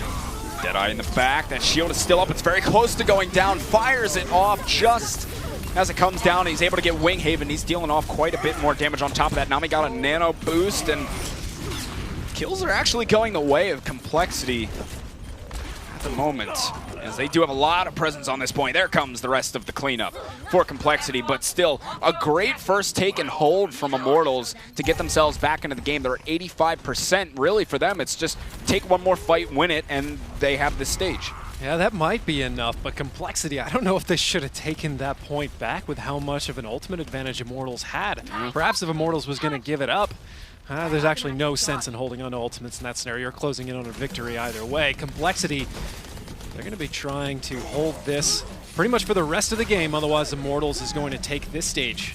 Immortals with a brilliant start to this fight. Heart Blue goes down thanks to a hook. Oh, Agility is getting sent off by Joe Meister, so 1-for-1 trade, a 5 versus 5 fight. Here on this point, Nami and Wing Haven both just swinging away at each other as Immortals looking to shut this one down. There is going to be a Graviton off to the side of the point. Torque is taking care of Grim Reality. Hyped goes down. There is going to be an Earth Shatter through as well. Nami has a nano boost on himself. Should be able to clean up on a couple of kills here, as dealt quite a bit of damage. Nami now using that Earth Shatter. That might just secure it for Immortals. 2 kills for them. Agility is going through, cleaning up on a lot of that damage that Nami put out there. Nami's very, very hurt at the moment. Needs to get some heals. Couldn't quite stay alive, but Nicholas now getting demeched. Complexity keeping themselves in the fight, though, as they get a couple kills for themselves. It is a back-and-forth affair on both sides, and really Complexity are just buying time. They're still ticking up on this point at the moment, and Immortals still can't seem to come on top of the fight. And this might be Complexity hanging on, as Nami is still in there. He got himself back to the point, but now he's just going for the reset. Complexity come out on top of the fight. Immortals came close time and time again, but now Complexity taking the lead. Immortals will have one more shot at this point. Yeah, but Immortals isn't going to be able to count on a Nano Blade. It's just going to be Agility's Dragon Blade on its own. Grim Reality with a Deadeye can perhaps support him a little bit in a Sound Barrier for Verbo to perhaps make it work, but Complexity certainly looking good to close this out. Hardblue laid off the Graviton, but died shortly after using it, so there's a one-player advantage for Immortals and a good Sound Barrier to keep Grim Reality alive, who is so hurt. Winghaven falls, Nami gets him, so they do have a two-player advantage at the moment as those respawns from Complexity are still coming back. Immortals are finding all the kills there. That's essentially a wipe. Hardblue is back on Winston. It is 90% now for Immortals. We'll see one last attempt from Complexity to try and get in. Hardblue sending himself all the way over on the side. Agility's getting a Nano Blade. Oh, I thought it was going to be a Nano Blade. He just goes in for a pure Dragon Blade on himself there, and I think this one might be all Immortals as Complexity has lost 3 players now, and it is just one left on the point. Nicholas trying to stay alive. He uses self-destruct, might be able to zone out for a little bit. He ends up going down. Hardblue's made his way back onto it. Actually should be able to kill Agilities. Yes, he will. He'll stall it for a bit longer, but Deadeye comes out from Grim Reality in the back. Immortals gets themselves on the board. Still 2-1 on Li Jiang here, but that's the first step for Immortals to getting back in for sure. Still match point. Complexity just needs one more of these stages to close out the first map here, but Immortals with a pretty nice comeback there when they were on the ropes. Yeah, that, I mean, it's better late than never, as they say, to pick up the round, but Complexity did a good job of stalling out really a lot of time on that last stage, and it was just right in the end, Immortals were able to take that one fight, just that one fight, and regain control of the point. From there, it was just Complexity throwing bodies on it, really, and just hoping for players from Immortals to magically die. That's all they could do in the scenario. Looks like Complexity expecting Agilities again. They're staying with Torque on Winston to try and counter that. Nicholas back on Pharah. Got a lot of air supremacy for the side of Complexity. Immortals pretty much every flanker they could need here. Nicholas staying above, raining rockets from above. He's going to be focusing on Nami. Nami's going to go down. It's good. Winghaven able to finish off the kill. And Hype goes down. We're only able to convert 1 kill onto Hardblue. Immortals.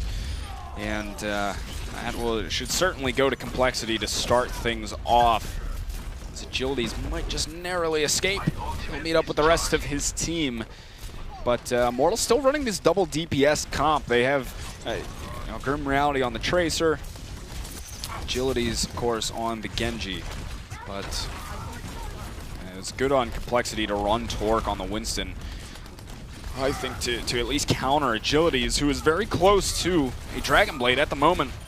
He does have it available, and he will use it now as they get that first kill to start it off. Shaken Joe Meister down. Agilities with 2 kills for himself. Torque, in the end, gets the finishing blow onto Agilities, but they get a team wipe. Immortals with the last laugh right there, retaking the point in pretty good time. 33% was all Complexity was able to put down on it.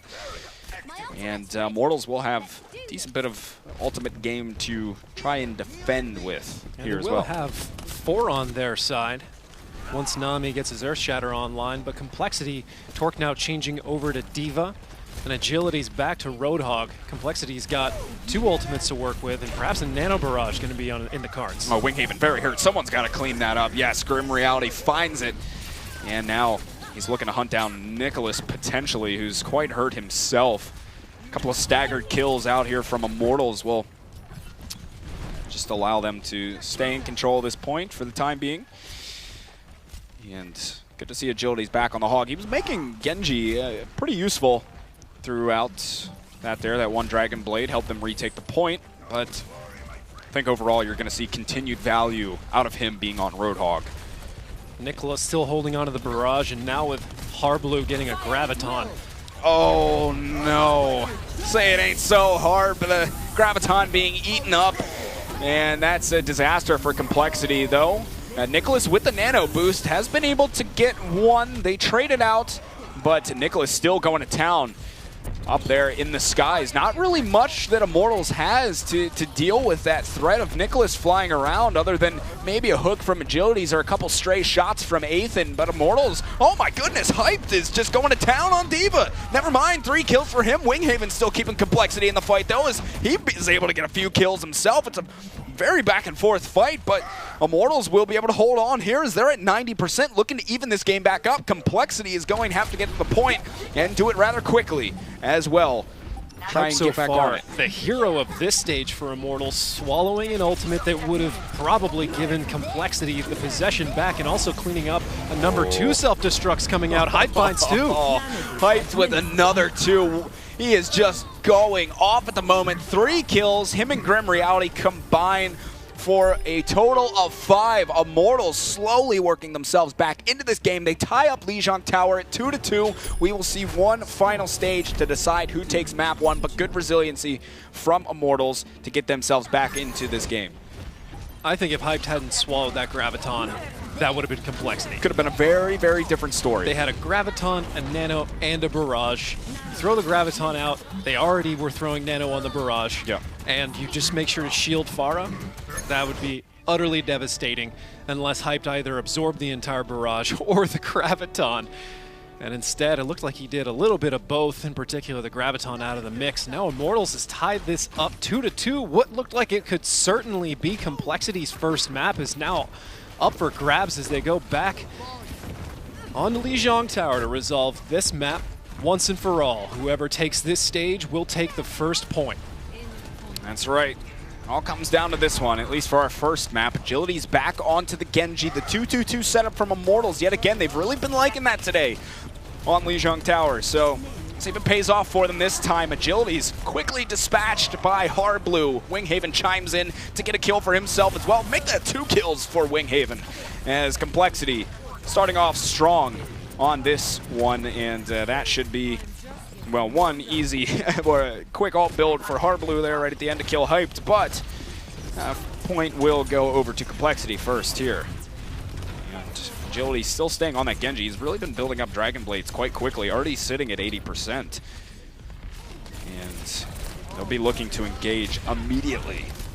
Immortals is Agility's very, very close to it, but charging in his Winghaven, and Nicholas is going to get some kills. Harblue at a pretty high charge, and he's got the nano boost as well. A wipe coming out from Complexity. The horn sounds, and Immortals, though, soon to be up on some ultimates that maybe they can retake with. Complexity dominant so far on this stage. 40% on their side. Torque still holding on to a Pulse Bomb. Winghaven and Earthshatter. Harblue, he's 10% away from a Graviton.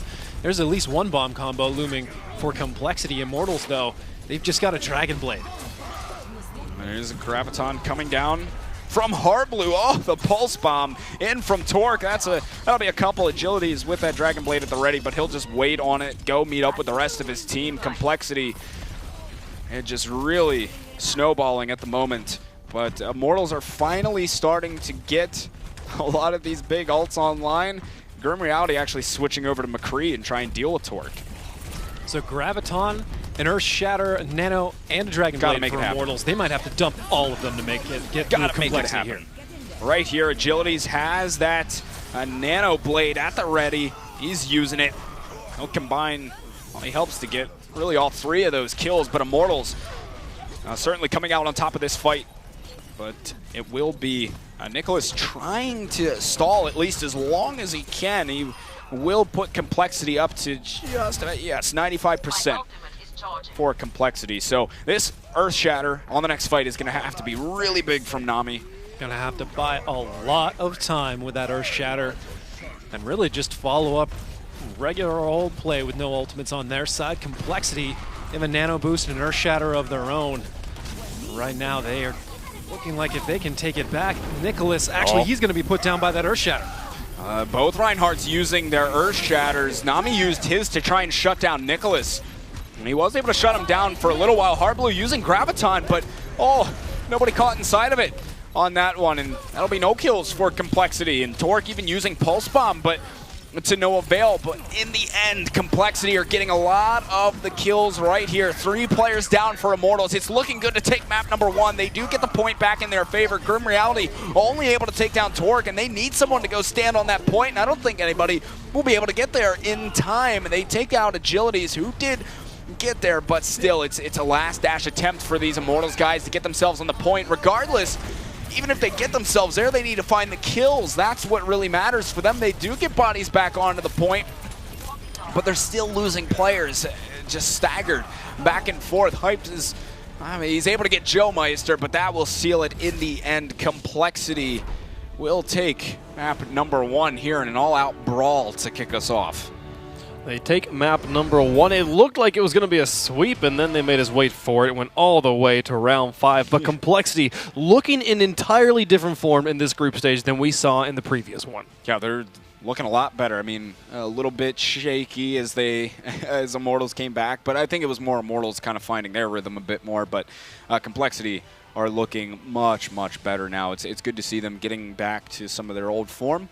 And excited to see what they can do through the rest of this match and the group stage. It's much more the Complexity we saw in qualifiers that we thought was going to do very well here throughout the group stage. They barely stayed alive through the round 1, but so far looking great in round 2.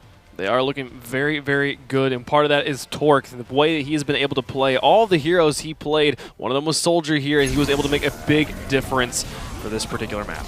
Gotta love having Torque on your roster because you can play quite the assortment of different heroes at a very high level, and this just very good positional awareness, wrapping back and forth between sides of the point, keeping himself alive, and helping them to try and retake this point.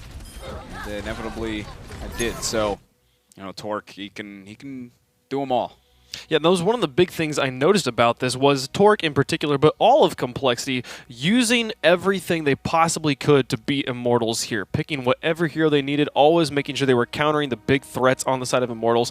And it was we didn't see a lot of switching from Immortals. Every once in a while we saw like Grim Reality switching to deal with Torque or something like that, but the moment they realized the big threat that we were countering a moment ago is no longer on the field, they switched to whatever they needed to, and they got the win here. Yeah, for Immortals, they're switching. It's kind of more so just Grim Reality and Agilities switching up what roles they're playing a lot of the time. But Complexity have tremendous amounts of diversity, I think, in some of the roles that their guys can play. Immortals also have some of that sitting in their bank as well. I think Complexity has maybe just a bit more, but still pretty close match thus far. I'd say the biggest difference I see between Complexity in group play phase 1, the first round, and Complexity in the second round is no hesitation.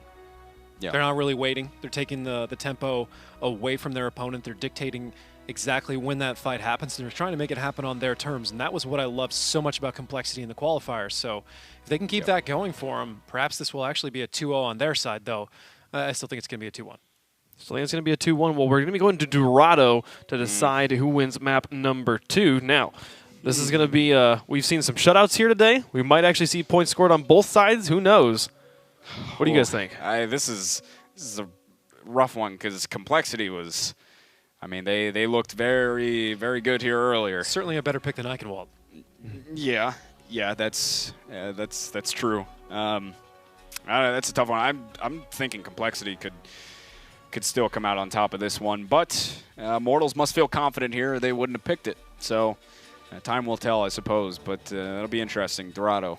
Based on the first map, it's anybody's game. Yeah. Anybody's game. Now, we didn't see any Sombra on Li Zhang. We did see Sombra be super, super effective here on Dorado. You expect us to see them with that again? And what does Immortals need to do to deal with it?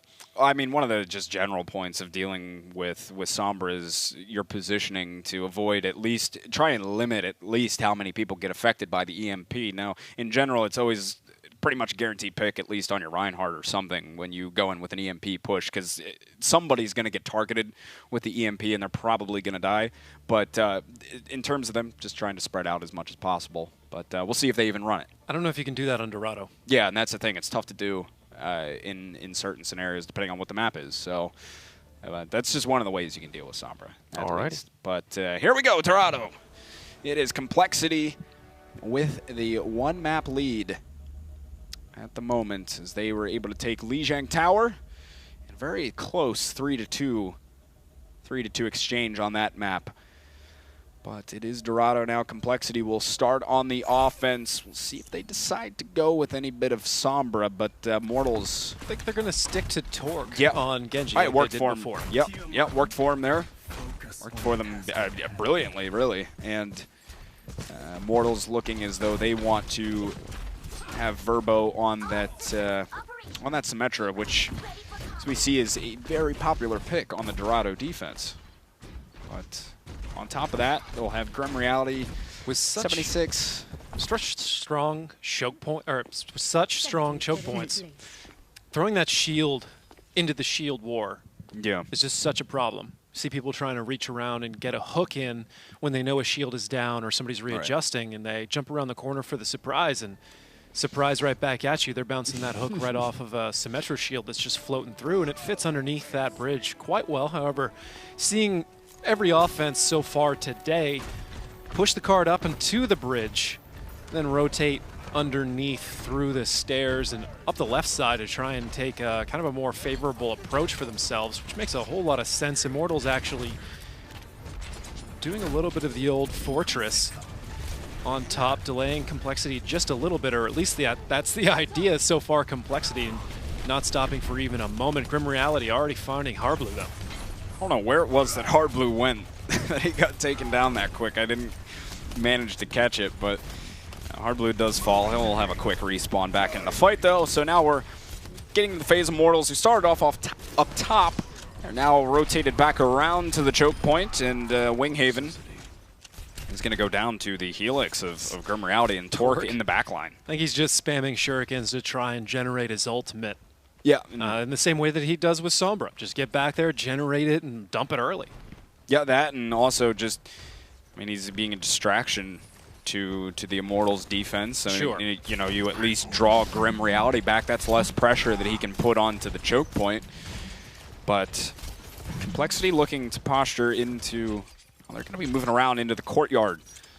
And Torque is still back there just trying to be a nuisance, but Grim Reality isn't fighting so far, so he's going to have to move forward. He's a little bit hurt. Hardblue going down again, this time to Agilities. Hyped is taken out by Winghaven. 3 kills for Immortals. A good start to their defense right here, and Torque is finished off in the end by Agilities. And Verbo soon to have his ultimate. I would suspect the teleporter to be up quite shortly. Torque landing flat-footed for a moment there with no dash, standing next to a Symmetra.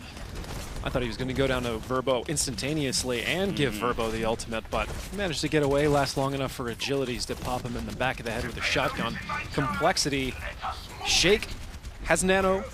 Winghaven is working on his Earth Shatter, and Torque, he's going to be looking to combine that Nano Blade here in the next fight. Immortals, however, they're going to have 5 on their side any second now. Really only Nami the one without his ultimate up, but that Earth Shatter in the right circumstances can get generated really quickly. Hyped already, trying to be sneaky on the side and look for a good graviton. He comes right in onto the cart. Torque had used, oh my goodness, Torque shut down by Agilities and Grim Reality. Got the Nano Blade and was just crushed by Agilities and Grim Reality, and the rest of Immortals able to come through and get a lot of cleanup onto the rest of Complexity, and they're now down to 1 minute and 15 seconds to make something happen. This Immortals defense is looking very good at the moment, and of course they also have that teleporter up as well. Yeah, Nami generating that Earth Shatter in about 2 swings into the middle of the Graviton field. Grim Reality attack visor up as well.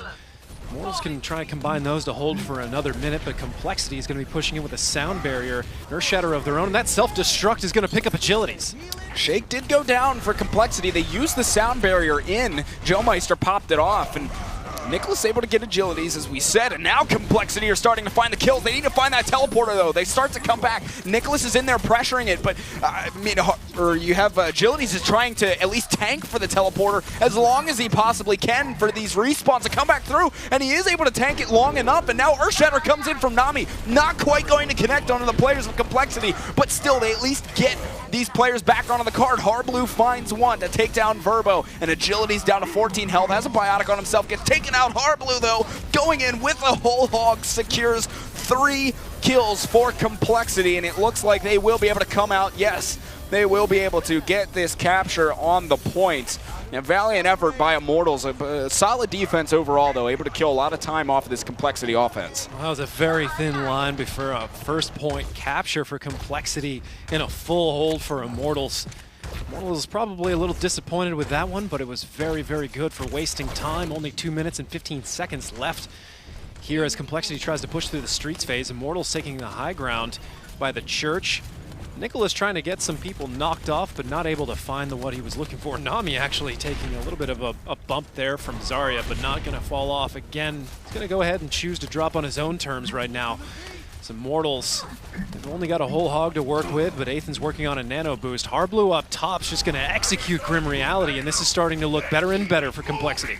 Get that one player advantage, and it's go time as they even get the D-Mech onto Hyped, who so far has not been taken down, but Torque was for Complexity. Nami got slept in the middle of the nano boost that he was given, and there's still Nami's just kind of separated. Yeah, he was all on the cart all by himself. The rest of his team backed up inside a bank, and they couldn't really give any support to their Reinhardt that was caught in alone. So now Immortals trying to back up, regroup, but Complexity is getting some free ground off of this cart. Torque has got a Graviton at the ready. They even have an Earth Shatter on top of that.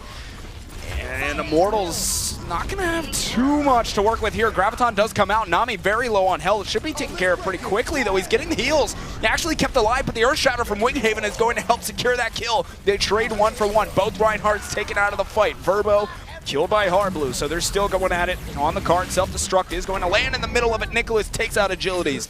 With that, but Grim Reality comes back with a response himself. Didn't even need to use Tac Visor for it. And the fight continues at the moment. Grim Reality even able to get Harblue right here. So Immortals are going to be able to hang on for now. Complexity having to back up and regroup with the team. A good defense coming through. There's only 30 seconds for Complexity to work with. Very, very important hold for Immortals there. Like you said, it only 20 seconds left for Complexity. They only have a nano boost to work with, but Immortals, they're going to have a nano visor, and that's going to be utterly devastating in the hands of Grim Reality. Nicholas uses his, and now the nano visor is going to come out from Immortals. He's back there at Grim Reality with 2, looking to clean up on a couple of more. Nicholas was too busy trying to use the nano boost himself to find value out of it. Couldn't shut down Grim Reality, and that'll be Immortals hanging on right here. Complexity getting wiped off the face of Dorado. And Immortals are going to hold them before they can even get the second checkpoint. A very, very good start to this match. For this map, I should say, for Immortals to get back into the game. This is definitely Immortals' opportunity to get back in. If they can get it through the first point, it's honestly mostly just a matter of time until they get through the streets phase there. Complexity would have gotten through with another 30 seconds on their side, but like you called out, once the nano came out for Nicholas, he was far more focused on getting his than perhaps Complexity should have been on defending against the inevitable nano visor from Grim Reality.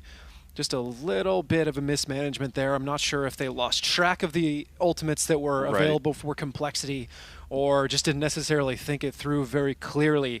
That nano on almost anybody else might have been a better selection. I'm generally a big fan of a nano on a diva. Sure. But in that situation, you absolutely got to hold on to your defense matrix just to be a little bit preemptive in your defense. Right, and I think for Complexity, I think that was just them, like you had said, I think for them it was probably just a not keeping track of the ultimates that were up for Immortals at the time. I think they just lost track of the fact that Grim Reality had a nano visor ready to use, and if you knew that going into it, obviously you don't give the nano to your diva because your diva needs to be able to shut down that nano visor, and you have to expect Grim Reality being in the position that he was in, up on that high ground, up on the balcony. That's easy positioning where a lot of 76s like to sit, and we are just speculating, though. At the same time, they could have just had one ultimate, let it loose on whoever was the most obvious target to help aid in the fight, which in that case would be probably Nicholas. And then Nicholas not necessarily thinking the whole situation through. I mean, it could be a team leader thing. It could be just a synergy thing. There's 100 different, not really that many, but there's a few different possibilities what could have been. Either way, Complexity could have had that second point, gave it up, and Immortals able to stay alive. Perhaps on Dorado, this is going to be their map to win.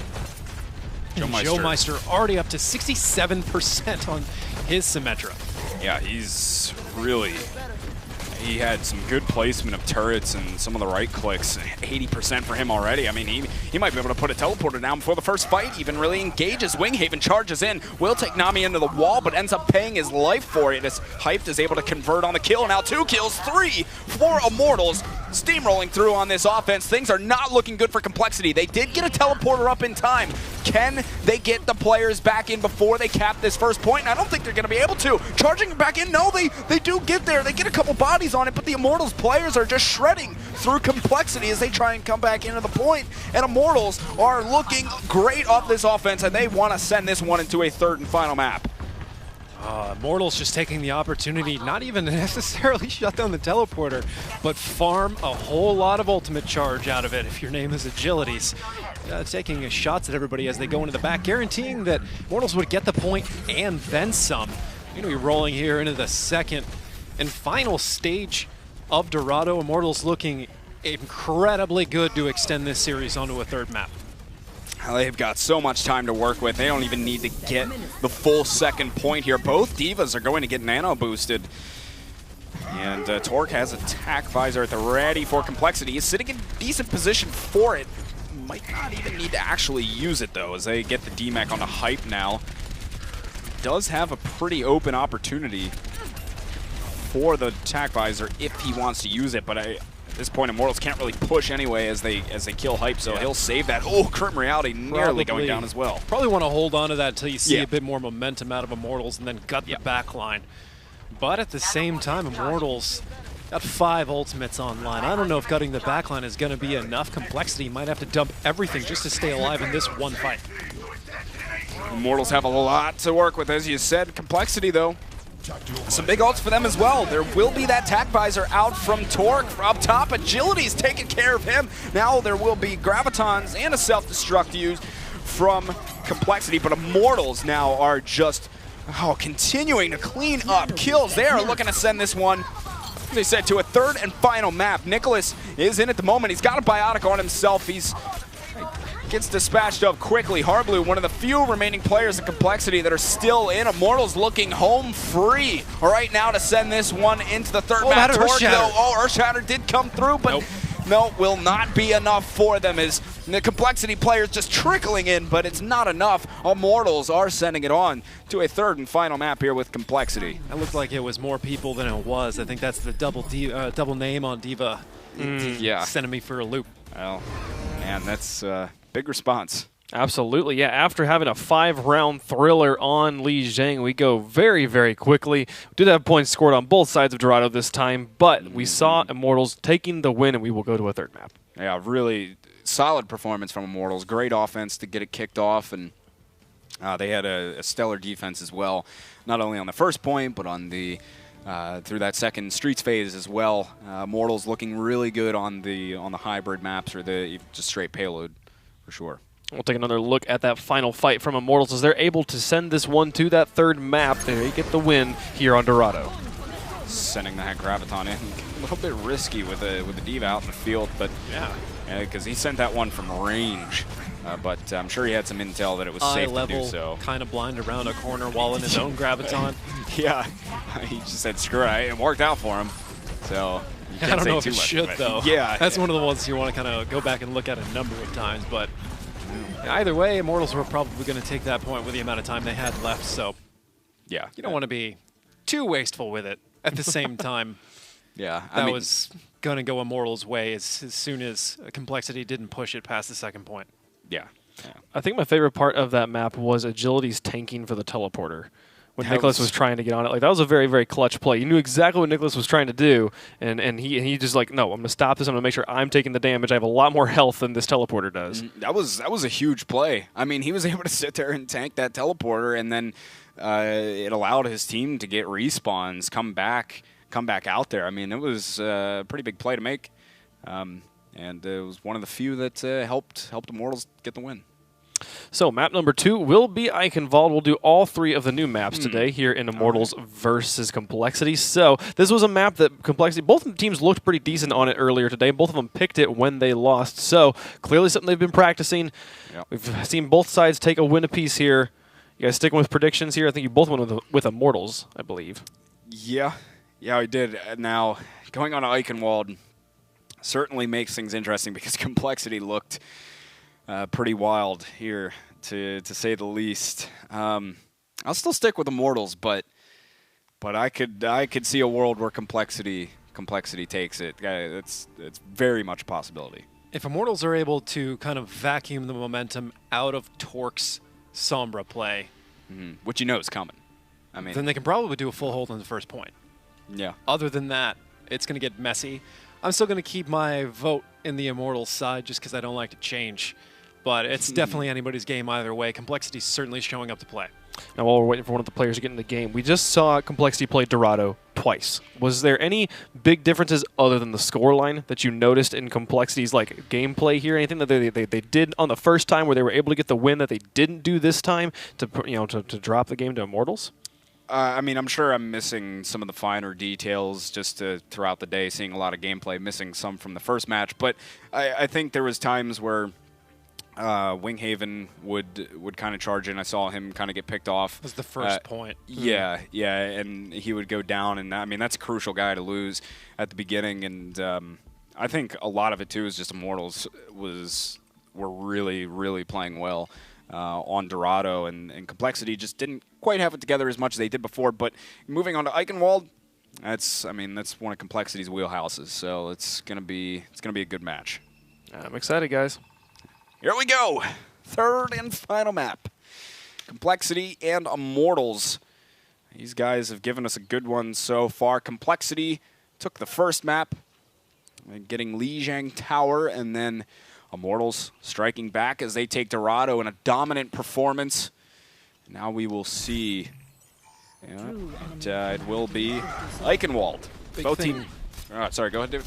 Big thing here for Complexity. If Joe Meister is able to generate that teleporter as quickly as he did on Dorado, probably just want to hold off on any sort of aggressive counterplays until he actually gets the teleporter down. He had it. He had it ready to go when the whole Winghaven charging in situation, which might not be Winghaven's fault. It could be just maybe Shake was pushed out of position. A number of different things. Healing around the fountain on Dorado can be a bit of a problem. Yeah. So Winghaven went down relatively quickly. I think a Biotic was also placed on him. And Nami did a good job of kind of enveloping him in the shield and letting the rest of Immortals dive on him.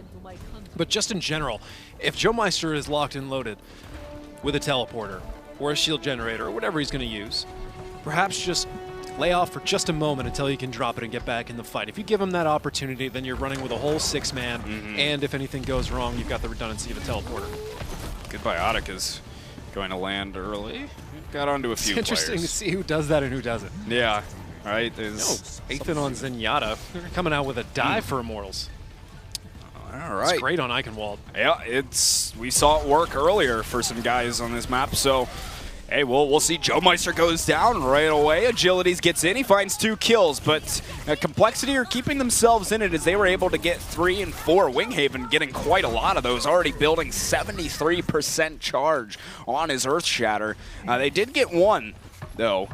Immortals, they were able to get Joe Meister, but he's already getting up there in his teleporter percentage. Yeah, so 66%, but Winghaven's already at 80 on his Earth Shatter. Immortals haven't generated anything over 70, but Agility's, he's right at it right now.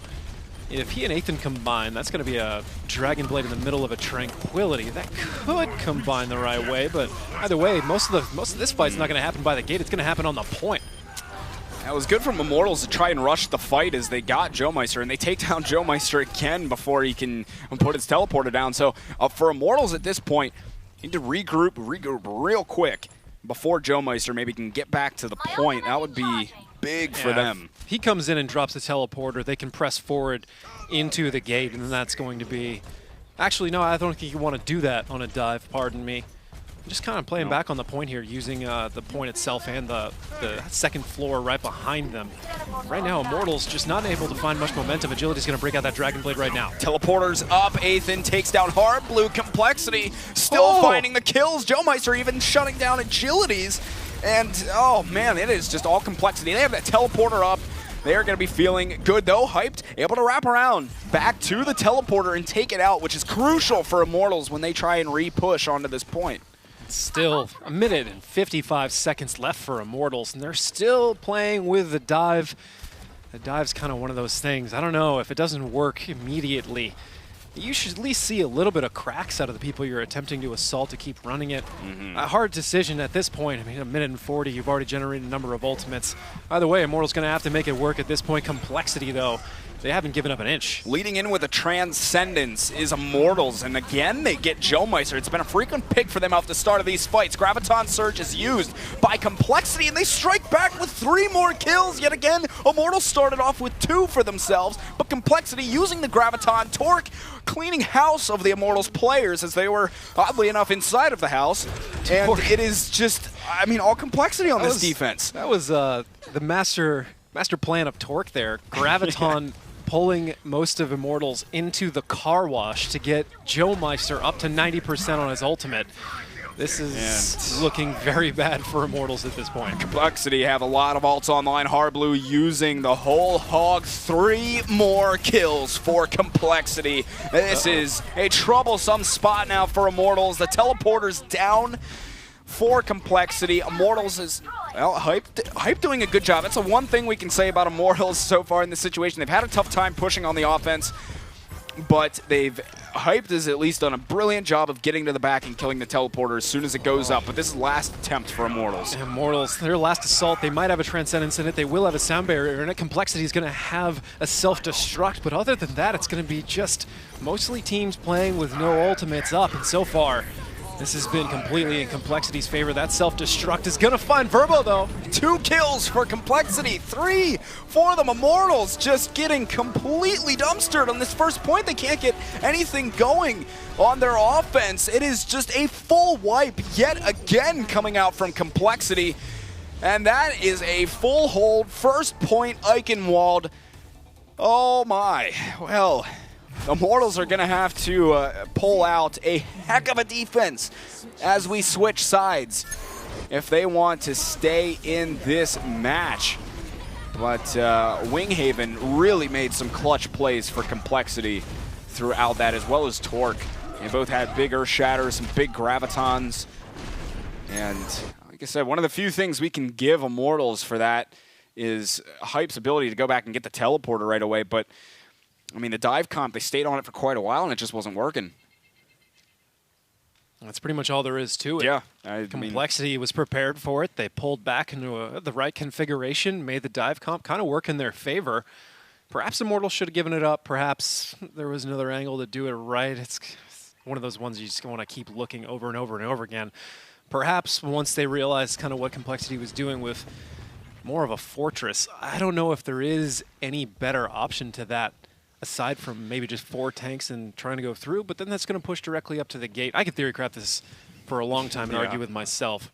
Or we could just ask a pro and they'll tell us what they think. Either way, for Immortals, they weren't able to find an answer to it either, and Complexity was certainly comfortable with it, so I guess we're not alone in being a little bit confused about how you would even take that down.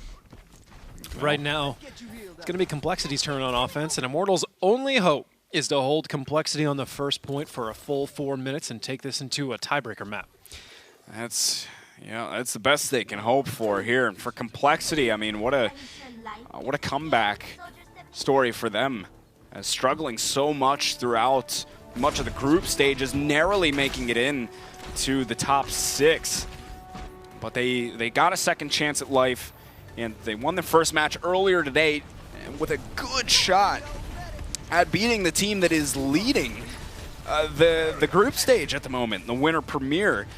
A very close match nonetheless, but it's an opportunity that Complexity wants to capitalize on right here and right now, as they're just working on their setup, and they will have Sombra, and I mean, that AMP is almost ready to go for them, and this could be a quick end to Immortals. As Verbo, though, soon to be up on his teleporter. Torque already ready with an EMP. It's ridiculous. Just moments away. Or, never mind. Will he survive? Narrowly gets out, has the EMP ready. I don't know how he made it out of there. If you're Immortals, you want that one back, because Torque should have been dead meat right there. He's just too skinny, I think. I think Agilities just didn't connect with enough other projectiles for the shotgun. He pulled him in point blank. Perhaps a little bit of a bump to take it out. Sometimes that happens with like Baby D.Va.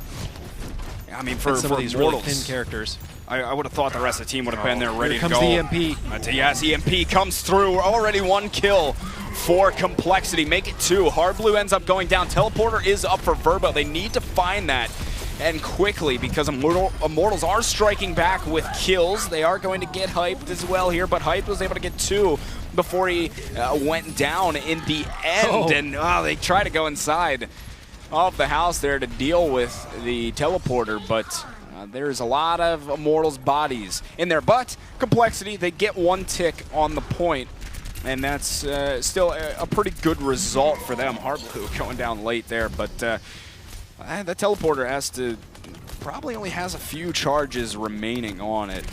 It's got quite a few players down from Immortals, but it's at EMP getting built up again very quickly. Grim Reality's Nano Visor is going to be a problem. If he keeps playing from on top of the tavern where he is, that's just a vicious place. Basically nothing but headshots rain down from there. He does get a hack, but Torque, very hurt, has to teleport all the way back, and he will have his EMP ready to go. All according to plan. It's going to be basically almost 6 ultimates for Complexity as they push into the point here one more time, leading off with an EMP followed up by an Earth Shatter. And the Transcendence used by Complexity. They've managed to find 1 and 2 kills. Grim Reality and Agility's taken out. Grim Reality wasn't able to use his tac visor. And the kills are exchanging back and forth. Self-destruct down onto the point. Doesn't find anything, but those those return players are coming back in. Immortals need to hold this one here if they want to keep themselves in the match. Grim Reality using his tac visor does take down 1. That's Shake. He's looking for a little bit more off the back of it. And they will get Nicholas outside of the mech, but oh no, they couldn't get onto the point in time. I thought somebody was on it or was going to make it there, but that is going to be Complexity holding on, beating Immortals, the team at the top of our totem pole in the standings. A good performance coming out from Complexity. The lowest team beating the highest team. Chaos ensues at the Overwatch Winter Premiere, and that is the 2nd shutout for Complexity today. Man, they are definitely finding their form, to say the least. They are definitely coming back, and I'm starting to gel with Winghaven, really playing together. Close match, but pretty decisive on Eichenwald. Agents of Standings chaos. I'm going to throw all this upside down now. It's good to see Complexity back into that rhythm, though, because for a while they were struggling a bit. When they're on, they're fun to watch. Yeah. Sure. Oh, I mean, they're one of the I think most fun teams to watch out there when they're on, and they're certainly getting back into that form. Just kind of firing on all cylinders, and beating the #1 team like that, the #1 team in the standings at the moment. That's a big win, not only just standings-wise to make sure Complexity, because they were a team, they needed to get both these wins today, really, I think, to help get into that top 4, but just confidence-wise for them. To come out with 2 wins today, I think, is real big. Absolutely, especially over Immortals. A big part of that, Eichenwald, Sombra, the EMP. What are teams going to do about it? It was a huge part of their win against Liquid, and it was a huge part here today. Come in, I mean, with how quick you can build them, especially on a map like Eichenwald, that's the thing, you build them so fast. And I mean, Immortals did a good job getting the teleporter up. They were able to bring a lot of guys back into the fight after that initial push, but because of how quick you can build those EMPs, I mean, you can only bring so many guys back with a teleporter, but you can get so many EMP pushes off throughout the course of a first point push. And that was big for Complexity. I'm not sure why more teams aren't breaking out Sombra. Immortals, they almost held all of that. It's really just the ticks on the point building up over time. Looked like Grim Realities just underestimated Yeah. exactly how long it was going to take, trying to find a way to get back on it and bring the value of his tac visor. It's a situation where you can hang back and maybe get the picks you need, the kills you need in order to defend. You can sprint to the point and die. It's kind of no real good answer in that situation. But I thought Immortals was looking very good to hold it for a while, and that final fight just going completely sideways on him very quickly. From there, Complexity, like you said, they look back on top, and it's hard to handle Sombra repeated assault back to back to back when they generate them so quickly. So as we take a look at our standings, with the 2 wins they got today, Complexity improves to 5-4, straight up to 3rd place. That's just how close this group stage is. Everybody's so compact down there in the bottom section that, you know, that 1 win just skyrockets them in towards the top. And, you know, you have Immortals and Congarna still sitting pretty comfortable up there. They've certainly, I mean, obviously been the most consistent out of all the teams in the Winter Premiere so far, but Complexity shy. We said it, I think, at the beginning of the day when we first saw Complexity play. We said, you know, if they're feeling it, they can beat any team. You know, they can compete with the best of the best and beat them, and we just saw it right there. They're back to form, and they took down Immortals, who, in terms of standings, they are the top team in the Winter Premiere at least. So, you know, good to see Complexity getting back to that. It's been good to see them. We've completed 4 of our matches for the day, and we've got 1 more in store for you here. Congarna facing off against Team Liquid. If Congarna wins, they would take the 1st place spot for the day. Liquid also just trying to jump back up to that 5-4 record that Complexity now has. That's right. This will be a big one for Liquid as well, to try and bring themselves back, and Congarna just looking to add on more and more to their dominance on the ladder and try and get themselves that top spot. So it's a big match for both teams. Can Congarna get the top spot? We'll find out right after this short break. Don't go anywhere. We'll be right back.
Welcome back to the Overwatch Winter Premiere, folks. It's been an exciting day of upsets here at the Overwatch Winter Premiere, and we're going to see maybe one more here. We don't know. Liquid versus Congarna, anything could happen. Final match of the day. We'll take a look at the standings as they stand right before this final match here. You can see the Congarna would take the first place spot as they hold the head-to-head over Immortals if they were to win. Liquid, very, very close neck and neck right now with Complexity. It'll come down to the plus-minus there at the end.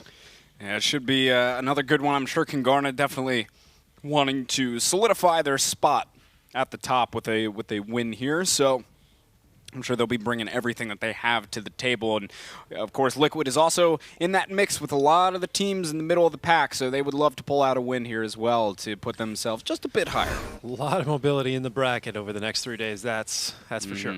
Absolutely. Yeah, if they were to place 4 and 5, if they were to drop this match, they would drop to the bottom for the day. But again, so many teams so close to each other there in that bracket, or in the bottom there of the standings, not the bracket. We're all calling it bracket. Bracket standings, you know, tournament words. Anyways, so Congarna versus Liquid. Let's get into this match here. These guys, we've seen them both play today.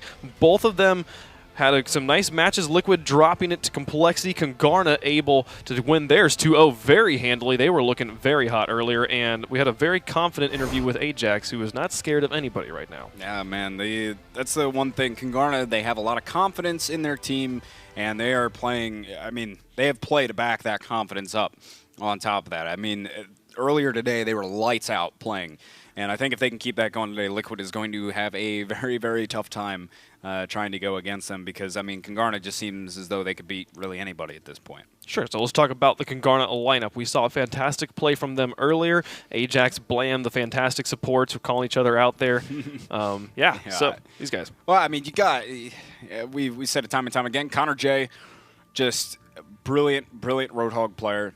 He can play, I mean, an assortment of other things, but honestly, between Baby Bay and Michael, they've been two huge guys for me today as well. I mean, Michael, when he's on D.Va, such a good job of just initiating for Congarna, just displacing players and giving Connor J a lane to get a hook and start things off in the middle of a fight. If he can disrupt the positioning of the opponent when Michael goes in and just get someone out from behind the shield or move the shield, just give an opportunity for Connor J to get hooks. And then on top of that, with Congarna, you have these bomb combos. You have the Graviton self-destruct from Baby Bay and Michael, which this team has rehearsed time and time again. You also will have Remix that can charge in or remove the Reinhardt shield from the equation sometimes as well to make sure that they get the kills with it and the shield isn't there to protect the team. So it's a very rehearsed play for Congarna and pays dividends for them time and time again in their matches. So much of the current meta strategy can be summarized as get an opportunity for Roadhog to get hooks.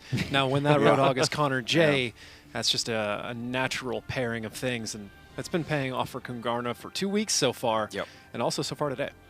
Now they are on the 5-game win streak, and Liquid will look to break that here as they will have a lot on their hands to deal with Liquid. But they've got players like Mezzer and AZK, so they have their own set of tools here. Yeah, I mean they're still playing pretty good themselves. They had a close one earlier, but with Complexity, but they have the tools there, Liquid, and they're gonna be in this mix for time to come. Mezzer is just a beast. I mean, we say that all the time, but some of the earth shatters that this guy pulls off and some of the initiation that he makes is just huge for Liquid. I mean, one of the best players on the team. Him and Rafa are big factors. AZK has been playing so much better recently across the board, whether it be on Roadhog. His Roadhog play has really stepped up, either that or on Tracer, which he can play on some of the control point maps. So we have a lot of tools here, some great players to hang beast of support on top of that. Now, map number 1 will be Eichenwald, which is not a map that Congarna has played yet. And Liquid had struggled with it against Complexity, so not a lot to go with there, but I'm excited to see what they're able to bring to this particular map. I mean, with the way Congarna's playing today, it's going to be tough to it's going to be tough for Liquid to get anything going against them, especially on Eichenwald, as you I like how Eichenwald? you really like to. I'm going to say it how it's that's said it. in game. That's it. Yeah, that's Eichenwald? it. Yeah. So the hard. Keep it keep it simple. Just like Yeah, Kungarna, I'm going to say it how the people who designed I it was are wrong last telling me time. it's to be You're said. probably correct. Hey, I like the effort though, from like Yeah, know well, thank really you. getting it And out there. Gives us something to take shots at you for. It's fantastic. That's what Yeah. I'm just a dartboard. That's okay. That's what I'm here for. That is kind of part of the Talking job, points. isn't it? Yeah, I mean, it comes with the territory. But yeah, back to that. I mean, Kungarna, they're playing so good.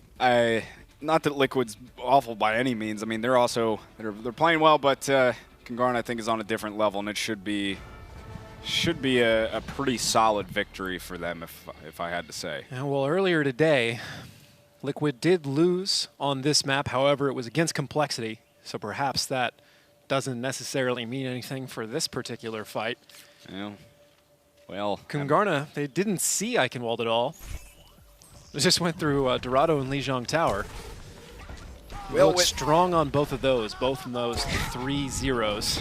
Ah, yes, this. yes. Why not? This again. I love it.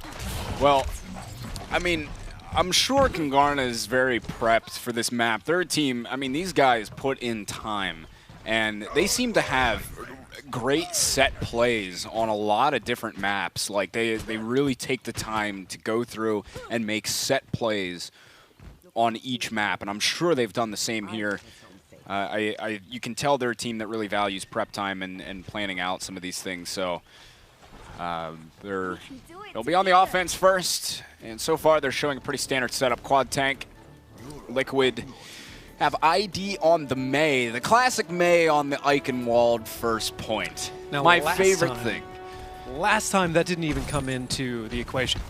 ID wasn't able to get a wall in the right place, but they were on their back foot worried about Complexity Sombra, and you couldn't play so far forward in that instance because it wasn't going to happen. You had to play backwards, otherwise EMP was going to utterly destroy you. And inevitably, EMP did it anyways, but well, that wall a little bit too early for Liquid, and that's not going to be a problem at all for Kungarna, as they're going to roll through it unabated after that.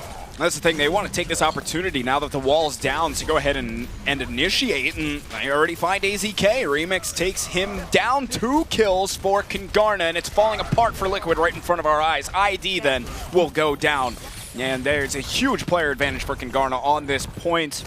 I mean, you still have one in there. That's Rafa. He's easily taken care of. Kungarna just steamrolling through this first point. They'll be able to cap. They'll have a lot of time to move through the streets. And Liquid are going to have to find their groove here. One thing to their credit, I mean, at least on a good note for Liquid, Rafa was able to build up quite a bit towards a Graviton here, which Liquid will be able to use. That's sort of like saying you're winning the war because the enemy is spending too much ammunition. Looking on the bright side for Liquid in this scenario, there was a big Earth Shatter that came down. So much cleanup coming through from Kungarna. My goodness, what an Earth Shatter from Remix. Team kill coming out for Kungarna as the horn sounds, and they'll just get a little more pushing distance here as both teams regroup. Hello. So far, things going very poorly for Liquid.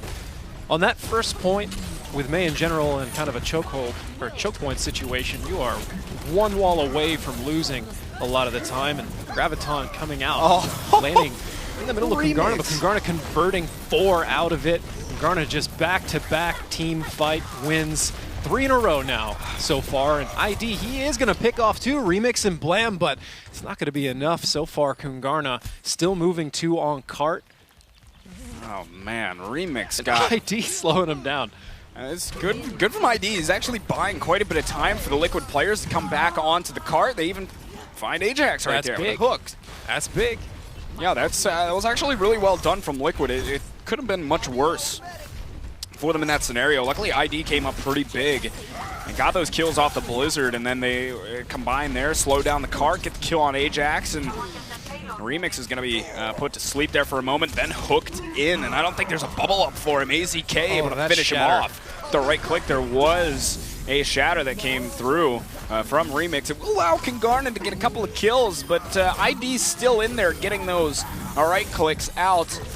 Killed Blam, but Kingarna's getting the last laugh here as they are just pressing the cart forward. Still 3 minutes and 30 seconds to get to the next checkpoint. Baby Bay's got a Graviton to take this next fight, but ID could very, very well hold off this second point for Liquid with Blizzard. Baby Bay locks on a target so quickly, it almost looks like he's playing on a touchpad.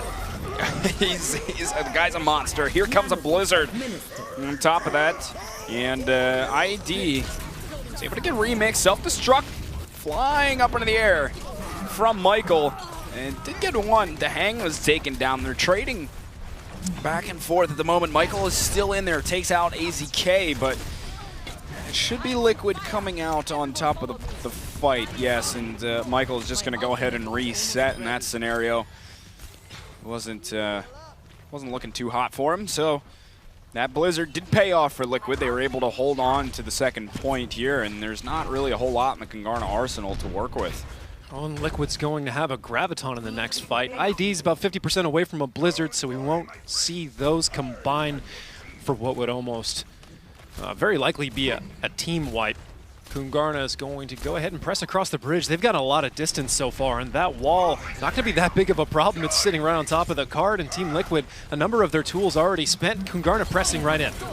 Rafa using Graviton Surge, and there was a whole hog out from Connor J, who's quickly rebuilding charge, but Liquid have gotten themselves 2 kills. They lost AZK. It's a 2-for-2 trade, so Kingarna, it's still actually even. It's a 3v3 fight at the moment, though. ID laying down that Blizzard. That could be a bit of trouble for the Kingarna players. Baby Bay is caught in it. Rafa cleans up.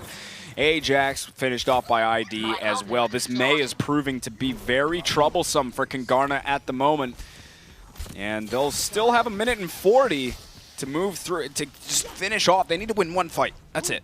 While they had a moment there, Liquid ignoring the health pack and letting Dehang get all of the ultimate charge out of it, so they can get another nano boost up as quickly as possible. ID already spent that Blizzard. It was pretty pivotal in making sure they could hold this second point, but Kingarna, they've generated a lot of ultimates in the meantime. They've got a bomb combo. We know how dangerous they are with those. Ooh, Baby Bay, very lucky didn't go down right there. Here comes a Graviton, but the wall goes right in front of it. There wasn't really a good positioning from Kingarna to follow up on that Graviton, but Connor J takes down AZK to get us kicked off. ID still up and he goes down. Here we go. Something for Kingarna to get excited about. They get a full wipe right there. They started off so good on the map. They got stalled out a bit in the streets phase by Liquid, who put up a good defense, but now they have got themselves into the final point, 2:15 to get that full cap to finish it off. But this ID May has been pretty troublesome for them. Rafa's going to get pulled in and put down by Connor J, along with Michael combining a whole hog coming out from Connor J, just shoving Team Liquid back. Team Liquid down 2 right now as Kingarna, they're going to roll around this final corner, perhaps unabated. Liquid really needs to get out here and challenge, delay that cart before it gets too close. They are very close to a spawn. As long as they have 6 up, they should be able to defend against Kingarna just through attrition, but Kingarna, they're right there. Ajax using that sound barrier preemptively to make sure they have some gusto to take this fight. Mezzer is going to get the nano boost as he comes forward, looking to swing away. Will use an Earth Shatter, and that will allow Liquid to hold on for now. Blizzard ID, yeah, ID is going to have that Blizzard for the next fight, which, I mean, combine that with Rafa, or even just use it alone, could be enough for them to just take the point. And, oh, they're even going to stall out Michael. They could have staggered that a bit longer. Yeah, it looked like. Could have froze him again. And they had him pinned with a wall. Used the hook while he was still behind it. Whatever, we can nitpick their delay tactics. At the end, it's a few seconds, but every second does matter, so that's it's true. A little bit fair on both sides. Connor J now breaking out his own May. Yeah, which is trying to fight May with May. All right, here's a Graviton. Self-destruct in the back of Blizzard is going to land right in the middle of the Kingarna players, and Liquid will just clean house. 4 kills. Kingarna, they got to make something happen on this next one. They're even going to stagger Michael, which is, oh, this could be detrimental for Kingarna right here. And that's... They probably could have kept that going again, but 20 seconds now Kingarna has. Baby Base switching over to Reaper, and Remix has gotten Earth Shatter. They have a Nano Boost. They need something to pay off with those ultimates right there. Definitely going to be a Nano on Reaper in this next fight just to see if he can carry his way through it as is. Wraith form into the backline. Will he find the right targets? Well, let's see. Will he find him? Remix had used his Earth Shatter. I'm not sure what happened with that.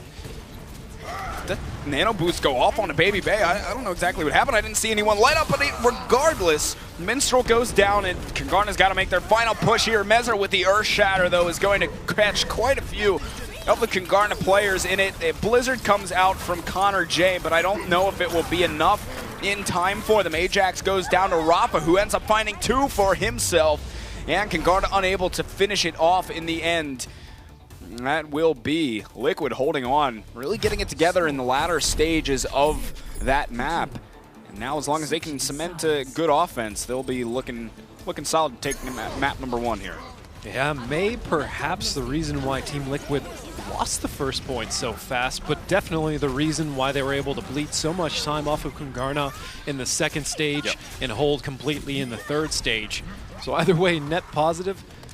GG for ID and the rest of Team Liquid. Now it's going to be Kangana on defense. They're going to be looking to hold Liquid far, far earlier than they were able to get themselves. I mean, just first point is really what they're going to be looking for. What anybody looks for here on Eichenwald, let's be honest. Kangana, Ajax probably going to run that Symmetra. Seen that so much lately. Teleporter is just so effective. You can pretty much guarantee that you're going to lose a player in one of these fights. And having him back immediately and really tilting back that spawn advantage is just so huge. You could see it there on the last part of Eichenwald, just how the team on defense naturally has that spawn advantage and how much of a difference that makes. So if you can bring it with you, why not? Yeah, it's a beautiful thing to have, the teleporter, and Kangana's looking to take full advantage of it as Ajax is on the Symmetra. Blam will solo heal it up. Connor J presumably will go back to switch to Roadhog. Yes, there it is. So, quad tank from Kangana. And Liquid, so far they're showing, will they run Sombra? Maybe. ID's showing, I don't think we've really seen Liquid run this before. So if they do pull it out, it's going to be at least a first for me seeing them do it. But as we know, Eichenwald's a great map for it. And ID can flex, so.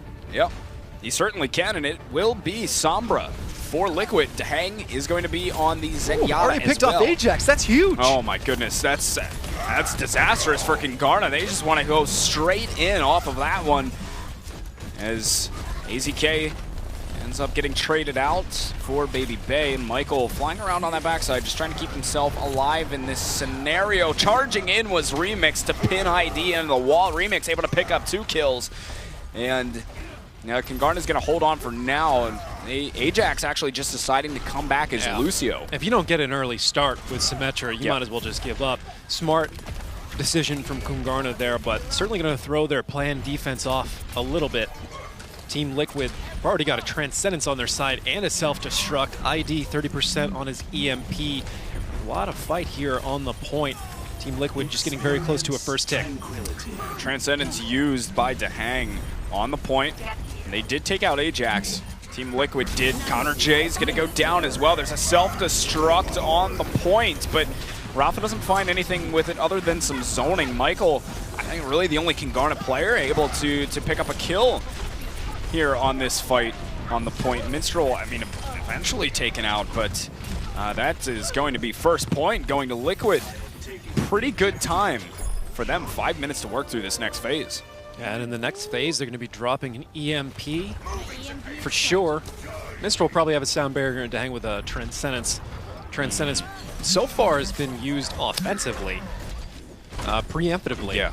But a lot of time you want to hold on to that to be reactionary, especially now that Baby Bay is locked in Soldier 76.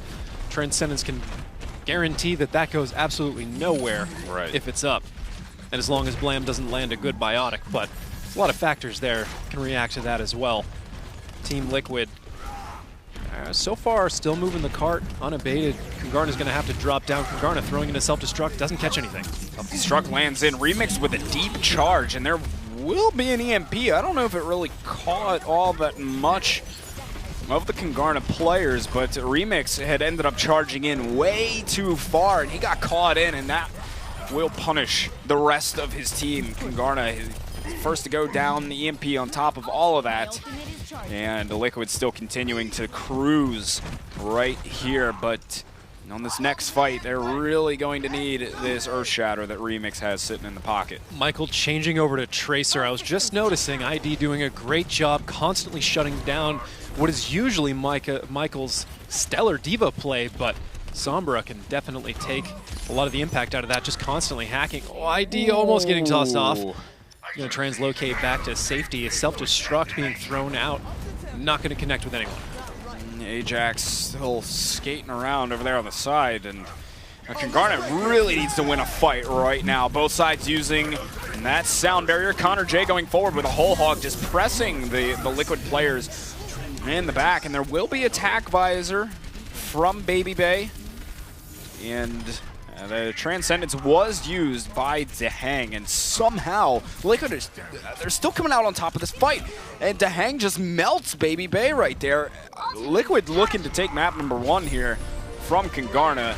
Kungarna really not able to set up any sort of a defense so far in this, and Liquid looking very solid. No, 4 minutes and 15 seconds left for Liquid to get it basically into the final point. Kungarna had gotten it right there, but not all the way. Liquid does have an Earth Shatter and a whole hog to work with as they do it. Kungarna just an Earth Shatter on their side, and they are exceptionally low in everything else. Well, we got some big ones ready to go. Connor J actually making a switch over to May as well, but AZK leads the charge forward with the whole hog to press Kungarna. Oh, the hook coming all the way through on Connor J, but a nice bubble from Baby Bay to make sure that his May stays alive, which they're really going to need right now. Earth Shatter comes through from Remix. There's a self-destruct down. No kills as of yet, but Kungarna absolutely needs to win this fight, and Connor J goes down to Rafa already. It's not looking good for Kungarna at this point. You do have Michael on the cart at the moment, but there's still... they got to start getting some kills here, and Kungarna's just a bit staggered out at the moment. Ajax is just sitting there around the corner. He's stalling the cart. No one even saw him there. He's just standing right on it, and I still don't know if they've even found him yet. Just continuing to sit there, but I mean, Liquid are finding kills regardless. Finally, Ajax gets taken down, and this might be home sweet home for Liquid, as Michael really needs to get himself back to the point, uses that self-destruct. There's going to be a Graviton dropped on the card as well from Baby Bay, but he goes down shortly after that. Liquid just kills all over the place. The kill feed is lighting up blue, and that should seal the deal for them right there. Team Liquid taking map number 1 against Kungarna with just a stellar offense. The day of upsets kind of continues here in ways that we didn't expect either. Kungarna started off so hot on that map and just kind of looked like, oh, here goes Kungarna again, just going to roll right over them. And then Liquid gets the hold, and then they get the offense, and they get the win. Yeah, and for Kungarna, they really didn't have an answer to the May that Liquid brought out, and that was really the turning point of the match, is when they brought the May onto the field. I mean, Kungarna just couldn't do anything against it, and they took so much time off just by playing May, and that was a big part of Liquid's win. It's the first map Liquid's ever taken off Kungarna. Wow. Oh, wow. They're able to take the win there. Very impressive stuff as Liquid gets that win. We can take a look. One of the things they did here was play Sombra. We saw Complexity doing it earlier, and they were able to pull it out here. Again, Liquid getting the win here with EMP. Good to see some other teams breaking out the Sombra play. ID didn't seem to build it quite as quickly as teams like Complexity and them do, but of course they play it all the time. They're very coordinated on building up that EMP charge. Regardless, it worked through the first 2 points for Liquid, so I mean, what else can you say? And I should clarify, first map they've taken off Kungarna in the group stage. In the group stage, yeah. Last match was a 2-0. There you go. Well, this is interesting because you were talking about, on the last time we saw Icon, always thought Eichenwald is the last map of Immortals versus Complexity, and we're like, why aren't more people running Sombra? Like, Complexity does it so well, and then Liquid's like, oh, yeah, maybe that's a good idea. And they run it, get the win here. And you mentioned their May play being a huge part of why they were able to make that hold last so long. We saw Connor J trying to do the same thing, but just not nearly as effective. No, not getting the same effect out of it. I don't think Kungarna runs that kind of a Mei in their mix. It's not something that they've used too much previously, to my knowledge. And Liquid, ID just made it work very well, and it was just, I mean, Kangarna really had no idea how to deal with it, and they just stopped them all day. Yeah, ID beginning with the 2K followed by the 1v2 cart delay on the second stage, the second portion in the streets, I guess Castle as well phase. Vikingwald is really where it started to turn around for Liquid, and from that point forward, it was just huge, especially on the third point. Now, Kangarna has elected to go to Lijiang Tower, where they 3-0'd Luminosity earlier today, so they'll be looking to see if they can repeat that one here and get back and tie this series up. What are y'all's thoughts about Liquid versus Kangarna on Lijiang?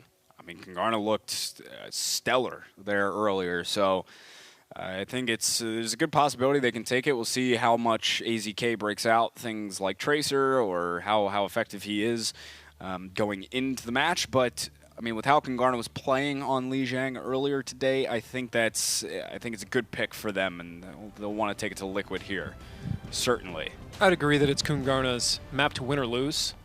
It's certainly the one they need to keep themselves in the series, so I'm sure they're hoping that you're right. Yeah, they would love it. I mean, you got to remember, this match, Kangarna's trying to put themselves in the top spot in the standings by winning this match, so they're going to be looking to take this one. We've heard plenty from Kangarna, so I'm pretty confident that we know exactly what they're saying inside their comms at the moment. Probably something along the lines of, Liquid didn't beat us, we beat ourselves, we gave it away, all we have to do is play better, something like that. Always positive.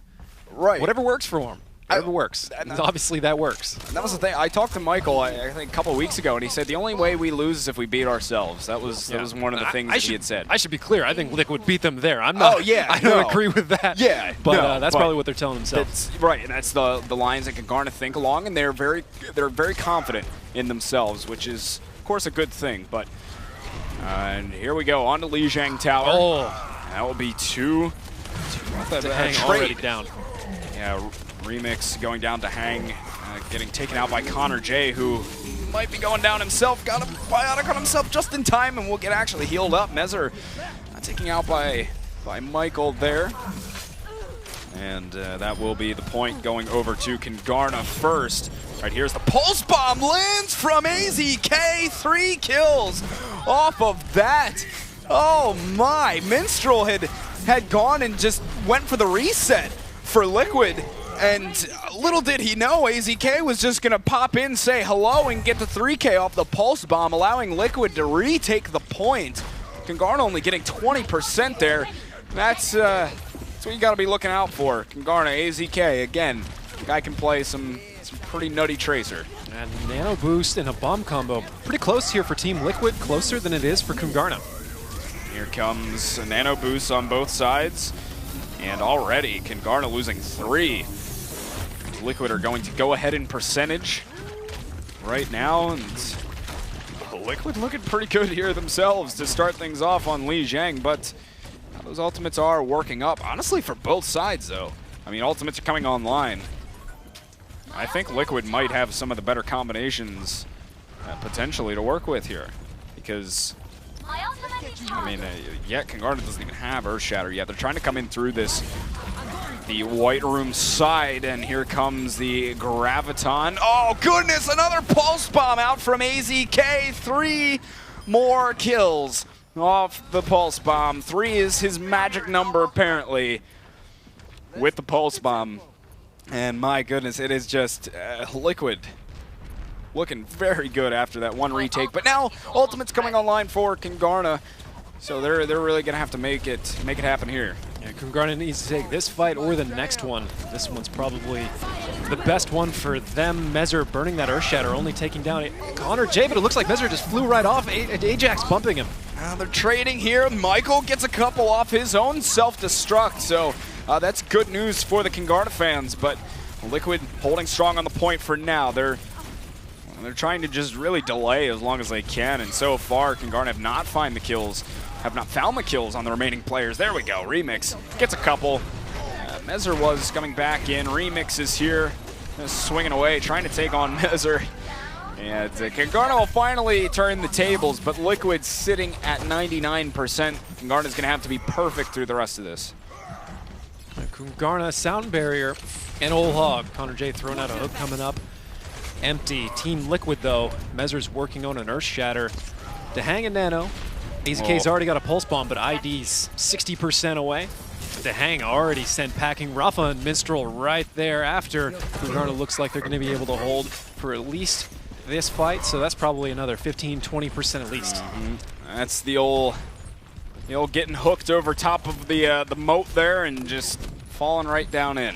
AZK burned the Pulse Bomb, but he'll get his back probably before ID gets a Graviton, so not the biggest loss there. Builds it up so quick that... Or Diamond doesn't him. Oh, yeah. Absolutely. Here comes a Nano Boost given off to Remix. A Sound Barrier on the side of Kingarna as the Whole Hog comes out from Connor J, just sending people into the wall, putting them in the meat grinder. And they use a few ultimates there, Kingarna, but they will still have at least Earth Shatter and soon to come up with Graviton and Self-Destruct combo. So Kingarna really swinging things back here, and Liquid are going to have one more fight to retake this point. And they're going to have to get it here if they want to take stage one. Self-Destruct flying in through the window. Excellent placement, but from Michael, couldn't quite get any kills off it. Ajax going down early to Dehang, and Michael now throws his Self-Destruct in, but that is going to be getting back into the mech, and they're both down a player at the moment. Graviton at the ready for ID. He'll put that one out there. Now Graviton comes out from Kingarna as well, and Baby Bay. And the Sound Barrier will follow up for Liquid at the moment. It's just a scattered fight on the point at the moment, but Liquid now starting to come out on top with kills, but Remix coming through with a big Earth Shatter, has the Nano Boost. On top of that, another 3 kills come through from Liquid, and Remix couldn't get quite enough on his, so that will be stage 1 going over to Liquid as they turn the tide just in the last second of that. And back and forth affair will go to Liquid initially here. Yeah, both teams getting it up to 99%, but that last fight, certainly from beginning to end, looked like it was in Team Liquid's favor. Another one of those triple pulse bombs for AZK. He's been on fire today. I mean, he's placing those pulse bombs just Him and perfect. ID just working together perfectly. Dynamic duo, those guys right there. The Graviton pulse bomb, that's a thing of beauty. Apparently he can get triples without even, he doesn't even need the Graviton. AZK can place that pretty darn well, but we are on to our second stage of Lijiang Tower now, as Liquid has that 1-0 lead. Still quad tank coming out from Kingarna, and the triple tank with AZK on Tracer. That'll be in the works for Liquid on this stage. Connor J goes down right away. Mezer, he's got a biotic on himself, very hurt. Minstrel doing good, switching over to speed to make sure that his Reinhardt was taken back out of the fight. AZK focusing down those hurt players. And Remix now is in a bit of trouble as AZK is able to clean up there as well. Point will go to Liquid first at the start of this, and he's already coming close to that Pulse Bomb. Be able to drop it on him and see you later. And the rest of Liquid, Dehang getting very high up in his Nano. There it is, already got a Nano, and AZK following up with a Pulse Bomb. He's going to throw that out, see what he comes up with. Nothing, but Rafa's going to find Baby Bay in the meantime. Oh, AZK shut down by Connor J. But Liquid, in their aggressive play, are able to stay pretty forward here, and Liquid will have to back off because they lost AZK and the respawns from Kingarna are right there. So the back off for the time being. AZK already back with his team though. Ooh, just narrowly dodging a hook there from Connor J, but Kingarna looking to re-push right now as there are a lot of ults coming up for both teams, and it'll be another relative dry push on the point for Kingarna, who actually lost Remix, so that's going to have to be a hold up for them. Yeah, you could see that coming. Yep. Yep. So it'll be a bit of a hold up there, and a hold up for the match as well, as we hit ourselves into a lovely pause. No, but Liquid just kind of picked up right where they left off from map number 1, continuing to move forward. Now, the first point was 99 to 99, but it didn't really feel like it was as close. Like, it felt like Liquid had so much momentum moving in on that first point. Yeah, I mean, they were looking really good for most of it. It was Congarna got themselves onto the point, had a couple of decent fights, but I think in the end, Liquid they're a little bit more together, I think, than Congarna is, even on the control point maps. It still has been a very back and forth. Congarna is still very much in it, but Liquid off to a good start even on our second stage here. So it's going to be tough. Congarna's going to have to get it together after this pause and really get down and dirty and start putting some time onto the board. I mean, either way it was effective, but obviously Liquid's was a lot cleaner. Yeah, I agree with that. It was very, very clean for them, whereas Congarna, which, I mean, as long as you get it done in the end, that's what matters. But I mean, you know, Congarna a little bit more scattered, a little dirty, but you know, Liquid, they got it done. So not everything can be Graviton Pulse Bomb combos. Yeah, as much as we might wish it to be. Yeah. Well, I think it's an interesting point to point out that iRemix is trying to reconnect, so we're just going to wait for him to get back into game. But we saw the Graviton Pulse Bomb combos, which we've seen on the Congarna a lot of Graviton Diva Self-Destruct combos, yet that the Pulse Bomb so much easier to collect and so much easier to get than the Self-Destruct. Like, what do they need to do to shut down AZK right now? Because he's really wrecking them. I mean, they're trying to get Connor J in there to get some hooks off, whatever it is, to get a hook on AZK. I mean, you know, the classic, if you really want to counter Tracer, you could go switch to McCree, or even a Soldier 76 is good. But, I mean, AZK is just doing a good job of cleaning up on damage that his team is already laying out there. They're laying out a lot of base damage, and then they're just calling out these targets, and AZK is going to find them, and he's just getting the final blows. He's harassing the targets that are going to get him charged very quickly, for the most part, or targets that are ones that he wants to make sure are occupied, like Reinhardt. I mean, that's best of both worlds. Pretty easy headshots for a Tracer. You're going to charge a ton of your Pulse Bomb, which you might use on him pretty soon afterwards. So he's just constantly a problem, generating as many ultimates as he can and throwing them into the mix. It's hard to shut that down. Oh, we're back into it. As looks like Remix has made his way back into the game.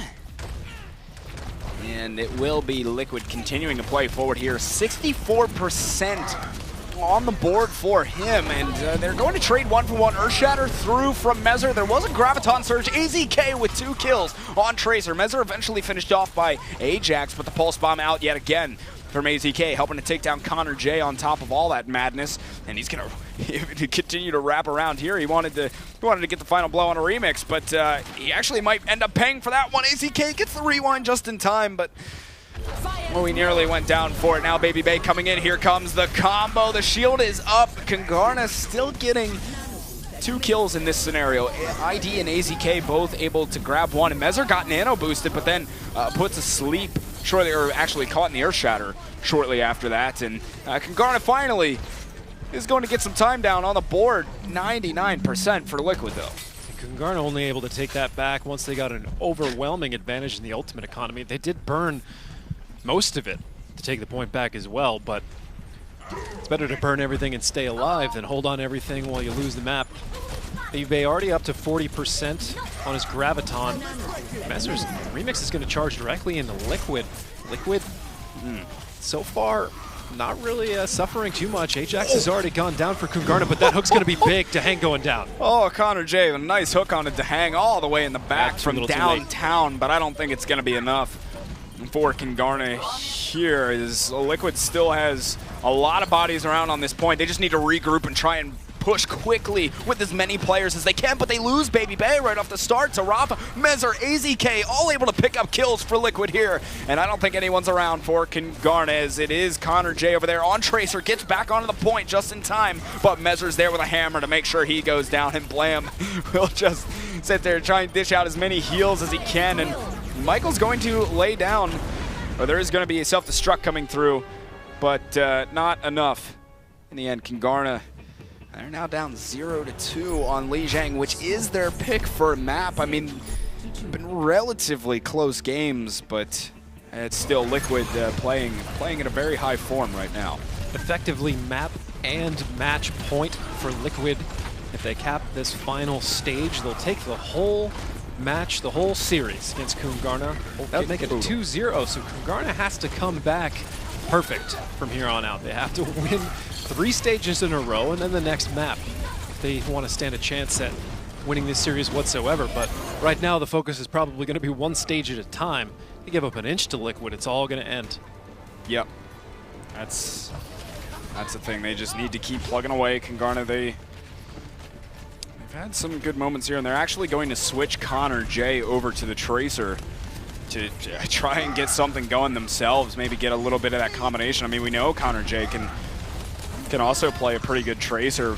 Will it be able to match up to AZK's level is the question. I don't think it will, to be honest with you, but AZK and Mezzer both finding kills off the start here. And Liquid is still just in cruise control at the moment. They'll be able to take point first as they got the kills. Connor J really hurt AZK even able to find that kill. And Liquid will get the point first in this scenario. Liquid definitely ahead in the economy and also already in control of the point, just crossing 10%. AZK is working on his first pulse bomb. He's about 25% away to hang a nano boost. Shortly thereafter, ID. Baby Bay, they're pretty much equal on their gravitons. There's no big impact coming from that, but Mezzer, he's already got an Earth Shatter, and Liquid's going to want to use that soon.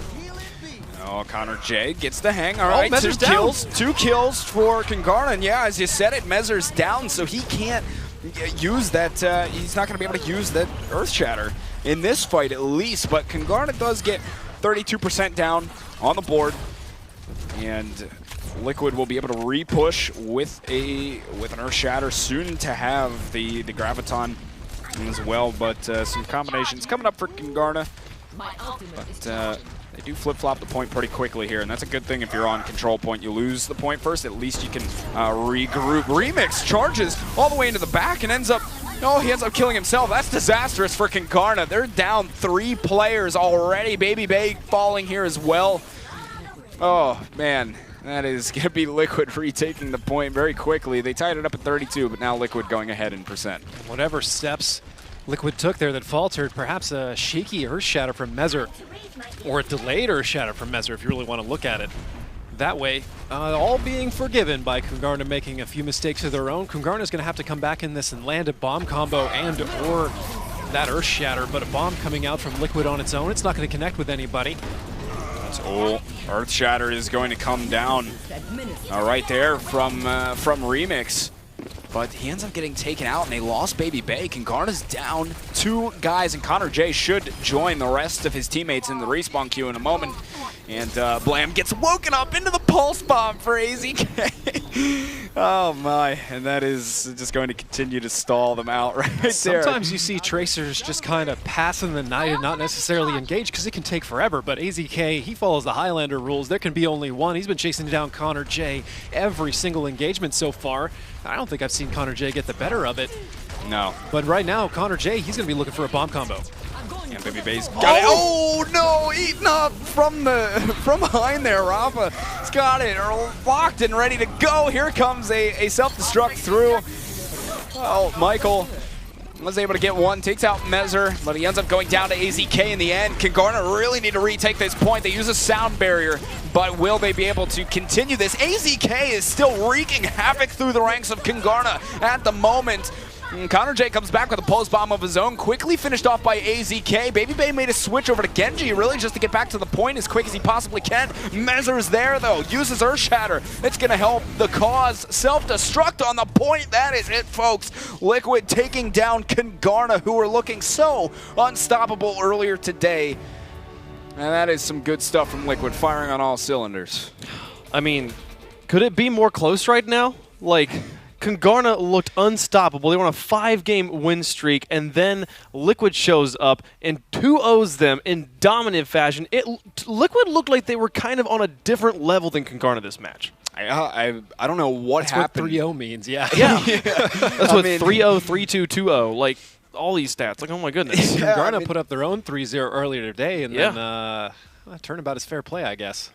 Yeah, man. I was not expecting that at all, to be honest, because not that Liquid was playing bad earlier, but I mean, Kungarna was amazing when they were playing earlier today, and then it was just I mean, Liquid decided to come out on fire. I don't really know what it was for Congarna that changed in between these two matches, but man, Liquid was really taking it to him. AZK just decided no more. To play Tracer. No more. Yeah. It just wrecks shop. So Rafa on a nano boost was able to do a lot of work here for them as well. So we'll take another look at that. So we see them here, Liquid getting the 2-0 over Congarna.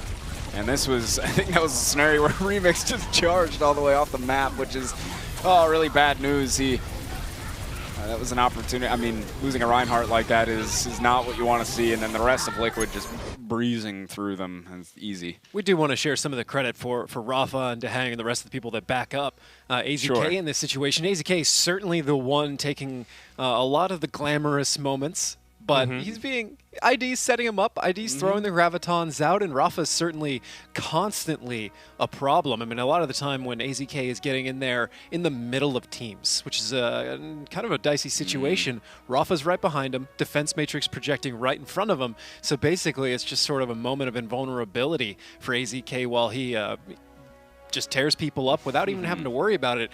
And as Tracer, if you don't have to worry about dying, and you just get to focus on making that clip do damage, it's a pretty crazy amount of DPS. Absolutely. So Liquid able to get the 2-0 over Congarna there. A big part of that was Dehang here. We've talked to him before. We'll talk to him again. Dehang, my man, how you been? Good, man. Really happy about the victory. I mean, it was backs against the wall, you know, kind of a must-win situation. Otherwise, we go 4-5. And if we did that, we would pretty much need to win out to feel truly secure. Now there's a little bit of breathing room, but, you know, still treating it like do or die anyway. Absolutely. It's a good attitude to have moving forward. Were there any, like, surprises that Congarna brought here? I mean, you surprised us, but with the 2-0 there, but was there anything that they did that surprised you guys? No, I mean, it's a standard meta, I think. I just think that we were just a little more on point with our communications and our aggression, particularly in King of the Hill. And, of course, you get a couple things that go your way, you know, like a grenade here or there, and, you know, sometimes you're going to whiff them, sometimes you don't, and then if we can just jump the targets, it makes things a lot easier. Makes sense. Now, talk to us about the Sombra pick on Eichenwald. You guys hadn't run that before, at least in our tournament. Right. Was that a new thing for you guys? Is that something you guys have been practicing? It worked out for you. Yeah, we've been practicing it. I mean, based on kind of the upcoming patch notes, it looks like Sombra may be getting a slight buff. So we just want to be ready for everything. We want to make sure we have the ability to play like a full dive, play Sombra, play really tanky, play maybe balanced, pretty much anything. And we're practicing everything. And we were just feeling good on it, particularly on Eichenwald first point attack. That's fantastic. Now, you got any shout outs before I let you go here?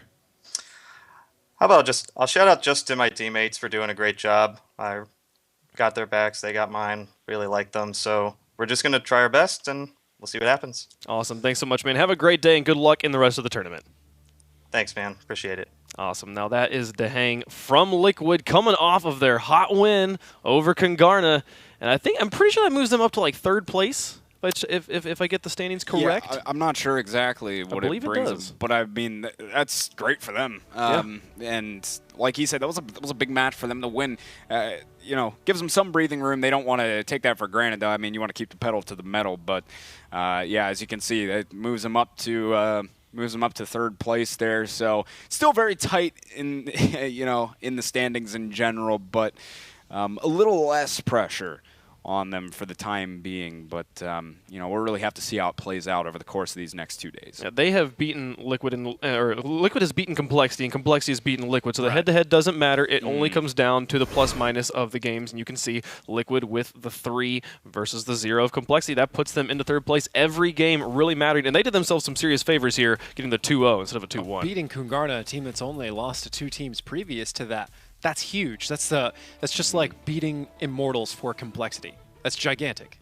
Yeah, it was. So, been an exciting day of upsets here at the Overwatch Winter Premiere, and it'll all continue tomorrow. If you've enjoyed what you've been seeing here, follow us on Twitter. Tweet at us at Overwatch_NGE. Got it right this time. You got it. Hashtag Winter Premiere, and we will definitely get you involved in the conversation. It will be back tomorrow, Wednesday, 3:30 PST. That's 8:30 p.m. GMT for you guys over there following that time zone. Anyways, we've had a great day. Excited to see what tomorrow brings.